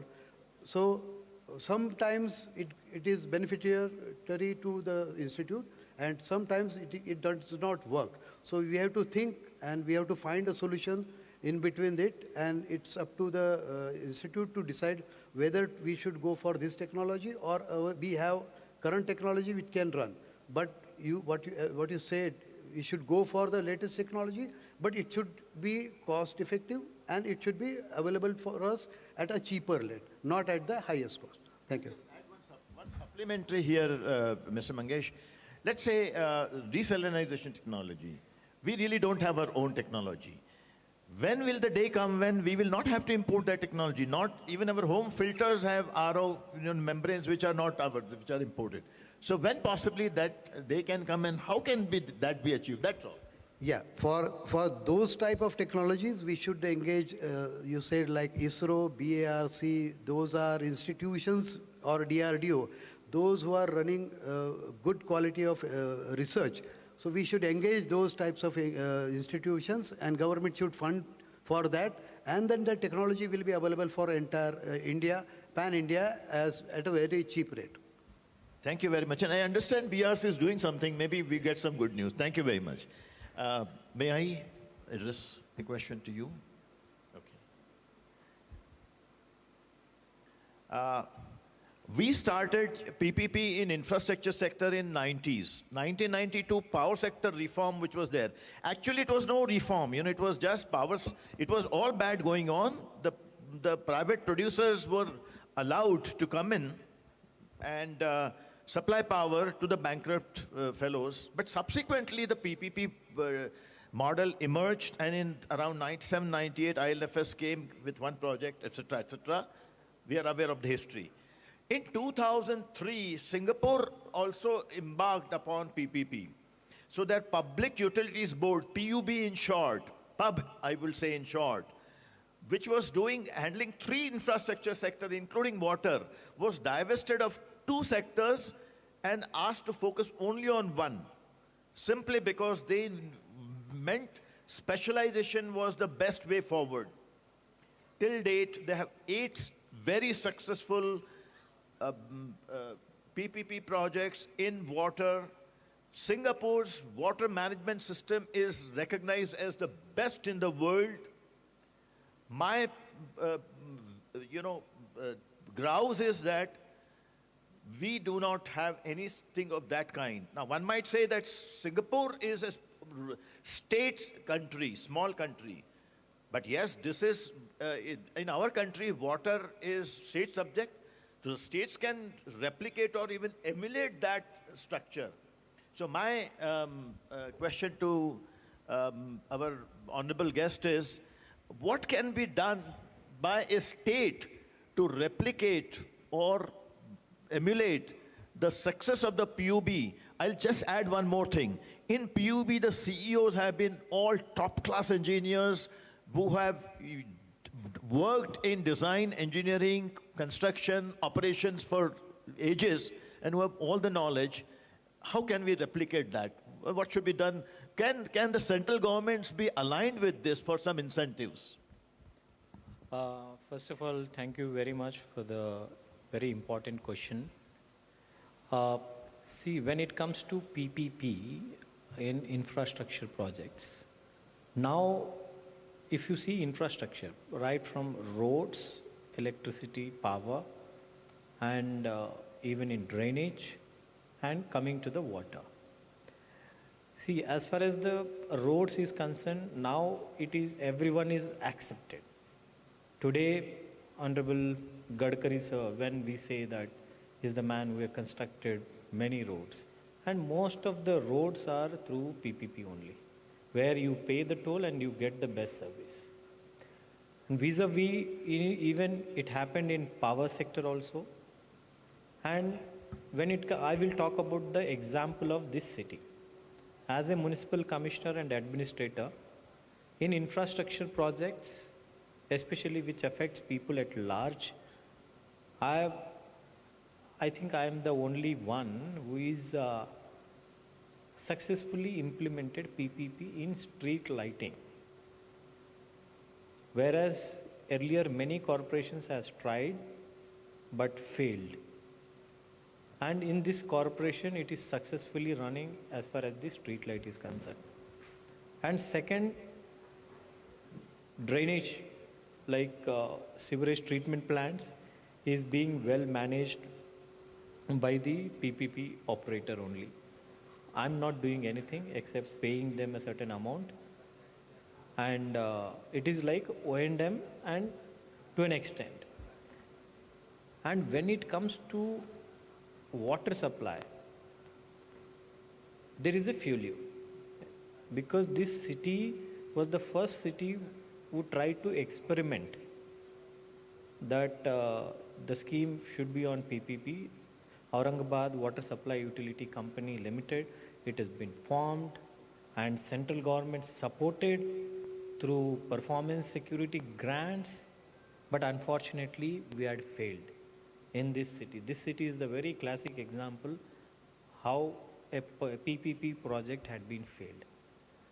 Whereas PPP in other sectors, how we could successfully do that, like street lights. What I understand is that when citizen has to pay every year the charges towards this, like paying water charges against the best quality services, still we can't take the example of Singapore. Singapore definitely can take the example of India.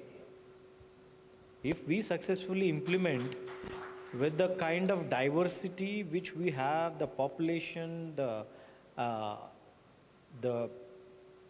development, and as far as the quality of politicians and the bureaucrats. I, as a bureaucrat, would love what you are saying, that we should adopt the model of Singapore, but whether there is an acceptance or not, and politically acceptance or not, many times when in the world of wherein everything is being given free, कि हम ये free में दे देंगे, वो free में दे देंगे, it had come as a part of our culture.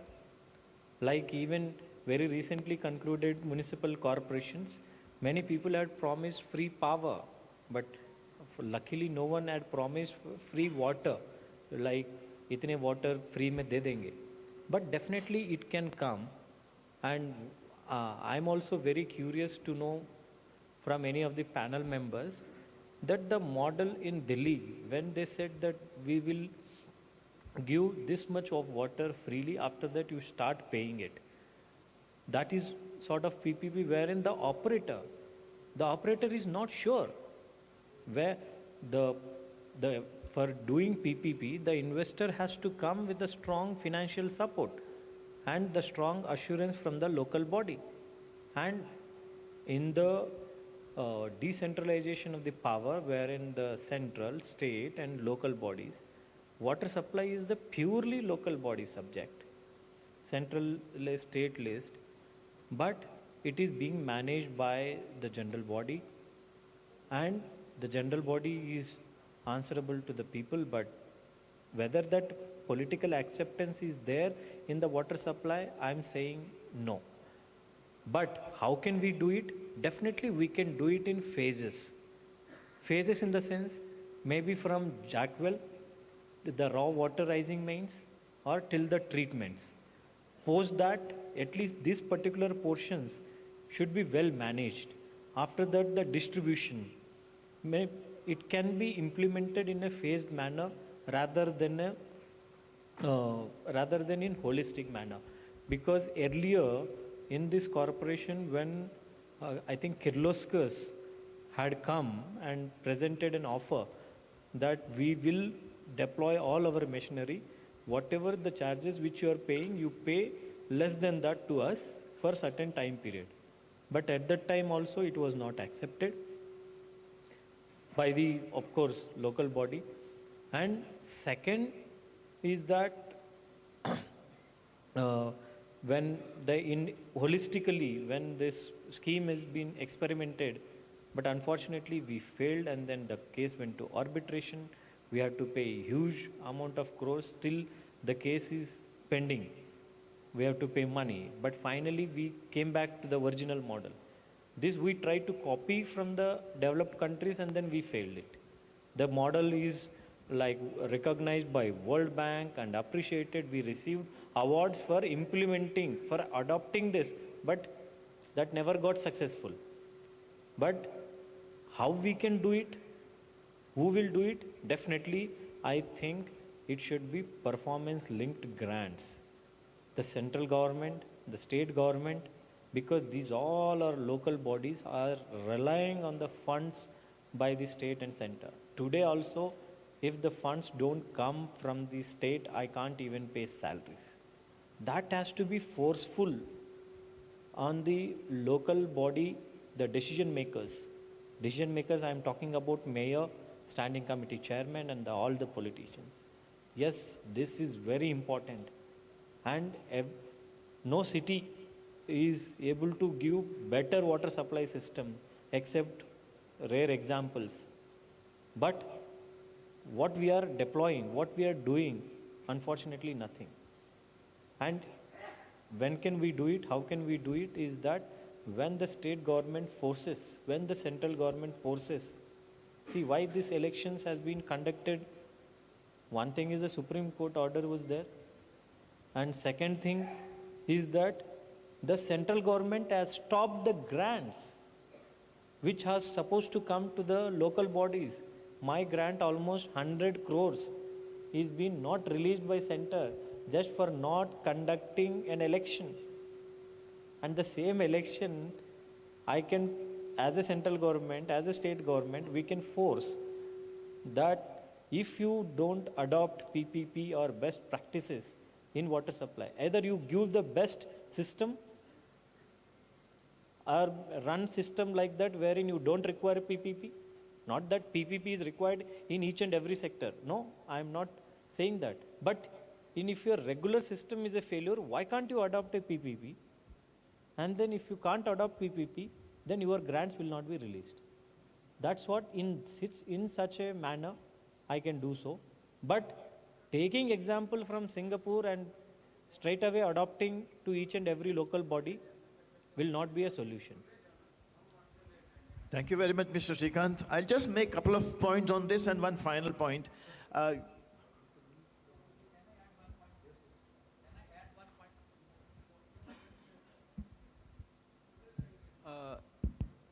See, I was a chairman of the board of one PPP project, and it was funded by central government 80% under the scheme called IIUS. It is Industrial Infrastructure Upgradation Scheme. Okay, this project of worth of around 85 crore rupees, and where state government also contributed. And what is my point here to share on this background of PPP? You see, this project we implemented in 2012, first phase, and second phase we implemented in 2015.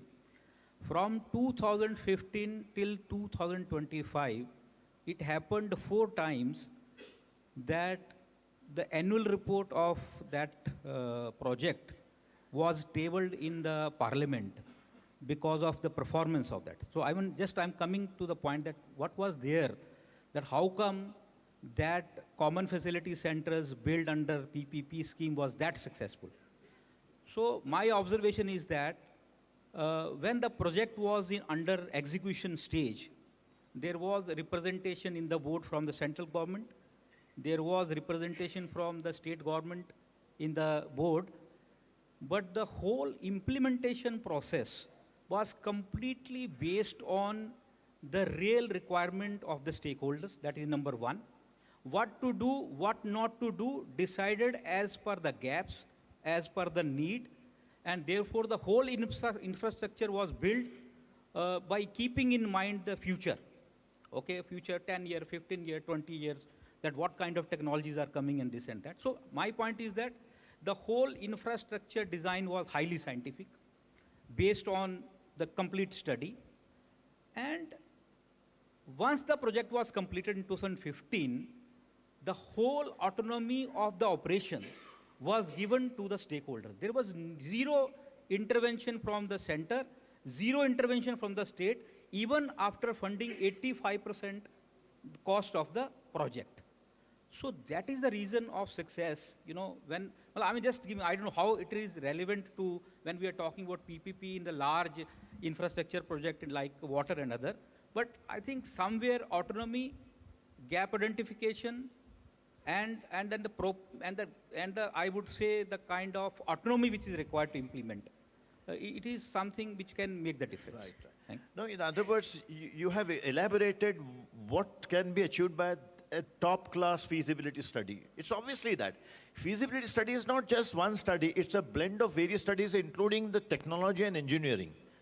There's no doubt about it. It's the best of the feasibility study, best of the party to implement. I have seen many projects where best of the technology has been messed up because of poor engineering. Now, I can't have the basic engineering is technology. The detailed engineering has to be also done by top class. So essentially, best of the feasibility study, so in other words, best of the design engineering, have best of the procurement, have best of the construction and operations.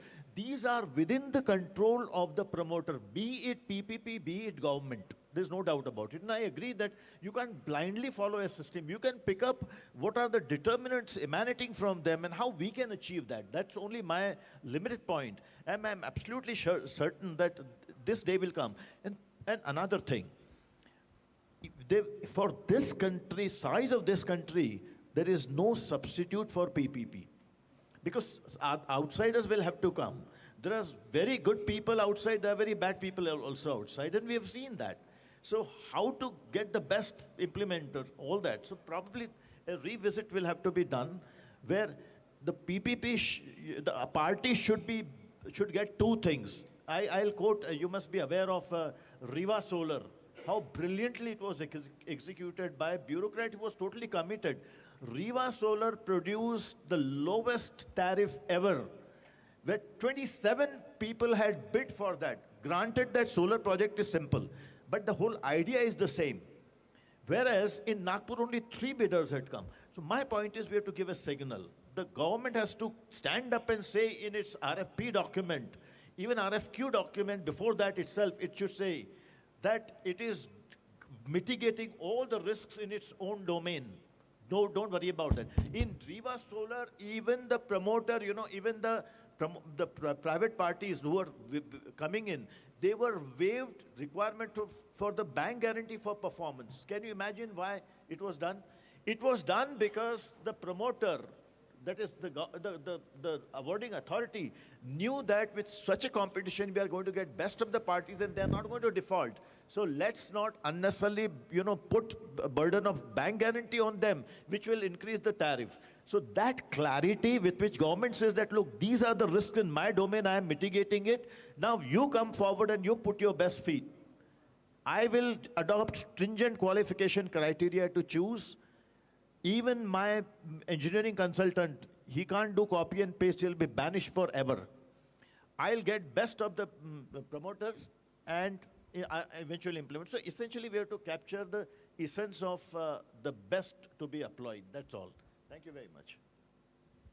Over.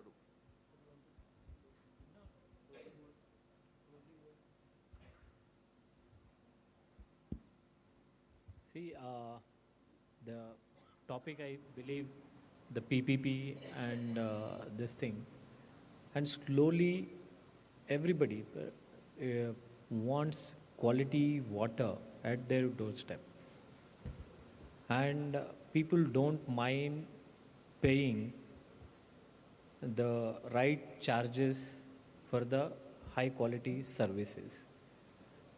Still, though we are in the nascent stage, but slowly we need to adopt in some phased manners. We need to be able to start this PPP in raw water rising mines or managing jack wells or managing a particular DMS. Slowly we can do that wherever the acceptability is there. In a holistic, in a whole city it might not be possible, but in some places it can definitely be possible, but that assurance has to be there. And that assurance will only come if the water collection charges without any operator is at peak. Then only we can go, just because my system is not running well, then go for PPP. That will be the worst decision which we will do. PPP, any operator, will come only when there is a clarity of thought and when there is a clear payment delivery mechanism, where that is PSM, payment security mechanism, is there, and definitely that is going to be the future. And when the political acceptance is absolutely must for any operator, because even if you see in other sectors how they are successful, why they are not successful here in water, is just because that there is a security provided. Why anyone will just put the crores of money, and when there is no security of payment, assurance of this security of his assets, be it manpower or be it this thing. So for that, somewhere, like as we had given assurance for the street lights, for the drainage, that kind of assurance should be there to the operators in the water supply. Then definitely more players will come and there will be better and quality water supply in any city. Thank you very much. Summarizing, and let me offer the mementos for our acknowledgement for your presence over there. And I request Mr. Prashant Avsarmal sir to present memento first to Mr. Pathamantan K. He came all the way from Malaysia with his team, presented the insight of Malaysia water supply project, the projects which we are handling and which are viable, one of the PPP model.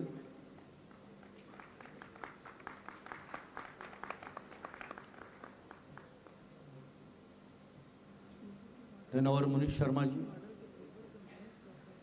You please offer memento to Mr. Manish Sharma ji.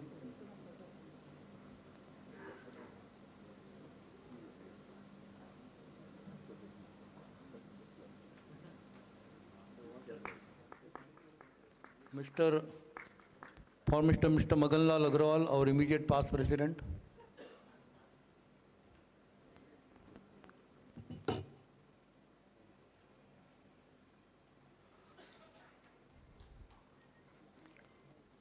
For Manisha Palande madam, our president. Sir, as a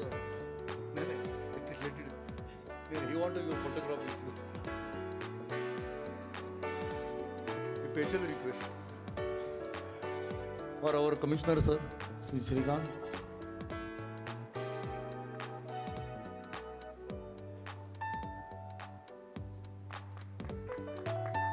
For Mr. Rajendra Ganantara, for our painstaking panel discussion. We put a very round wicket questions, some googly, some bouncer. And lastly, our Mangesh Shewale sir. Now we are not taking a break. We are immediately starting the next session. And I request Dr. Impli Kambel, Dr. Pradeep Kalbar, and Suprabha Marathi to join the dais. And madam, you chair the session. Sir, we are starting next session. I request Dr. Emily Kambel, Dr. Pradeep Kalbar, and Engineering Suprabha Marathi to join the dais.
Our Mangesh Shewale will be the chairperson of the session, and the speakers are Mr. Emily Kambel, Dr. Pradeep Kalbar, and Engineering Suprabha Marathi.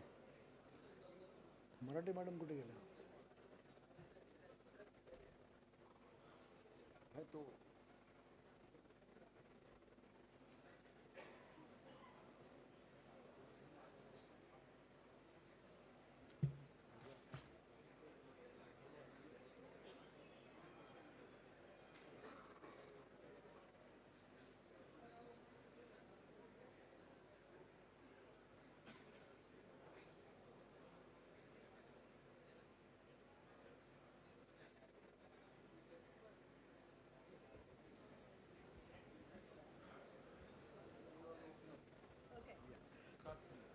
I forget the memento?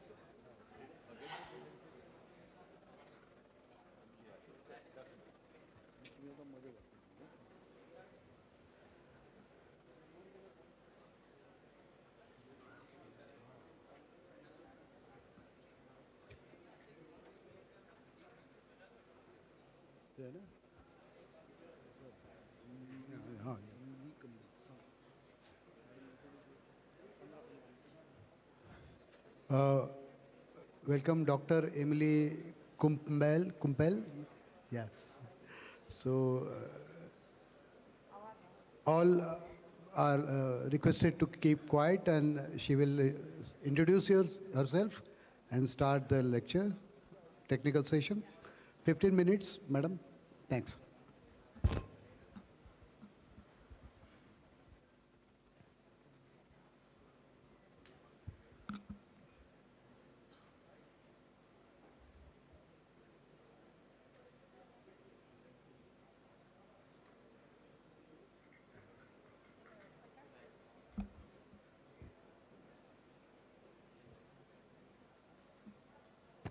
Hello, everyone. I'm very excited to be here today to give a presentation. My name is Dr. Emily Kumpel. I'm an associate professor in civil and environmental engineering at the University of Massachusetts in Amherst in the US.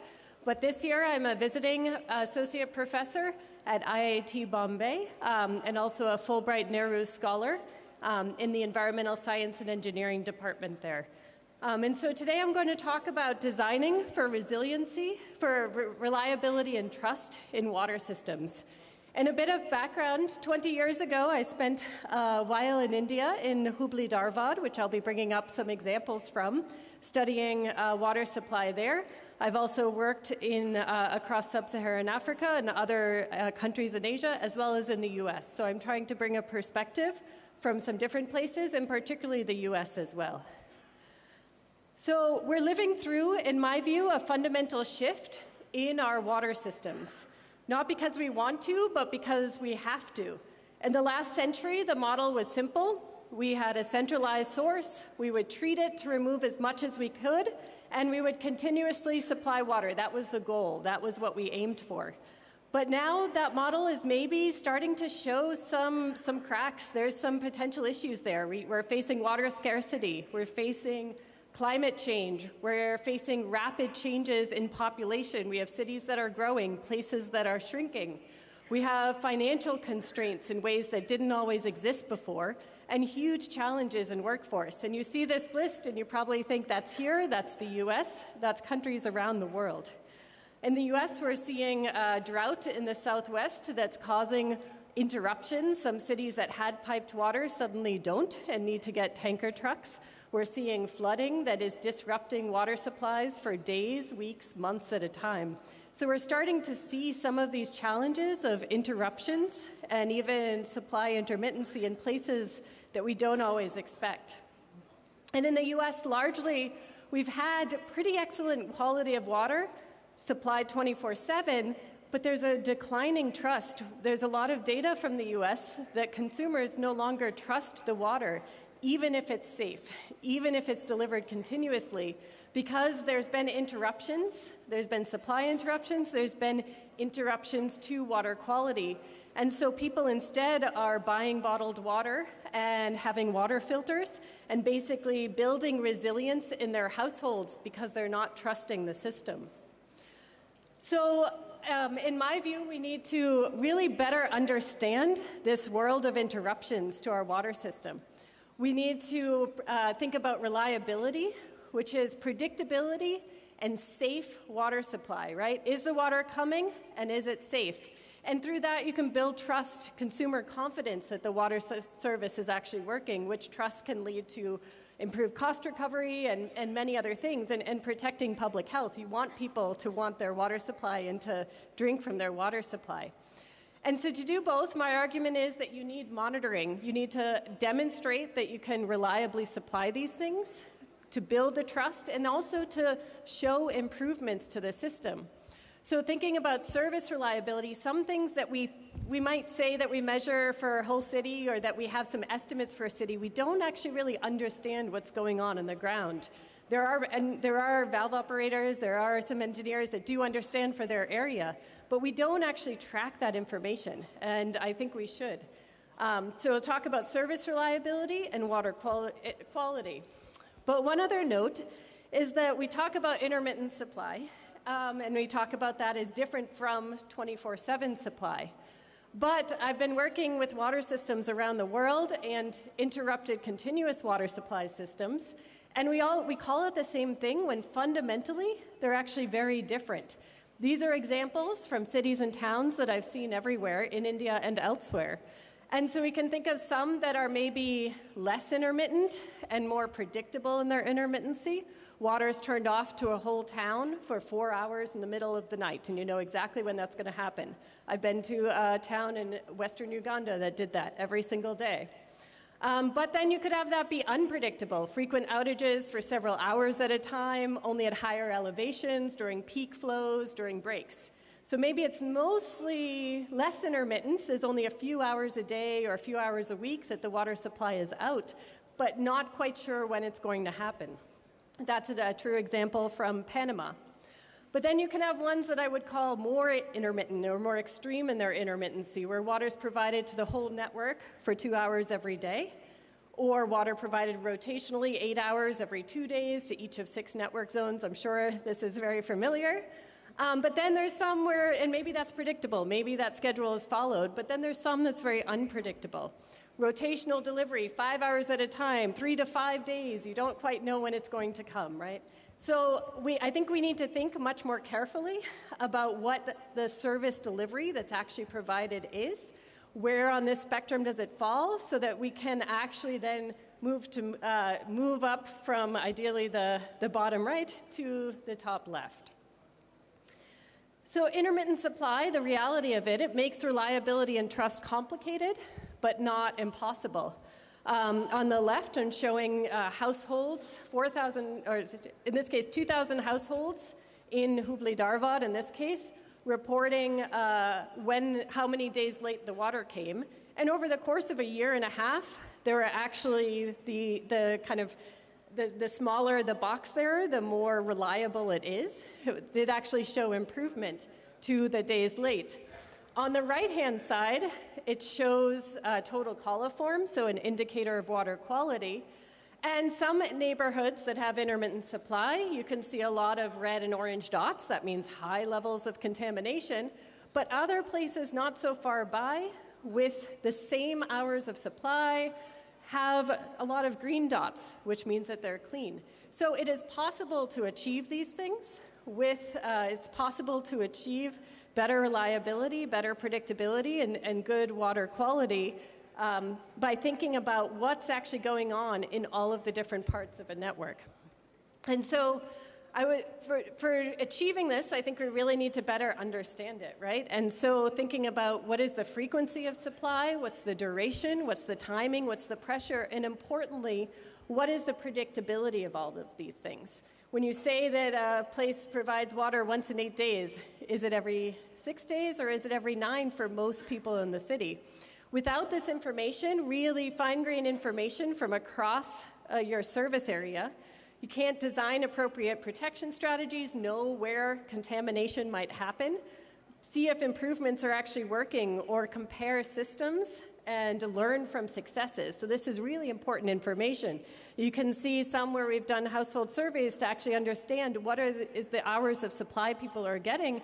And of course, and as I'm sure all of those working in cities know, that next door to each other, you can get very different of this information. And so really understanding this and characterizing it is essential. And then you can also look at the service quality available to households versus what the households actually experience, right? You might have a supply schedule and you say, okay, rotational supply for 5 hours once in 5 days. You have what's planned, you have your valve operators that need to travel from place to place, there's interruptions of power supply, all of these things that so many of you know so well that might actually affect the days, the timing that water comes. You have a pressure that you're pumping at, but you have leaks and head loss and other users and users attaching pumps that's going to actually change what happens at the consumer tap. And on the other hand, you might have a household that has a tap with 6 hours, but there's 6 households sharing. They only actually, if they report how many hours they have, they say 1, right? Because they have to share that 6 hours with 6 other households. They have to have the storage capacity, the labor. So what they're actually experiencing, what that household infrastructure is also important to be able to understand and to be able to make improvements to the network. And so what the utility might report versus what the tap is receiving versus what households experience, this is all going to differ. And my argument is that we need to better understand this and measure this. And also, why care about predictability? So I mentioned that predictability is really important, right? If you show up for the bus or the train, right, and if it is late, that impacts a lot of different things, right? But we think about that with water as well, especially for households that don't have automatically filling taps. So I wanted to bring up one example. So we had done this study quite a while ago now, 15 years ago, of the 24/7 pilot in Hubli Dharwad that I'm sure many of you have heard of at some point, where we evaluated the 10% of households that had 24/7 and the others that had supply once every 5 days. And our original finding was that 24/7 households with 24/7 showed better childhood health, so this was measured as lower childhood diarrhea, than intermittent water supply households, only in the lowest income households. Recently, we actually reanalyzed the data once we started realizing that predictability was important, and we actually found that the predictable intermittent supply had the same health outcomes as the 24/7 supply. And so I know there's a lot of numbers here, but basically it was the water being later than people expected. And so if they knew it was going to come every 5 days when the water was late, that was what was really leading to negative health outcomes. So again, I think it's very possible to achieve better health outcomes with improved predictability. So the service information matters, the service data matters, because we need to understand and track the supply received at taps as well as consumers' experience. That relates very much to your consumer satisfaction, which is a very key indicator.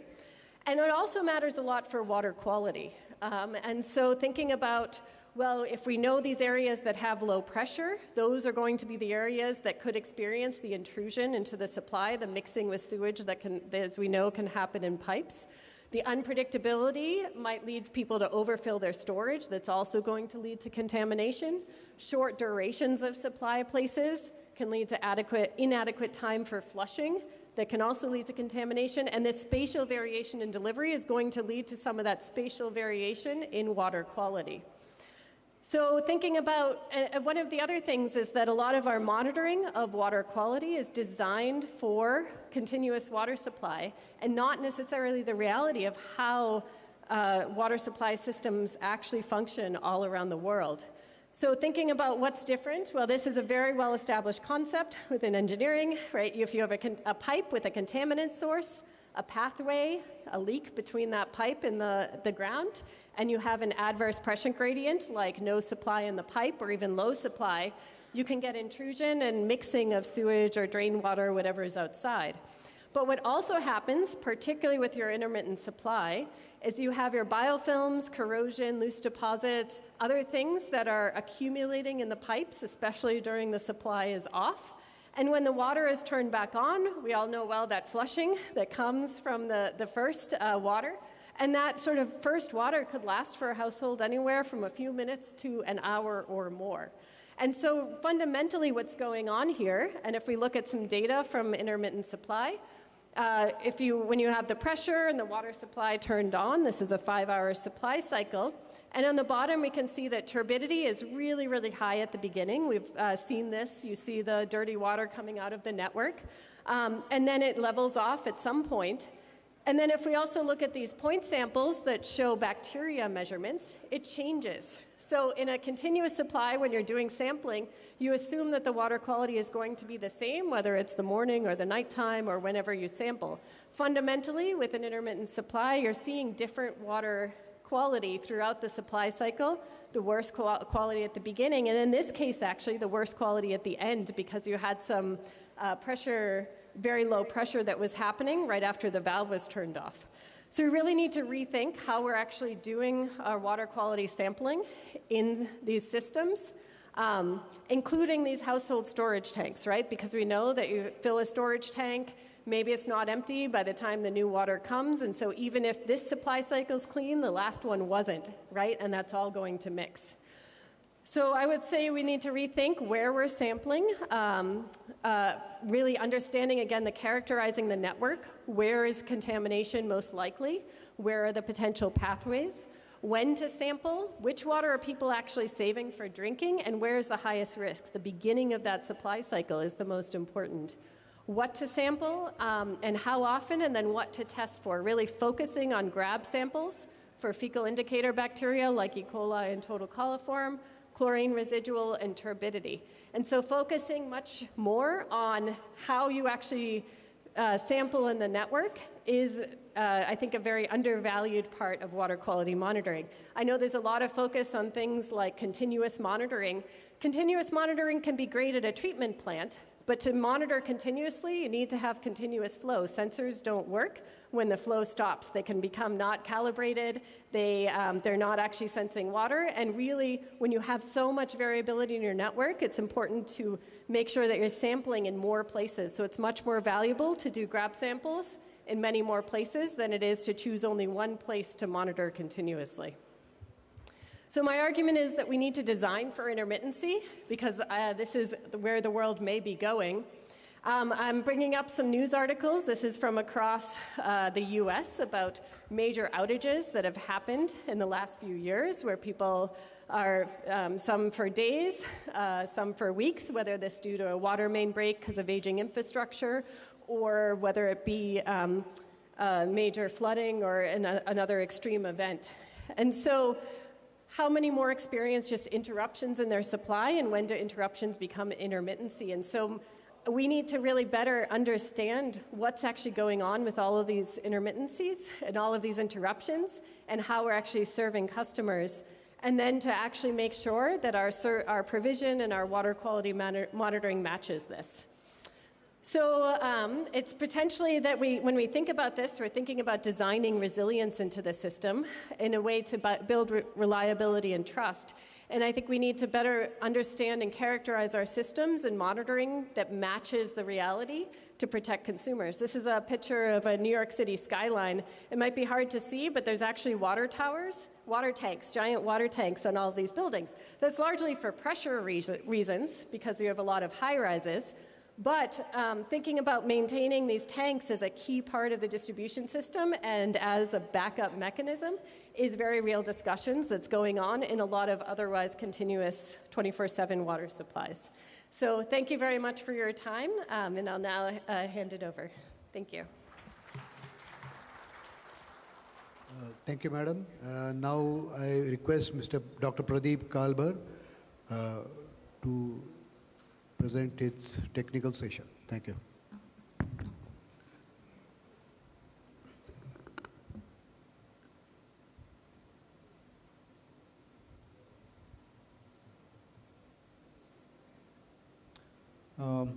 Good evening all, namaskar. I'm thankful to IWWA, Mumbai Center and this convention team for having me here. So Professor Emily has very nicely laid out the water quality perspective about IWS versus continuous water supply. So it will be very easy for me to pitch what I'm going to say. She has given a good context about water quality. So since morning we have been discussing about reliable, resilient water supply systems or overall water infrastructure. So first we have to understand what is sustainability. Sustainability can be defined by 5 parameters. Something that is environmentally prudent, something that is economically acceptable, affordable, socially acceptable, governance lot of discussion happened on PPP and other models. So governance has to be easy. It has to be technically replicable by our own engineers, our own municipalities. So these are the 5 parameters I think every technology or any alternative should be evaluated. Now, in today's time, we talk about resilience, which is another expectations from the engineers to add to sustainability. We have been trying to achieve sustainability. Now the era is of resilience. So resilience is a concept from nature that every one of us is resilient. We have been resilient in COVID times. We have shown resilience as a person, as a community, as a city. Similarly, infrastructure resilience is a new concept. And water resilience is the capacities of cities to function in the face of water-related stresses so that those living or working within the city can survive and thrive. And many such catastrophic events are happening, so resilience is very important. Now, our designs that we are doing has to be adaptable, flexible, and robust at the same time. So all our new planning and design guidelines has to consider these 3. What does it mean? That on x-axis you have a timeline, on y-axis you have performance of an infrastructure, and the performance can be measured by, let's say, supply hours, LPCD, how much water access, and many other parameters. So your reliability may come suddenly down by, let's say, flood or any drought kind of condition. So as soon as the reliability goes down, how quickly you can bring up the reliability is the resilience, okay, in the simplest term. So a lot of knowledge needs to be created about resilience, how we can be resilient as a city infrastructure or a rural water infrastructure. So again, these 3 parameters you have to assess whether the future systems, water systems are adaptable, flexible, and robust. So 5 sustainability parameters and 3 resiliency parameters we have to understand if you have to define something as futuristic water supply systems. So both the perspectives are very essential, that something, whatever we are doing today has to be sustainable and also has to be resilient, okay? So some of the discussions I'm going to make is with these terminologies. So me and my research group, we study a lot of water supply systems across India. Whatever I'm going to say is based on this field.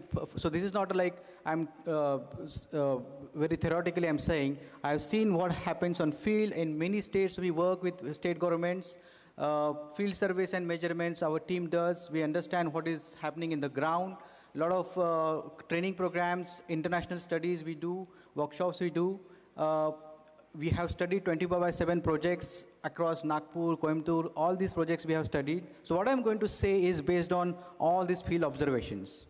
So a lot of traditional knowledge exists in our country, which is basically getting forgotten. Our traditional water supply systems have been resilient, okay? So we are a country which has a tremendous amount of traditional and cultural heritage, which we are forgetting. So a lot of such rainwater harvesting structures, very innovative shaft kind of structure did in 1970s by our own Maharashtra Jeevan Pradhikar engineers. A lot of innovative structures are there which are not studied, which are not brought to in today's time. So all the knowledge has to be contextual to our conditions. So this is a lot of knowledge we are missing from our own engineers and people. I think we should focus on that. So what are the challenges in the water sector? We'll see. So we are stuck in a vicious cycle. Since morning we are discussing what is happening. So infrastructure condition is poor. That means city water infrastructure or any water infrastructure is poor because of planning guidelines are not suitable, analysis is not happening as per our local conditions, design is not happening as per our local conditions. That leads to a poor service quality, that leads to a poor consumer satisfaction, that leads to a poor revenue generation, and that leads to a poor operation and maintenance. So unless we don't solve this vicious cycle, which is studied by our PhD student, Dr. Anuj Gorpade, his PhD dealt with this, that how to break this vicious cycle. Unless and until we do not, we will not find the solutions to come out of this vicious cycle, our water supply systems will not be futuristic. So the current reality is intermittent. We have alternate days in some cities, like these cities have once in 7 days. Inequitable distribution, situation is similar irrespective of water availability. So whether there is water or there is no water, we have a tremendous amount of challenges. The root cause is the water management problem is wicked problem. What wicked problem means is that you try to solve the problem, it becomes more complicated because the solutions are not thought holistically. Like two people are fighting and you go an expert and actually you increase the fighting instead of solving the fight. That's what is happening in the water management, okay? So whether the current designs are working, that we have to consider, because our entire theory is based on this peak factor theory that comes from our 24/7 design guidelines. But everywhere we are saying there are storages, right? Whether you go to a rural area, you'll find such kind of storages, 2 to 3 days storages. People are using pumps, people are storing water, and high-rise buildings are also storing waters. So our design guidelines doesn't talk to what ground reality is, okay? So the design remains highly theoretical, and hence expecting that a new DPR, a new project will solve the problem is fictitious. So our hydraulic models have huge data gaps. Our hydraulic modeling techniques itself are not suited to our local conditions, okay?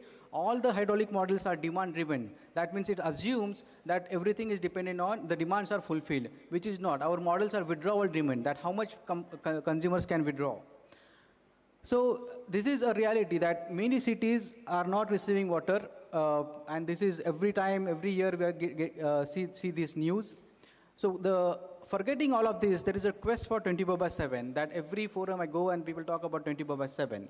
So this is a long narration and the program since 2000s where World Bank funded 24/7 projects started. I have not seen a successful 24/7 project. These are still planned, still getting implemented. Completions are not there. What is new in the 24/7? Because if the design doesn't change, this is 1980s. Our own engineers have operated Pusad, Yavatmal, and Vani in 24/7, okay? So this is done, already available. That knowledge is available with us. We don't need a new companies, new kind of, knowledge set. This 24/7 is a hardcore engineering, and that engineering knowledge is available with our municipal engineers, our Maharashtra Jeevan Pradhikar engineers, with our any government engineers, okay? So only they have to give an opportunity to work with a free hand and take the system's control. We do not need a very fancy project to do 24/7. So what's wrong with the current 24/7 projects is assumptions are flaws. That there are very faulty assumptions that you will convert one zone and you will do the next zone. As soon as you focus on only one zone, the rest of the zones do not get attention. Pilot selection, I have seen in many 24/7 cases, the pilot is where you supply more water, which is the easiest pilot area. That is the bias in the selection. And we have to understand the consumers. I have seen in cities where 24/7 is there, but still people are storing the water. So consumer behavior, and as Professor Imli has said, water quality affects how, based on how consumers receive and stores the water. So is it prudent to supply water 24/7 where the water network losses are 30 to 50%? Can you imagine that losses are there and still people are going for 24/7? So this is my own first-hand experience. I had done a third-party evaluation and submitted a report where except 2 to 3 pilot demo studies in this city, there was no 24/7. NRW is more than 30% across all the zones. Consumer complaints remain the same. Most households continued to rely on groundwater level sumps. NRW levels were high. And this entire, these efforts, the tariffs were increased, service has not increased, okay? So this kind of situations, do we need this kind of projects? We have to think. So what should be the aim then? I should not talk about problems, but the solutions. So aim should be that unless and until you do not achieve these 5 benchmarks, that water supply, the source availability should be more than the total demand and system losses. The cost recovery should be greater than 90%. Total losses should be less than 15%. More than 95% households should be having access, and there is a reliability. If the city has a daily water supply, only those cities should be chosen for 24/7 and all other parameters achieved. So you may want to jump from unhealthy state to the healthy goal, which nobody can deny, but if there is a direct jump, it is going to be accident, okay? So this is what is happening, that municipality which is want to have advice, a commissioner or a municipality wants to have advice, there are people who are advising directly go for a digital solution, AI, and I'll be very blunt here, AI digitization is a final step in the game. It is not the first step in the game. We have to work on the basics, we have to fix our basics, then only we can do. So you may be happy to appoint a consultant who just put a smart watch and declare you healthy person. That doesn't work. You have to have a person who can, every day you can work, exercise, then only you become healthy. Similarly for municipalities, you have to do a daily exercise of water losses. So the way ahead is that we have to do a complete circular economy kind of model. We have to improve the decentralization. We have to apply indigenous knowledge, local solutions, and community involvement, policy governance, and innovation and technology. Whatever technology is available, we have to identify whether it is suitable. If you are going for 24/7, the 5 benchmarks I have given, those should be followed. If you want to do digitization and some digital twins, the benefits of those has to be ascertained first. Else all these fancy projects will move away attention from working on basics, and that should not happen. And our cities and our water infrastructure will not come out of the miserable condition that we are in. Thank you. Sir, one small. There is one announcement that at 5:30 p.m. today, in the same hall, Manthan Hall, Indian Water Work Association AGM will be conducted. While those IWA members will continue their presence in this hall, the others can visit the stall, and there is a ferrocement tank live demonstration that will be also there in parallel. So this is the announcement, and now I request Shivale sir to conduct the third one.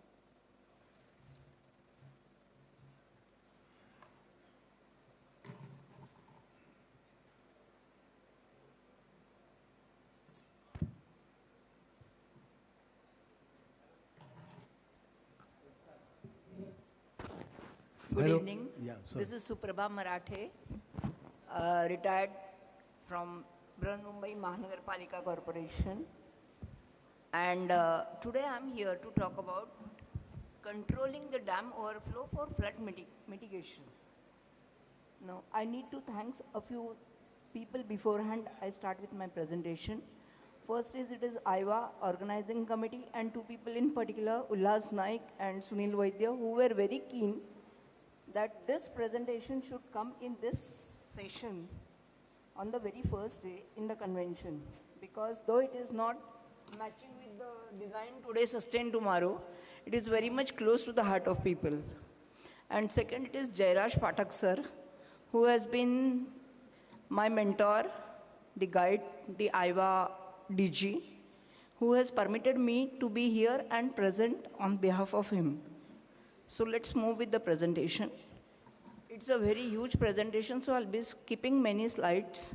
Shivale sir, I request you that 3 minutes before you give me a warning. See, our rainfall is coming in 4 monsoon months, and it is in small dry and wet spells. And at wet spells, we get a lot of flooding. Now, this is very nice picture, but this is what happens. The flood damage, and every year, every newspaper, whether this state, whether that state, we see these situations. There is famine, there is a flood. So, is there no solution? Every time we talk about disaster management, but why not disaster mitigation? So we thought maybe in 2022 we presented a concept note to state government through All India Institute of Local Self-Government that disaster management and irrigation department, means Jal Sampada, together should work on this subject so that we really work for disaster mitigation and not disaster control. So there were a lot of studies because it was a huge subject. Studied Dam Safety Act, GOI 2021, GR of Government of Maharashtra, it has come in June 2025. Then it is Emergency Evacuation Plan by Central Water Commission. Then National Hydrology Projects Phase 1, 2, 3. These are the most important documents because they are giving us the latest technologies and predictions. And Maharashtra Dam Safety Manual. Maharashtra Dam Safety Manual is the basic document our Jal Sampada Department dam engineers look into. So this was Dam Safety Act, and entire act I could find this part for disaster control, that too emergency action plan and disaster management. Then it was GR of Government of Maharashtra. It had 6 dam safety committees. But apart from that, for mitigation or control, I couldn't find any document.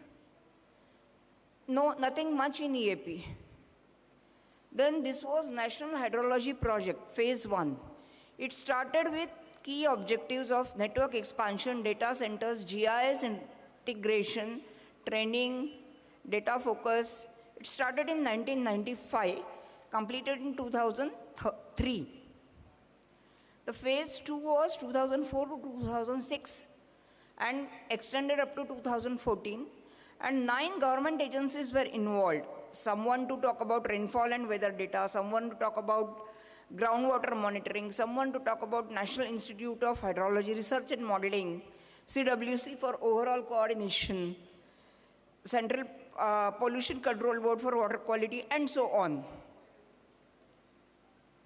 Now this whole activity has made online data monitoring available. When we come to the manual, we'll realize that it has got a lot of details as to how to make models, how rain gauges are to be installed, how the data is to be conveyed. But fortunately, with so many years ahead, we can do it online. And Phase 3, 2016-17 to 23-24, it's still on. The task member of NHP3, Ms. Gaur, has stated that with advanced techniques, flood can be predicted 15 days in advance. This was the most important statement I thought we should all keep in mind. If I can predict 15 days in advance about the flood, that means in 15 days advance I am predicting about the rain. I need not wait for online modeling or online rainfall management control and then get opening. So this is the Dam Safety Manual 1984. This is the only document which could be traced on Google. I spoke to a few people, but nothing after this. But this is all inclusive. It's the Bhagavad Gita. There is nothing beyond which needs to be added. Only whatever technological changes have come up, especially in the field of weather forecasting, needs to be taken into consideration for further updation. So this is talking about, first point we should know that almost all dams in Maharashtra are meant for conservation purpose, for utilization of stored water for irrigation, water supply and power generation, whatever. So in other words, they are not constructed for flood mitigation. In Bihar, we do have dams which are meant for flood mitigation. So now it is for conservation, so we would like to conserve it more and more. So we will not leave more water outside the reservoir because we want to wait till the year ends. So this is our fear. Now the manual says the lake level is not brought near FRL too early in the monsoon if rainfall statistics shows that even by prescribing limiting lake filling levels, lake can be filled up after following such restrictions. Now the full reservoir level is where we can, the water is required and maximum water level the lake can hold is the point where you open the gates. Now operation schedules are prepared at executive engineer level and approved at superintending engineer level. Now there are many details, but this is most important that we have 2 guide curves, upper and lower. Upper guide curve is for good rainfall period. So you can supply more water throughout the year and your levels are maintained at higher level. Lower guide curve is where you will have some restrictions, so you can permit lower levels and supply less water. Now what happens is we try to maintain upper guide curves. Means the lake levels, a schedule is made that on this date we should have this lake level, on this date we should have this date level. It's a 10-day cycle. Every 10 days your lake level is to be monitored. Now the storage space between the upper guide curve and the allowable maximum level in the reservoir indicates minimum flood storage space that is available for flood absorption, while maximum flood absorption would be between lower guide curve and maximum water level. Now there are a lot of things about disposal of flood. But important point is surplus period in September, reservoir must reach full reservoir level at the end of particular 10 daily periods.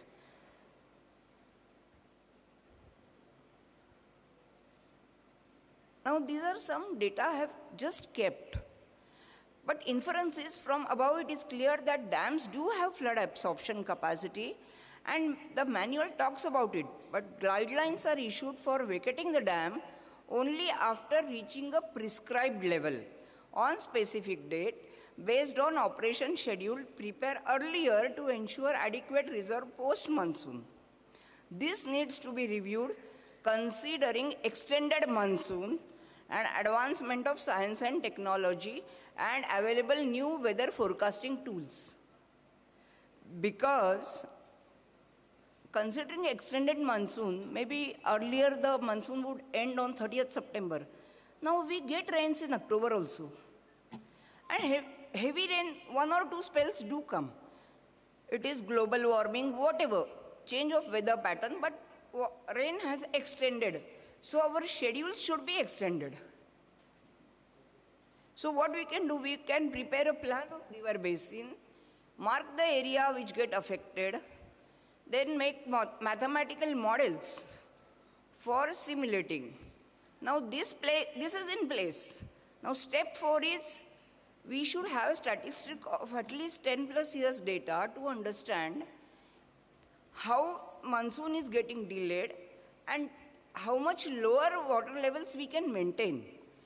And considering past rainfall statistics, we can take a risk of opening gates early, much prior to rain. This was the thought process. See, this is full level and there is a gate level. The gate is opened when it has reached a maximum level. But if the gate is opened much earlier and drawdown is continued, maybe there is still further down space available, which will be additional space for holding the flood.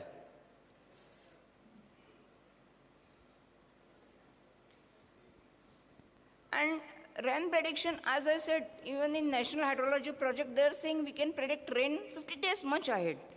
So we should rely. Now power of opening gates is much higher and the fear is there. So maybe we have a special cell who can take such decisions and make the models not of flooding, but of opening the gates of each dams beforehand and seeing what happens. Same models, but to be run with little different concept. Defining hierarchy for issuing permissions of preponing dam opening. That is one more point needs to be addressed. And issuing proper guidelines to all the concerned state. This may not eliminate but mitigate the probable disaster. See, this is my Marathi calendar. It tells beforehand when it is going to rain. So we can take this 24 October la paus padnar hai. This is Mahalakshmi calendar. So we have predictions, but we are waiting till it rains. So probably we need to rely more on science, technology, advancement of technology, and even our ancient knowledge. So this is the change we wanted to introduce.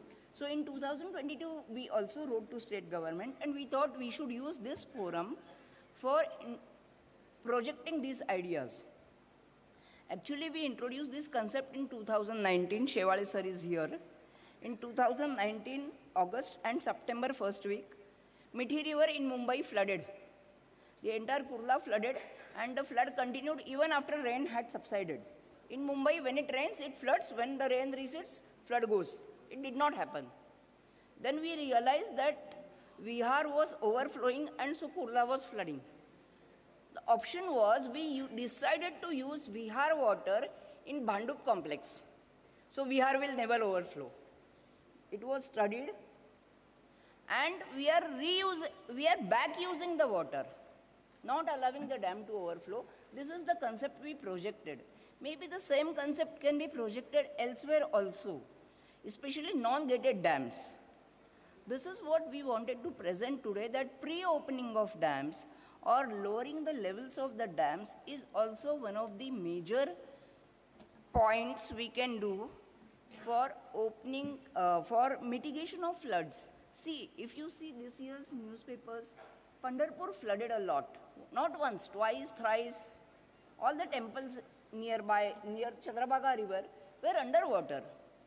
And I checked the Google data, Pandharpur had rains 70 to 75 millimeters, maximum 100 millimeters.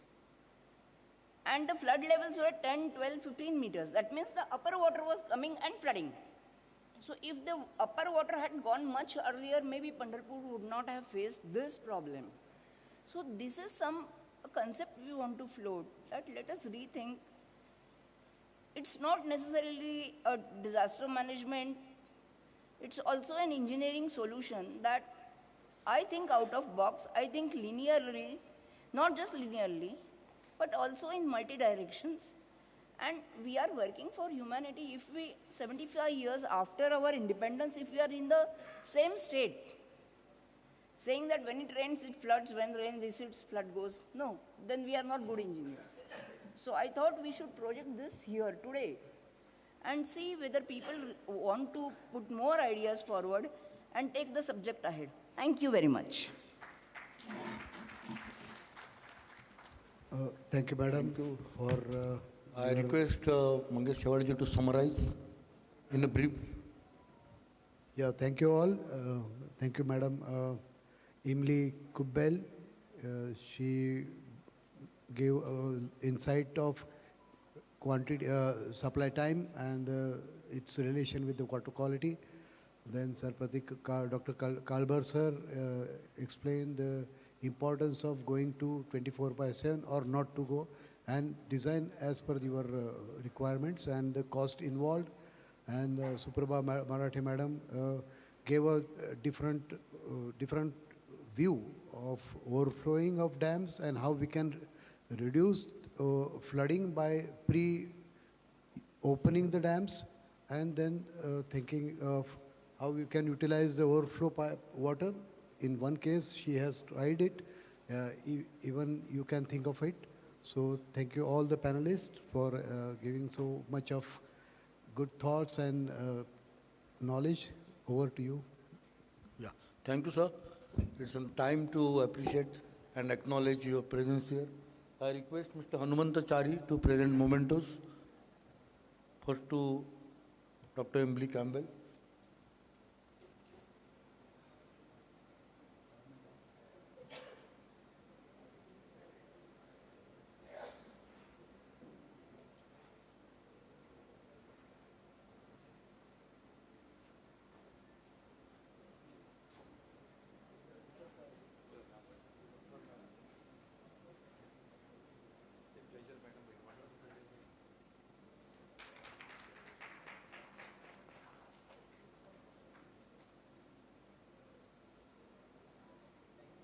Yeah. Then to Dr. Pradeep Kalbar.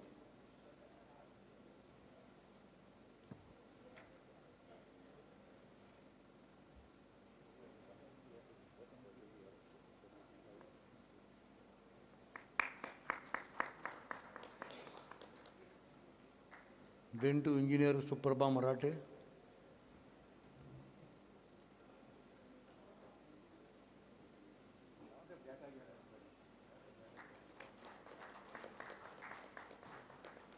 and finally to Mr. Mangesh Shewale, sir. With this, today technical sessions are over. Now there will be AGM in this hall. I am handing over it to IWWA headquarters. And after the AGM, we will reassemble again for an entertainment program. In parallel to AGM, there will be a live ferrocement time construction behind the stalls. And there are certain events or certain presentations in the pavilions. Is there Singapore delegates around? Okay, thank you, sir.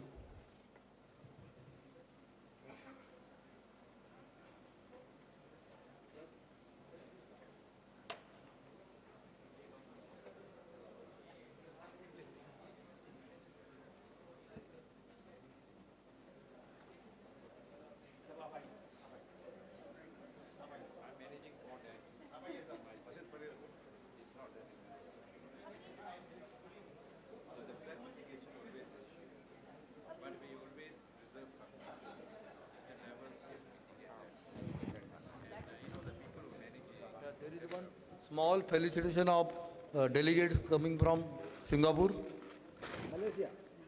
Malaysia.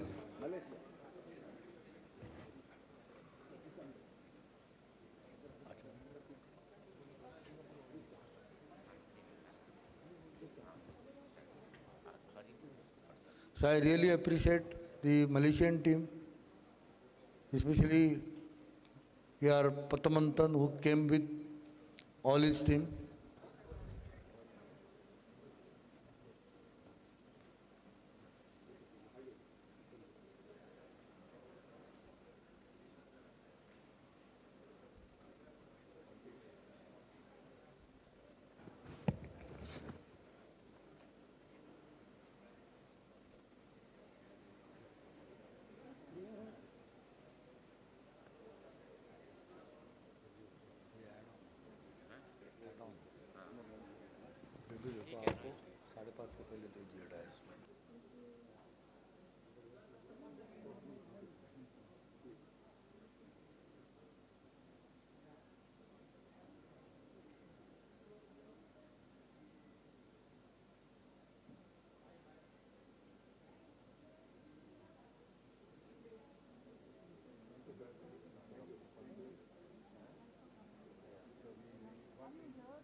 For tomorrow technical session, Mr. Sunil Vaidya, Engineering Sunil Vaidya will be the coordinator. All those who are having their presentation schedule, please contact him and get it loaded on that computer. He will coordinate it. Thank you.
Middle का है 2 3 4 5 हाँ ये दो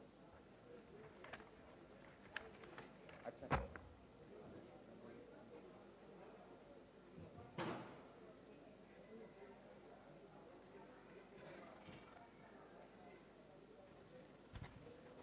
We'll wait for 10 minutes because break was given just 5 minutes back. Everybody has gone for tea before. So let's wait for 10 more minutes. After people come, then we'll start the meeting.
Hello.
अब नहीं खाया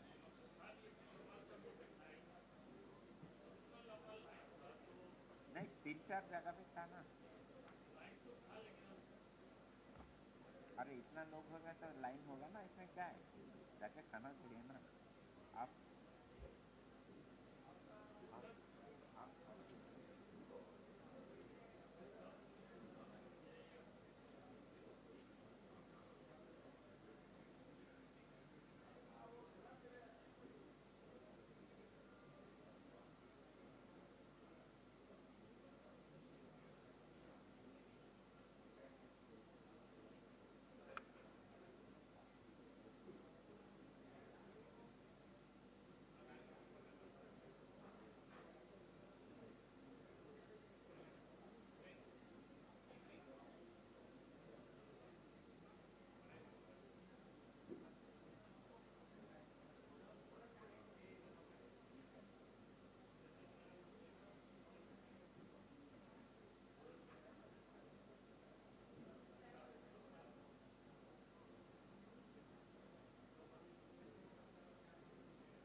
अच्छा हाँ ठीक है madam ना बोल हाँ ठीक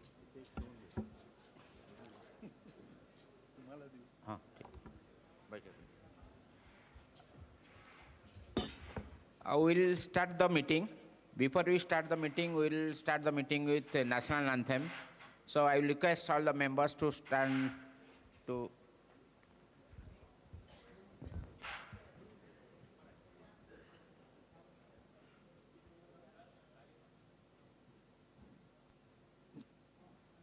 जनगण मन अधिनायक जय हे भारत भाग्य विधाता पंजाब सिंध गुजरात मराठा द्राविड उत्कल गंगा विंध्य हिमाचल यमुना गंगा उच्चल जलधि तरंगा तव शुभ नामे जागे तव शुभ आशीष मांगे गाहे तव जय गाथा जनगण मंगलदायक जय हे भारत भाग्य विधाता जय हे जय हे जय हे जय जय जय जय हे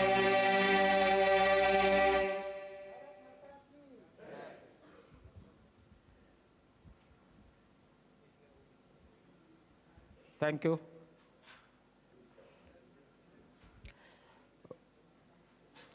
We will start with notice and agenda. I will read out the notice.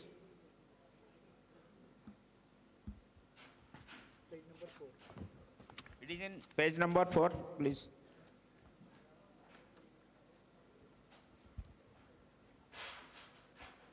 Notice. The 58th annual general meeting of the Indian Waterworks Association will be held at 17:30 hours on Thursday, the 22nd January 2026 at Manthan Hall, MIT campus, Chhatrapati Sambhajinagar, Maharashtra. Those who cannot attend in person may send their observation in view of this proxy empowered. Agenda number 1, to confirm the minutes of the 57th annual general meeting held on 10th January 2025 at Raipur. To consider and adopt the consolidated audited statement account for the year ended 21st March 2025. To appoint auditors for the period 1st April 2025 to 31st March 2026 and fix their remuneration and any other matter with the permission of the chair. On previous agenda 5, 6 and 7 has been withdrawn. So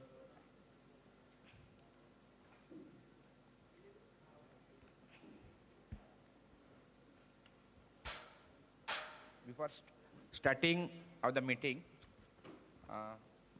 I'll read out the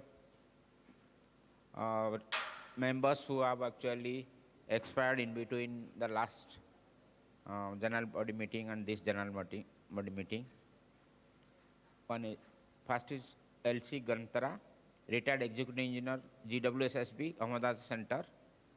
Engineer B.K. Srivastava, LM 1075, as informed by his granddaughter Subhangi Srivastava.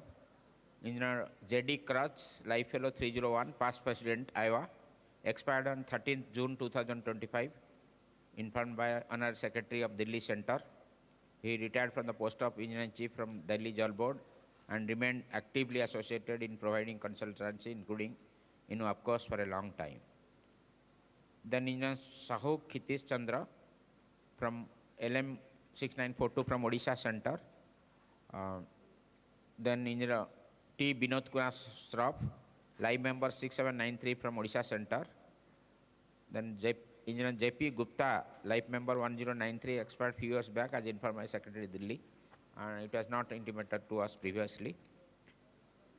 Engineer R.P. Joshi, Ankaleshwar, as informed by Engineer Tapati Saha, ex-com member.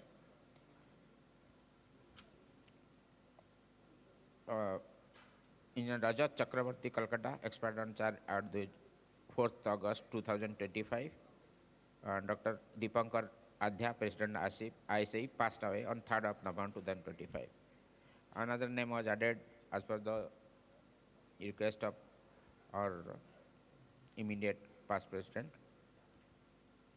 Nivedita Parida, wife of Sri Basant Kumar Parida. In their honor, we will stand 1 minute in silence.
To confirm the minutes of 57th Annual General Meeting held on 10th January 2025 at Raupur.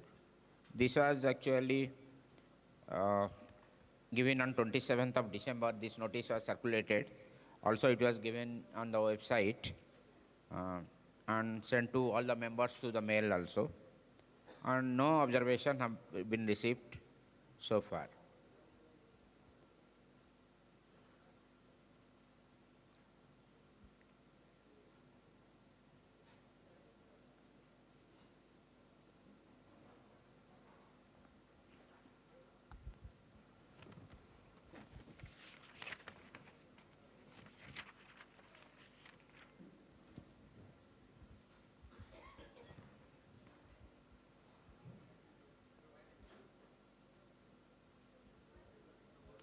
So,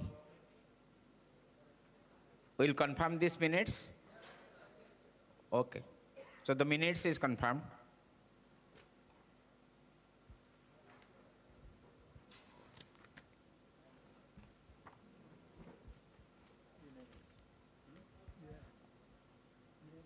Yes, it is unanimously confirmed. To consider and adopt the annual report of the association for the period 1st April 2024 to 31st March 2025. Everybody knows that this annual report is reports of the centers. Whatever center activities was happening during that year, that report is received from the centers, and also headquarters activities, whatever is there. This is compilation of the reports received from different centers. So, I mean, whatever has happened has been reported. I think the AGM should accept this.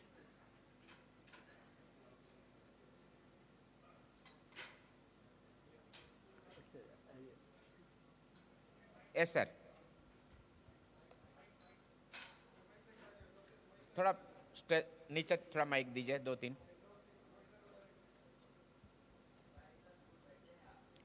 Sir, stage बहुत बड़ा है. नहीं sir, हम देख पा रहे हैं, आप भी देख पा रहे हैं. बोलिए सर, कुछ बोलना है तो.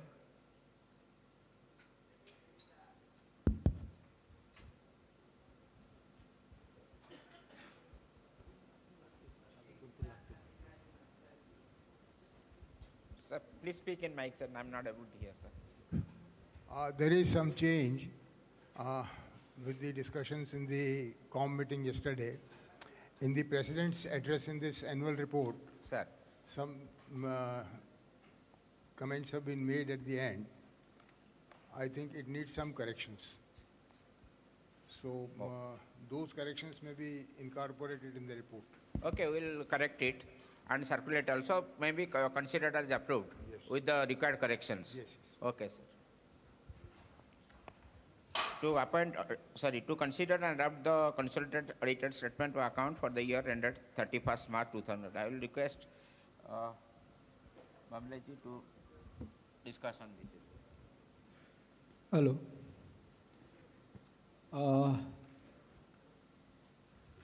These accounts got approved. in the com, and there were some report received at the last after the approval from the com, and some corrections were required to be done.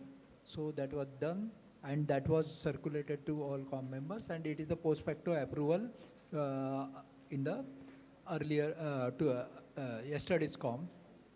So as per this account, which has already submitted to the IT department, as per their deadline, these are submitted to the IT department.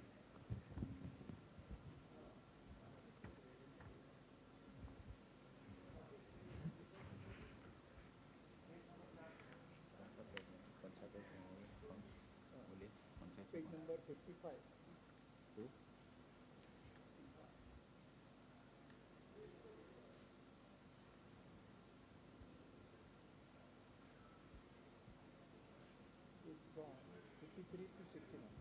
It is in page number 53 to 69.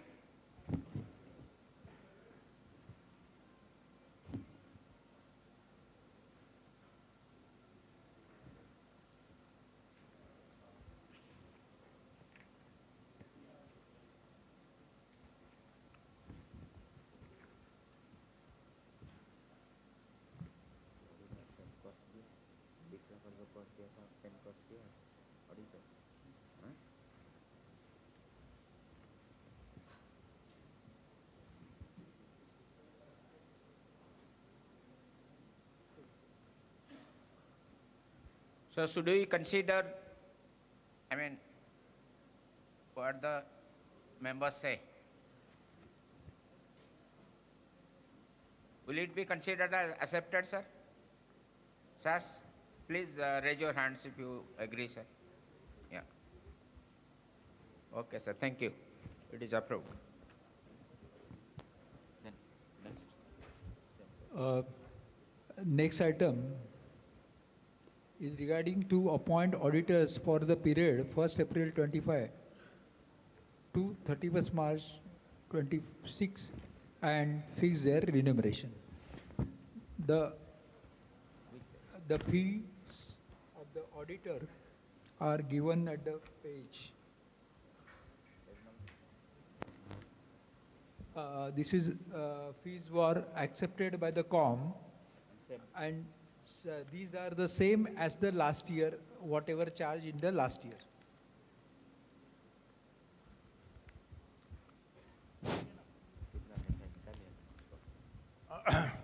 Please go through the minutes of the last AGM which has just been approved.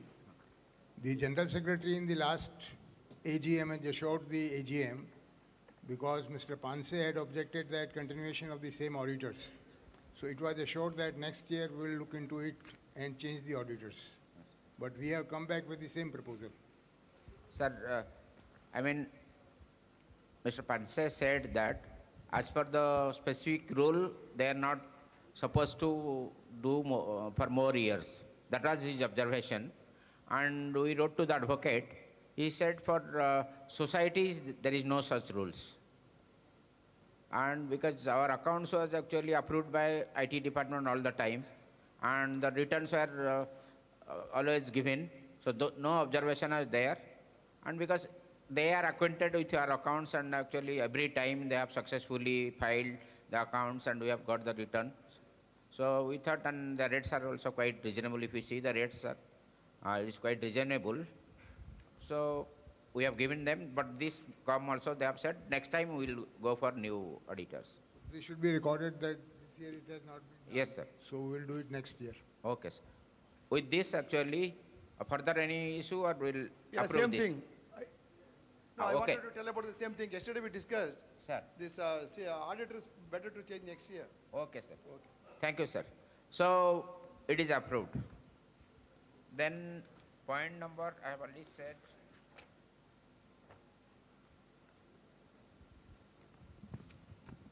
Five, 6, and 7 has been dropped.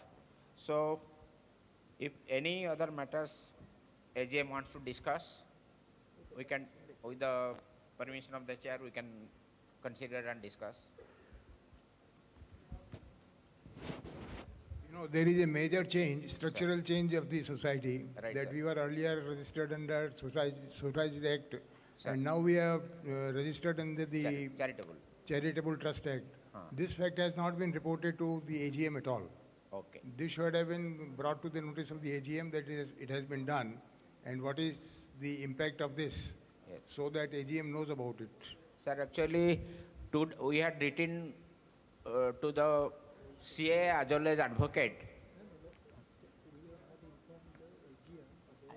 I know. Actually, we had written to them and we are awaiting the reply.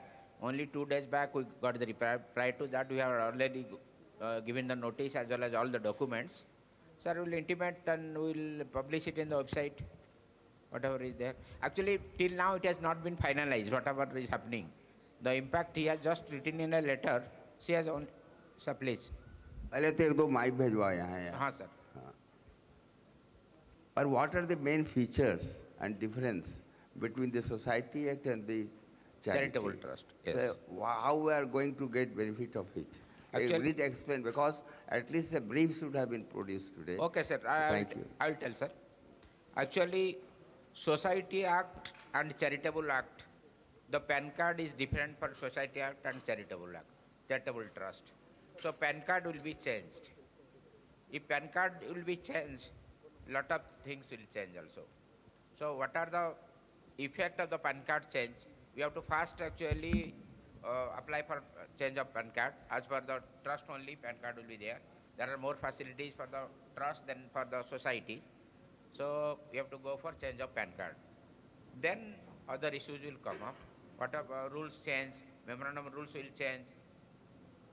We are getting the report from the advocate. Actually, we had a discussion, like I said, 2 days back with the chartered accountant. She said she will also discuss with her legal expert on this issue. So once we get the report and what are the intervention that has to be done. Sorry, at least this is very vague answer. No, sir, not vague, sir. And you were just talk them, they said them, they Unless- clarified them. sir, unless we one, get- one thing is final, that this will be converted to the charity act. Now, what are the advantages of charity? What are the complications of charity? And actually, otherwise, administratively or financially, what are the difference? Actually, this is a very general thing. I agree, sir. And a provision in the act itself. Sir. Thank Sir, you. this was actually charitable trust was applied for by decision of the COM, mainly because of that lease of our land. Okay, lease of our land, if it is under society, the cost was too high, which is not affordable, more than 35 lakhs, more than 35 lakhs per annum only. So it will be too high. So COM decided that we should go for charitable trust. It will be within 2 to 3 lakhs. So basing on that, process was followed, and after long persuasion and so many hearings, because previously COM had decided that we should not be a charitable trust. So we have to say that it was a mistake of the COM. Then hearing was done. Then we got a judgment and we went for charitable trust, and already we filed also an application in the municipal corporation, charitable commissioner, and we got a charitable trust. So once it is got, then we questioning the same thing again, it will create a confusion. Only thing is, by charitable trust, not only rent, but the negative thing, like you have said, that we should submit the accounts regularly. We have to ensure, like this year only, except 2 centers, all Mysore and another center, everybody else has given the accounts by persuading everyone. So it will be possible to get the accounts from each and everyone if we further pursue. If they know it is a charitable trust and all the accounts, and we will also we are actually trying at the fact of the deposit, submission of the accounts. We have to actually try much earlier than that, so that we will able to get the accounts from everyone. And now they almost 34 centers submitted the accounts, another 2, Mysore and 1 more center I have forgotten. So we can persuade them to submit the account. Sir, Yes, sir. See, at present this IWA is registered under the Society Act 1860.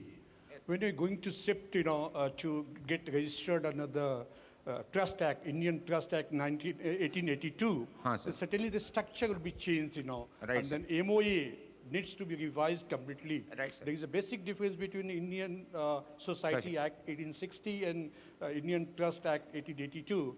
Certainly the MOE will be changed, and that's the reason. What will be the implication on this, existing system?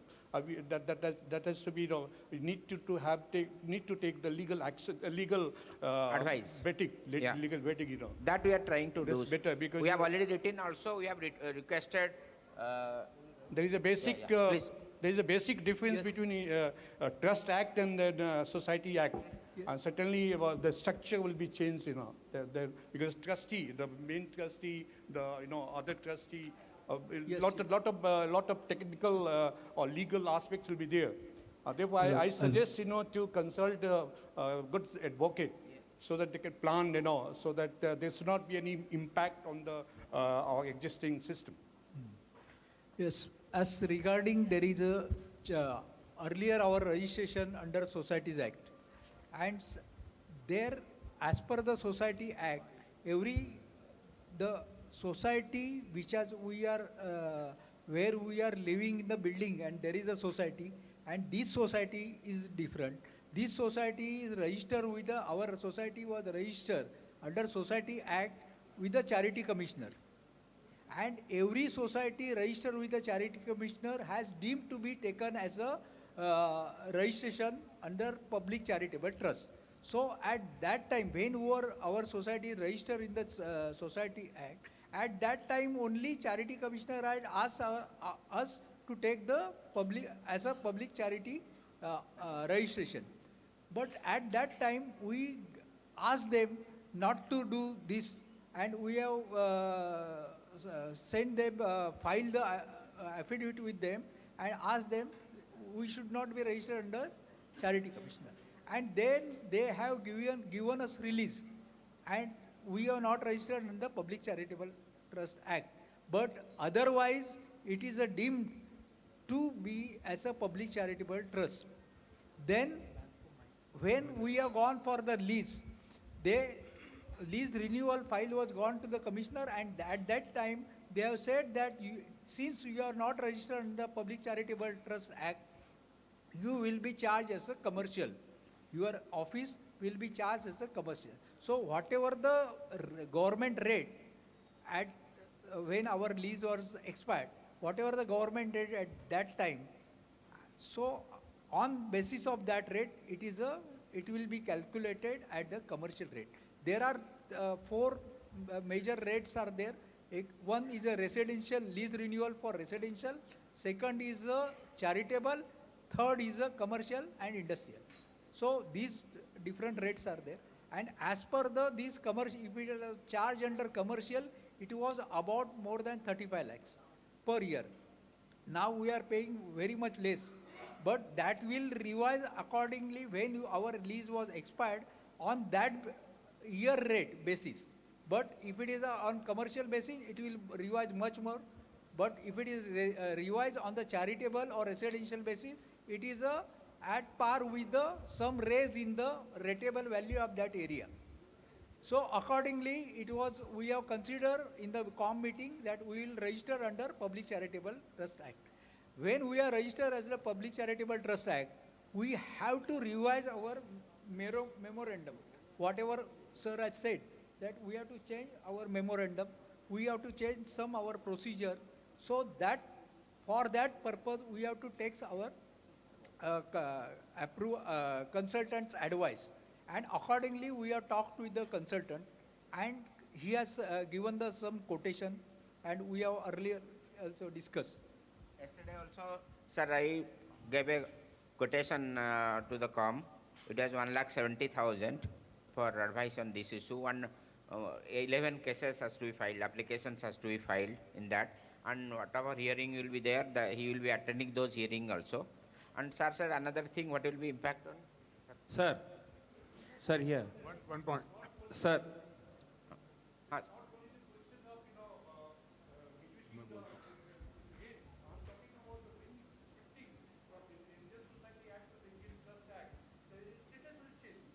That.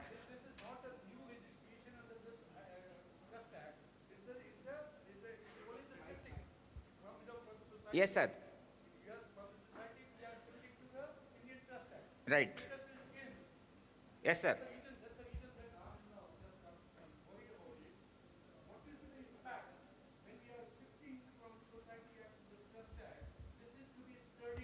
Yes. This is to be studied so that there should not be any impact, there should not be negative impact on our status as a society.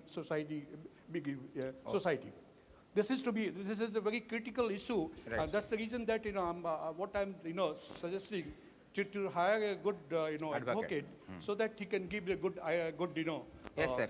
That we have actually have thought of, and actually on the process also we have written to our advocate as well as CA and advocate, and also we have written a letter to all the members. Sir. Sir, may I? Yeah. Secondly, sir, I will just reply, sir, and you can add up, sir. Sir, second thing is what will be the impact? Like we had also discussion with them regarding whether our membership is changing 2 years, after every 2 years, and also whether trustees will be there or not. They said no, office bearer can also.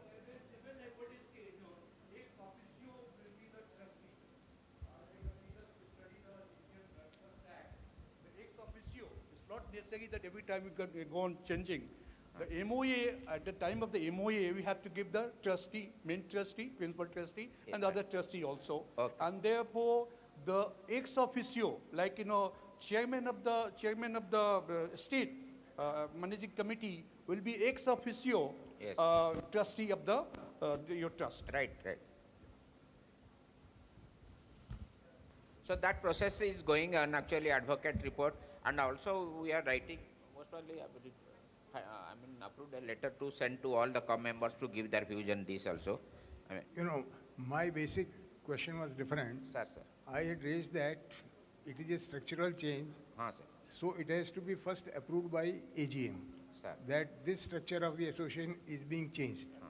As COM has already decided and you have taken an action in advance, Sir. ex post facto of approval of the AGM Yes, is sir. essential Yes, sir. for this decision or this issue, that a structural change is being approved by the AGM. Thank So you, I sir. think with the permission of the President, Yes. this item should be Sir, included taken in up. today's meeting, sir. Thank In you, today's sir. meeting, it should be got approved. Yes, sir. Yes, sir. Yes, sir. Sir.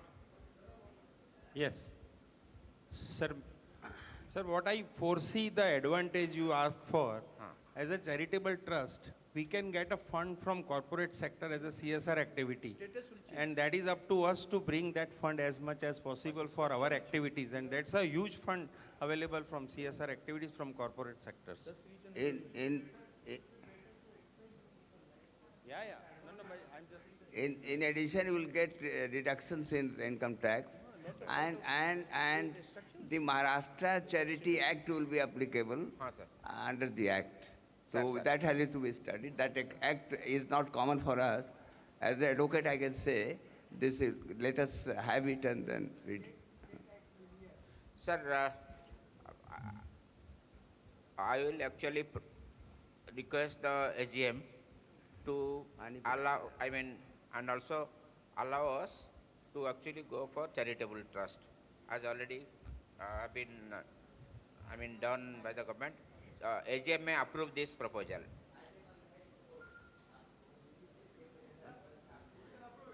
Excuse me. Before expressing my views, I would like to know that when the points are discussed in the council meeting, if in the AGM, if any of the member expresses whether it carries any value or just like that it will be ignored. It is a bigger value than the COP, because AGM is the supreme authority. Okay. So whatever observation is given, that is taken, seriously taken and considered, and appropriate action is taken. As far as the charitable trust, what you are discussing is, Right. what type of charity are we going to give it? Charitable trust, how you will select, how you will? Is there any guidelines? Now, what Because charity begins with home. Charity begins now from Indian Waterworks Association. Right. What type of charitable institutions you are going to fund it? No, actually two things. We had a discussion, also Charity Commissioner also asked our advocate what type of work we are doing. We said, ma'am, just hear me. Two things we said, that we are educating people on water sector. That is also one of the charities. And also Charitable Trust just agreed with this. We are educating people on water use, water quality, and wastewater.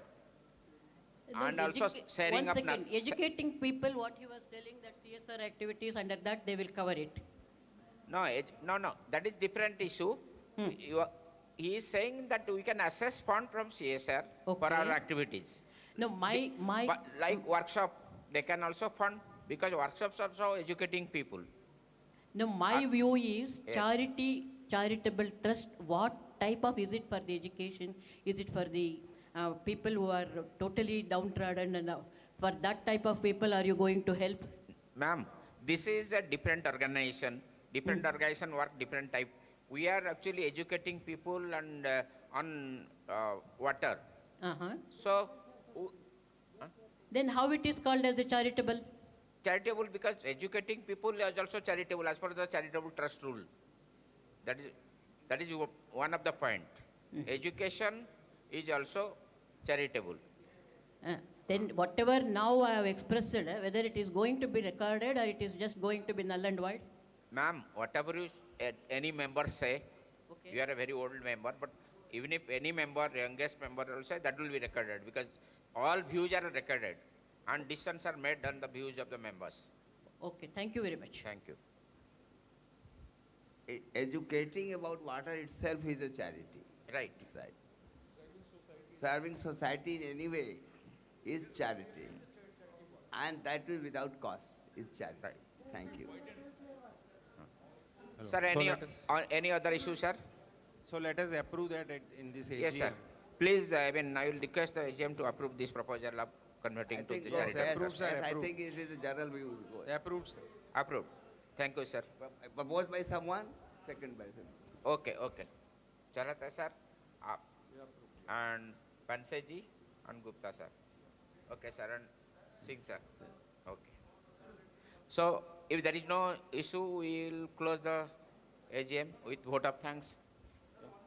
Yeah, please. Yes.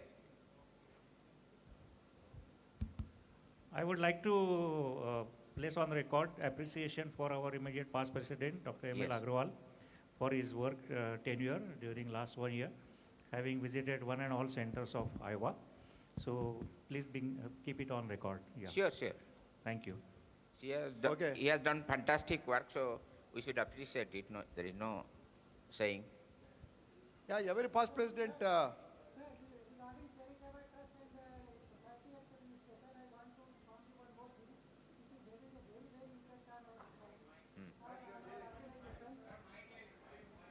Under the Society Act, we were working, or we can say we are working as an NGO. NGO means no profit, no loss. But while registering, going towards the Charitable Act, we will be eligible for getting all the consultancies type of services. So that will be major impact on our organization, that we can have now financial offers and we can do financial business also. And that will improve our society of the health as well as financial status of the centers also, sir. So this is one of the major impact, sir. And second one is that under the registration of this CSR, we will get the fund from the companies directly to the headquarters. At that time, we would have to get done the work only from the headquarters only, because they were giving the funds to the headquarters. But while registering in the charity, we can transfer the fund directly to the centers, because all the centers are eligible to get done the works or execution of the works. So these two will improve the financial health of the organization. Thank you. Yeah. I think the AGM subjects are over.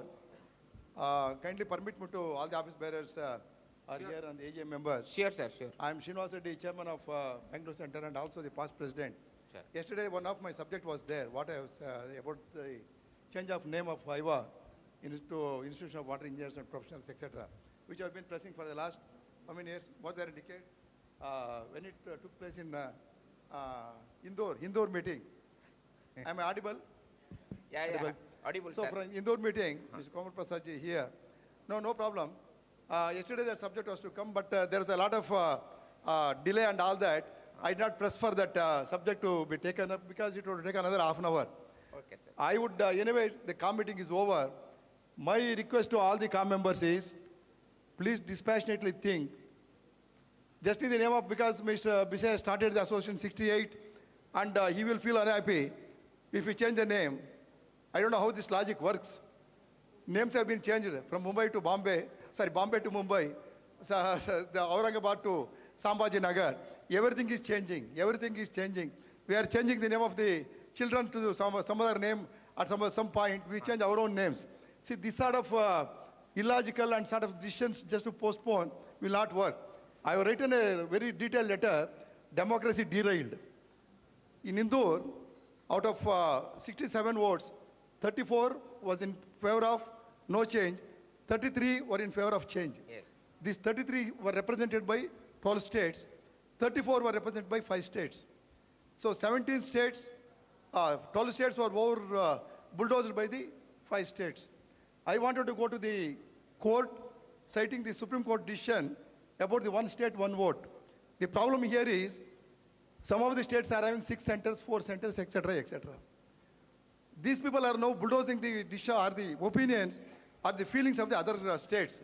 This has happened in this thing. Same change of name, this thing. You just see my letters. I don't have any problem. This is the reason why we have started our own Institution of Water Engineers, Karnataka, IWWA. We have started. See, because this association name, Kerala the CM has not come, Karnataka the CM has not come. When I did the International Water Association, this thing, the CM has not come. We have 42 states people came. 42 states. Has any state hosted any convention like that, where 42 states, 175 delegates, 200 national delegates, 1.8 crores spending in a 5-star hotel for 4 days? Mr. Lange was there, Mr. Panse was there, all listeners. Chitale Saab came here for this thing. See, the point is, let us dream something for IWA. Dream should not be only these conventions.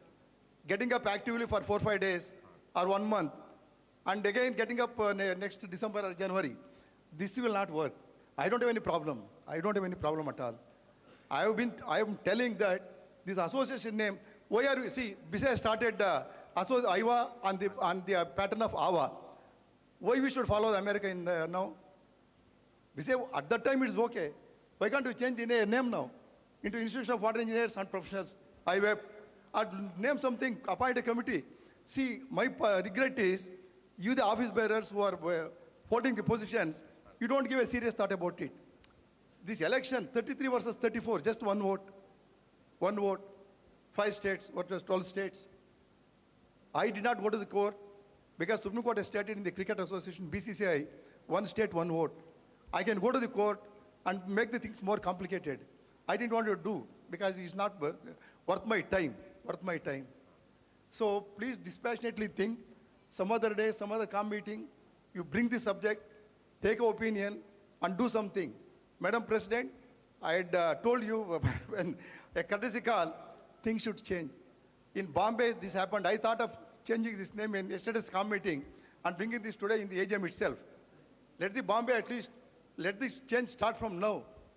So, no, sir, no, Mr. Paredaji, 1 second. Sir, we are hearing and noting, sir, no issue. Huh? Whatever you are saying, you are noting. Yeah, you are sir, hearing. with due respect You hear it and keep it here. Don't leave it here. Sir. That's my problem. All of you hear it. No, we are hearing No, and no, noting, no. sir. Keep it at least for 10 minutes Right, sir. and apply put it in your consciousness, invoke your consciousness and decide it. Okay, sir. That is my request to all the people. That's my request to all the people. Unless everything doesn't work on the mind only, logic only, everything works on the consciousness. Sir. Consciousness. This is all my view. Kindly, all the COM members are here. You are supreme. COM members are supreme. Not the AGM is supreme. Let the COM decide. Let it come to the AGM. I wanted to move a resolution today in the Sir, AGM directly. Next COM meeting will keep this point, no issue. Yeah, take up in the next come in Nagpur. Let us see. Madam, try to do something. Think about this individually. It's not that previously it has happened like that. It's only versus Maharashtra, Madhya Pradesh versus other states, etc. No, I'm not. I think they may also probably now think that a change is necessary. With this, I close my remarks. I will not take up this subject. It's not necessary for me. And we will definitely make this Institute of Water Engineers Karnataka a very strong body. And let us see. The time will tell. Okay, thanks. Any other issue, sir? Yes, please. No, no. I don't want to counter what Reddy sir says, but only you thing can is counter, that, no problem. Only thing is that world over, the names always there. Association, American Water Works Association, Japan Water Association, Thailand, Malaysia. You name Sir, any country, sir. they have the associations. So why the association word is deterrent? Sir, we are not discussing this issue today. Na? No, no, no. See, let me see. Sir, This we is are the, not- no. One second. Sir. Whatever is there, whatever the Bombay was there, why did you change it to Mumbai? Sir, Why did you change it to Mumbai? sir, with No, see, my point is this. Sir, Let him, sir, I have already said that. let we him not discuss take it. other countries. Sir, please. Is our IWA is as strong as AWA? Is your Japan? No. Mr. Panseji. Sir, I start. Sir. See, Sir, no. Panseji. See, this is not anybody's this thing. Pansaji, I mean, इस matter के ऊपर बार-बार discussion हो चुका है, काम के अंदर डिसीजन हो चुका है, एजीएम में डिसीजन हो चुका है, फिर बार-बार वही बात क्यों उठती है? AGM again I am considering. I am requesting this to is not reconsider the this. forum to discuss on this issue. I will come, will discuss. Please, let's stop this issue as of now. If any other issue is there, in the interest of the Iowa, we can discuss. Okay. Yes, sir. Now, the proposal by Mr. Reddy is the change of name from Iowa to some good name. Now, what are the consequences? As to what would be the consequences after the change of the name? So, will it affect it in what way? Number one. Yes. So, as Mr. Panse said, in all over so many countries, the association. In case we have something more, then what will be the consequences and the effect on our MOU, a memorandum of understanding, actions, activities, etc., etc. What will be popularity, whether we are getting, another question which I am contradicting, sir, that let there be n number of associations in the world. So what has to be effect on us? Will there, is there that relationship or whatever? So there should be a paper, white paper, as to why is to change. Mr. Reddy, please just elaborate it and let us have the discussion on the point. Thank you. Sir, I fully agree with you. We will also exercise what will be the impact so that a fruitful discussion can happen in the COM. Okay. I think there is no other point to be discussed. Okay. Are you going to bring it to the next COM then? The subject will come to the next COM? Yes, sir. Okay, please. Whatever issues come to us, we put it in the COM. Unfortunately, it was too late yesterday. So I did not press it actually. Yes. I will So- wait for the decisions. Maybe I'll also seriously think whether to go to the court or not. That is my decision. For that, COM is not necessary. Sir, we should not go for so far. No, na? let us see. We have not No. started working. The gentleman was telling. Sir, please. World over the things. Sir, we'll actually. So thanks everyone. I will thank individually each and every members of the AGM for attending this meeting and giving your views and approving the proposals that was put up for the AGM. Thanks everyone. Let the President speak. Yeah. Let the President should address us with beautiful words. Actually, since yesterday, I have listened to all the suggestions and all the deliberations which respected COM members have presented. And since this is my first AGM, I think whatever suggestions are given by Reddy sir and even the counter suggestions given by others, we will deliberate on this and we'll certainly come up in the next COM meeting. And I think whatever is best for the IWA, we'll do that. And because, as I said yesterday, we have to increase the base of IWA and also its relevance. So whatever is best in the interest of IWA, we'll do it, even if we have to change the name of this association, we'll do that. No issues. Thank you.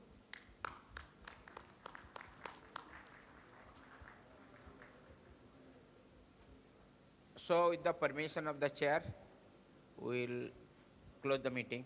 Thank you.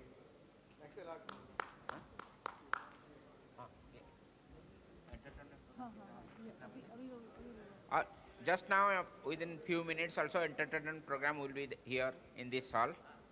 So members can sit back or relax and again come back. Thank you. Till then, some snacks etc. should be served.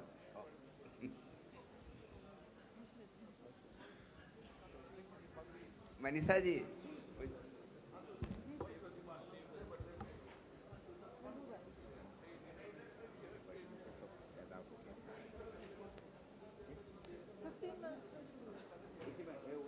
पटाखे pick करना पड़ेगा ना, ऐसा पटाखे।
Hello.